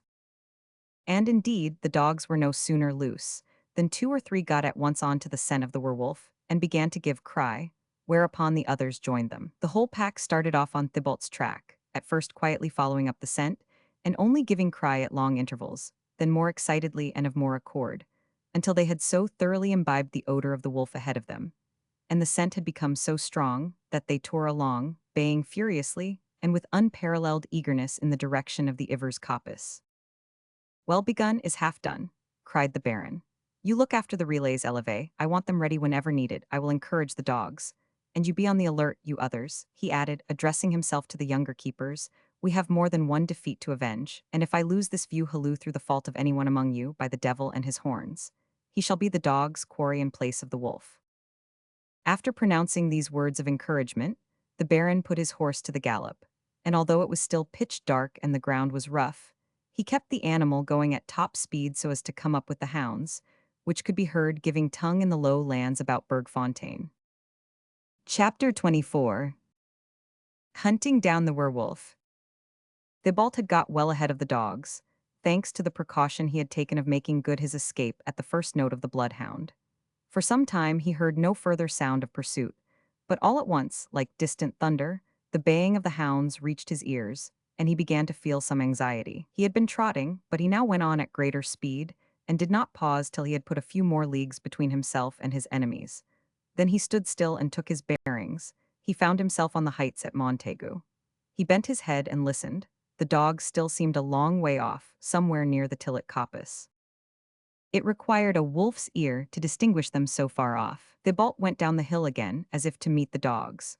Then, leaving Erneville to the left, he leaped into the little stream which rises there, waded down its course as far as Grimoncourt, dashed into the woods of Les Artel-Abbes, and finally gained the forest of Campigny. He was somewhat reassured to find that, in spite of his 3 hours' hard running, the steel-like muscles of his wolf legs were not in the least fatigued. He hesitated, however, to trust himself in a forest which was not so familiar to him as that of Villers-Cotterets. After another dash of a mile or so, he decided that by doubling boldly he would be most likely to put the dogs off the scent. He crossed at a gallop all the stretch of plain between Pierrefonds and Montgobert, took to the woods at the Champ Meudard, came out again at Vauvedrand, regained the stream by the Saint-Cyr's timber floatage, and once more found himself in the forest near Longpont. Unfortunately for him, just as he reached the end of the Route du Pendu, he came across another pack of 20 dogs, which Monsieur de Montbreton's huntsman was bringing up as a relay. for the Baron had sent his neighbor news of the chase. Instantly the hounds were uncoupled by the huntsman as he caught sight of the wolf. Foreseeing that the latter kept its distance, he feared it would get too far ahead if he waited for the others to come up before loosing his dogs. And now began the struggle between the werewolf and the dogs in very earnest. It was a wild chase, which the horses, in spite of their skilled riders, had great difficulty in following. A chase over plains, through woods, across heaths, pursued at a headlong pace. As the hunt flew by, it appeared and disappeared like a flash of lightning across a cloud, leaving behind a whirlwind of dust, and a sound of horns and cries which echo had hardly time to repeat. It rushed over hill and dale, through torrents and bogs, and over precipices, as if horses and dogs had been winged like hippogriffs and chimeras. The Baron had come up with his huntsmen, riding at their head, and almost riding on the tails of his dogs, his eye flashing, his nostrils dilated, exciting the pack with wild shouts and furious blasts, digging his spurs into his horse's sides whenever an obstacle of any kind caused it to hesitate for a single instant. The black wolf, on his side, still held on at the same rapid pace. Although sorely shaken at hearing the fresh pack in full pursuit only a short way behind him, just as he had got back to the forest, he had not lost an inch of ground. As he retained to the full all his human consciousness, it seemed to him impossible, as he still ran on, that he should not escape in safety from this ordeal. He felt that it was not possible for him to die before he had taken vengeance for all the agony that others made him suffer, before he had known those pleasures that had been promised him above all, for at this critical moment his thoughts kept on running on this, before he had gained Agnelette's love. At moments he was possessed by terror, at others by anger. He thought at times that he would turn and face this yelling pack of dogs, and, forgetting his present form, scatter them with stones and blows. Then, an instant after, feeling mad with rage, deafened by the death knell the hounds were ringing in his ears, he fled, he leaped, he flew with the legs of a deer, with the wings of an eagle. But his efforts were in vain. He might run, leap, almost fly, the sounds of death still clung to him, and if for a moment they became more distant, it was only to hear them a moment after nearer and more threatening still. But still the instinct of self-preservation did not fail him, and still his strength was undiminished. Only, if by ill luck he were to come across other relays, he felt that it might give way. So he determined to take a bold course so as to outdistance the dogs, and to get back to his lairs, where he knew his ground and hoped to evade the dogs. He therefore doubled for the second time. He first ran back to Puixux, then skirted past Viviers, regained the forest of Campigny, made a dash into the forest of Largue, returned and crossed the Aisne at Adici, and finally got back to the forest of Villers-Cotterets at the low lands of Argent. He trusted in this way to baffle the strategical plans of the Lord of Vez, who had, no doubt, posted his dogs at various likely points. Once back in his old quarters, Thibault breathed more freely. He was now on the banks of the Ourcq between Nore and Trouennes, where the river runs at the foot of deep rocks on either side.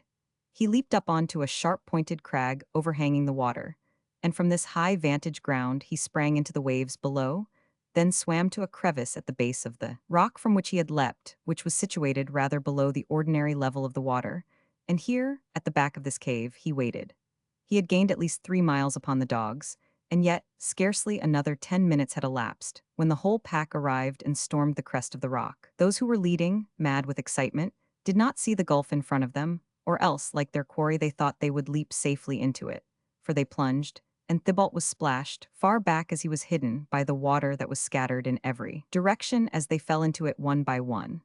Less fortunate, however, and less vigorous than he was, they were unable to fight against the current, and after vainly battling with it, they were borne along out of sight before they had even got scent of the werewolf's retreat. Overhead he could hear the tramping of the horses' feet, the baying of the dogs that were still left, the cries of men, and above all these sounds, dominating the other voices, that of the Baron as he cursed and swore. When the last dog had fallen into the water and been carried away like the others, he saw, thanks to a bend in the river, that the huntsmen were going down it, and persuaded that the Baron, whom he recognized at the head of his hunting train, would only do this with the intention of coming up it again. He determined not to wait for this, and left his hiding place. Now swimming, now leaping with agility from one rock to the other, at times wading through the water, he went up the river to the end of the Creen Coppice. Certain that he had now made a considerable advance on his enemies, he resolved to get to one of the villages near and run in and out among the houses, feeling sure that they would not think of coming after him there. He thought of Preciamont. If any village was well known to him, it was that, and then at Preciamont he would be near Agnelette. He felt that this neighborhood would put fresh vigor into him and would bring him good fortune, and that the gentle image of the innocent girl would have some influence on his fate. So he started off in that direction. It was now 6 o'clock in the evening. The hunt had lasted nearly 15 hours, and wolf, dogs, and huntsmen had covered 50 leagues at least. When, at last, after circling round by Maneroo and Oigny, the black wolf reached the borders of the heath by the Lane of Ham, the sun was already beginning to sink, and shedding a dazzling light over the flowery plain. The little white and pink flowers scented the breeze that played caressingly around them. The grasshopper was singing in its little house of moss, and the lark was soaring up towards heaven, saluting the eve with its song, as 12 hours before it had saluted the morn. The peaceful beauty of nature had a strange effect on Thibault. It seemed enigmatical to him that nature could be so smiling and beautiful, while anguish such as his was devouring his soul. He saw the flowers, and heard the insects and the birds, and he compared the quiet joy of this innocent world with the horrible pangs he was enduring, and asked himself whether, after all, notwithstanding all the new promises that had been made him by the devil's envoy, he had acted any more wisely in making this second compact than he had in making the first. He began to doubt whether he might not find himself deceived in the one as he had been in the other. As he went along a little footpath nearly hidden under the golden broom, he suddenly remembered that it was by this very path that he had taken Agnelet home on the first day of their acquaintance.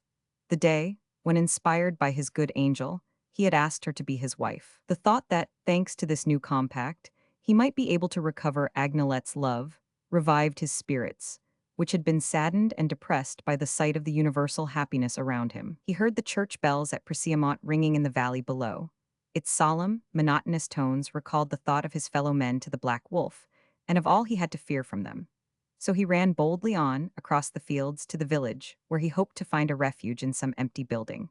As he was skirting the little stone wall of the village cemetery, he heard a sound of voices, approaching along the road he was in. He could not fail to meet whoever they might be who were coming towards him, if he himself went on. It was not safe to turn back, as he would have to cross some rising ground whence he might easily be seen. So there was nothing left for it but to jump over the wall of the cemetery, and with a bound he was on the other side. This graveyard as usual adjoined the church. It was uncared for, and overgrown with tall grass, while brambles and thorns grew rankly in places. The wolf made for the thickest of these bramble bushes. He found a sort of ruined vault, whence he could look out without being seen, and he crept under the branches and hid himself inside. A few yards away from him was a newly dug grave. Within the church could be heard the chanting of the priests, the more distinctly that the vault must at one time have communicated by a passage with the crypt. Presently the chanting ceased, and the black wolf, who did not feel quite at ease in the neighborhood of a church, and thought that the road must now be clear, decided that it was time to start off again and to find a safer retreat than the one he had fled to in his haste. But he had scarcely got his nose outside the bramble bush when the gate of the cemetery opened, and he quickly retreated again to his hole, in great trepidation as to who might now be approaching. The first person he saw was a child dressed in a white alb and carrying a vessel of holy water. He was followed by a man in a surplice, bearing a silver cross, and after the latter came a priest, chanting the psalms for the dead. Behind these were 4 peasants carrying a bier covered with a white pall over which were scattered green branches and flowers, and beneath the sheet could be seen the outline of a coffin. A few villagers from Persiamont wound up this little procession, although there was nothing unusual in such a sight as this, seeing that he was in a cemetery, and that the newly dug grave must have prepared him for it. Thibault, nevertheless, felt strangely moved as he looked on. Although the slightest movement might betray his presence and bring destruction upon him, he anxiously watched every detail of the ceremony. The priest having blessed the newly made grave, the peasants laid down their burden on an adjoining hillock. It is the custom in our country when a young girl, or young married woman, dies in the fullness of her youth and beauty, to carry her to the graveyard in an open coffin with only a pall over her, so that her friends may bid her a last farewell, her relations give her a last kiss. Then the coffin is nailed down and all is over. An old woman, led by some kind hand, for she was apparently blind, went up to the coffin to give the dead one a last kiss. The peasants lifted the pall from the still face, and there lay Agnelet. A low groan escaped from Thibault's agonized breast, and mingled with the tears and sobs of those present. Agnelet, as she lay there so pale in death, wrapped in an ineffable calm, appeared more beautiful than when in life, beneath her wreath of forget-me-nots and daisies. As Thibault looked upon the poor dead girl, his heart seemed suddenly to melt within him. It was he, as he had truly realized, who had really killed her, and he experienced a genuine and overpowering sorrow. the more poignant since for the first time for many long months he forgot to think of himself, and thought only of the dead woman, now lost to him forever. As he heard the blows of the hammer knocking the nails into the coffin, as he heard the earth and stones being shoveled into the grave, and falling with a dull thud onto the body of the only woman he had ever loved, a feeling of giddiness came over him. The hard stones he thought must be bruising Agnelette's tender flesh, so fresh and sweet but a few days ago, and only yesterday still throbbing with life. And he made a movement as if to rush out on the assailants and snatch away the body, which dead, must surely belong to him, since, living, it had belonged to another. But the grief of the man overcame this instinct of the wild beast at bay. A shudder passed through the body hidden beneath its wolf skin. Tears fell from the fierce blood-red eyes, and the unhappy man cried out, "O God, take my life, I give it gladly, if only by my death I may give back life to her whom I have killed." The words were followed by such an appalling howl that all who were in the cemetery fled, and the place was left utterly deserted. Almost at the same moment, the hounds, having recovered the scent, came leaping in over the wall, followed by the Baron, streaming with sweat as he rode his horse, which was covered with foam and blood. The dogs made straight for the bramble bush, and began worrying something hidden there. "Halloo, halloo, halloo!" cried the Lord of Vez in a voice of thunder as he leapt from his horse, not caring if there was anyone or not to look after it, and drawing out his hunting knife, he dashed towards the vault, forcing his way through the hounds. He found them fighting over a fresh and bleeding wolf skin, but the body had disappeared. There was no mistake as to its being the skin of the werewolf that they had been hunting, for with the exception of one white hair, it was entirely black. What had become of the body? No one ever knew. Only as from this time forth Thibault was never seen again, it was generally believed that the former sabot maker and no other was the werewolf. Furthermore, as the skin had been found without the body, and as, from the spot where it was found, a peasant reported to have heard someone speak the words, "O God, take my life, I give it gladly, if only by my death I may give back life to her whom I have killed," the priest declared openly that Thibault, by reason of his sacrifice and repentance, had been saved. And what added to the consistency of belief in this tradition was that every year on the anniversary of Agnelette's death, up to the time when the monasteries were all abolished at the Revolution, a monk from the abbey of the Premonstratensians at Bergfontein, which stands half a league from Preciamont, was seen to come and pray beside her grave. Such is the history of the Black Wolf, as it was told me by old Make, my father's keeper. The end.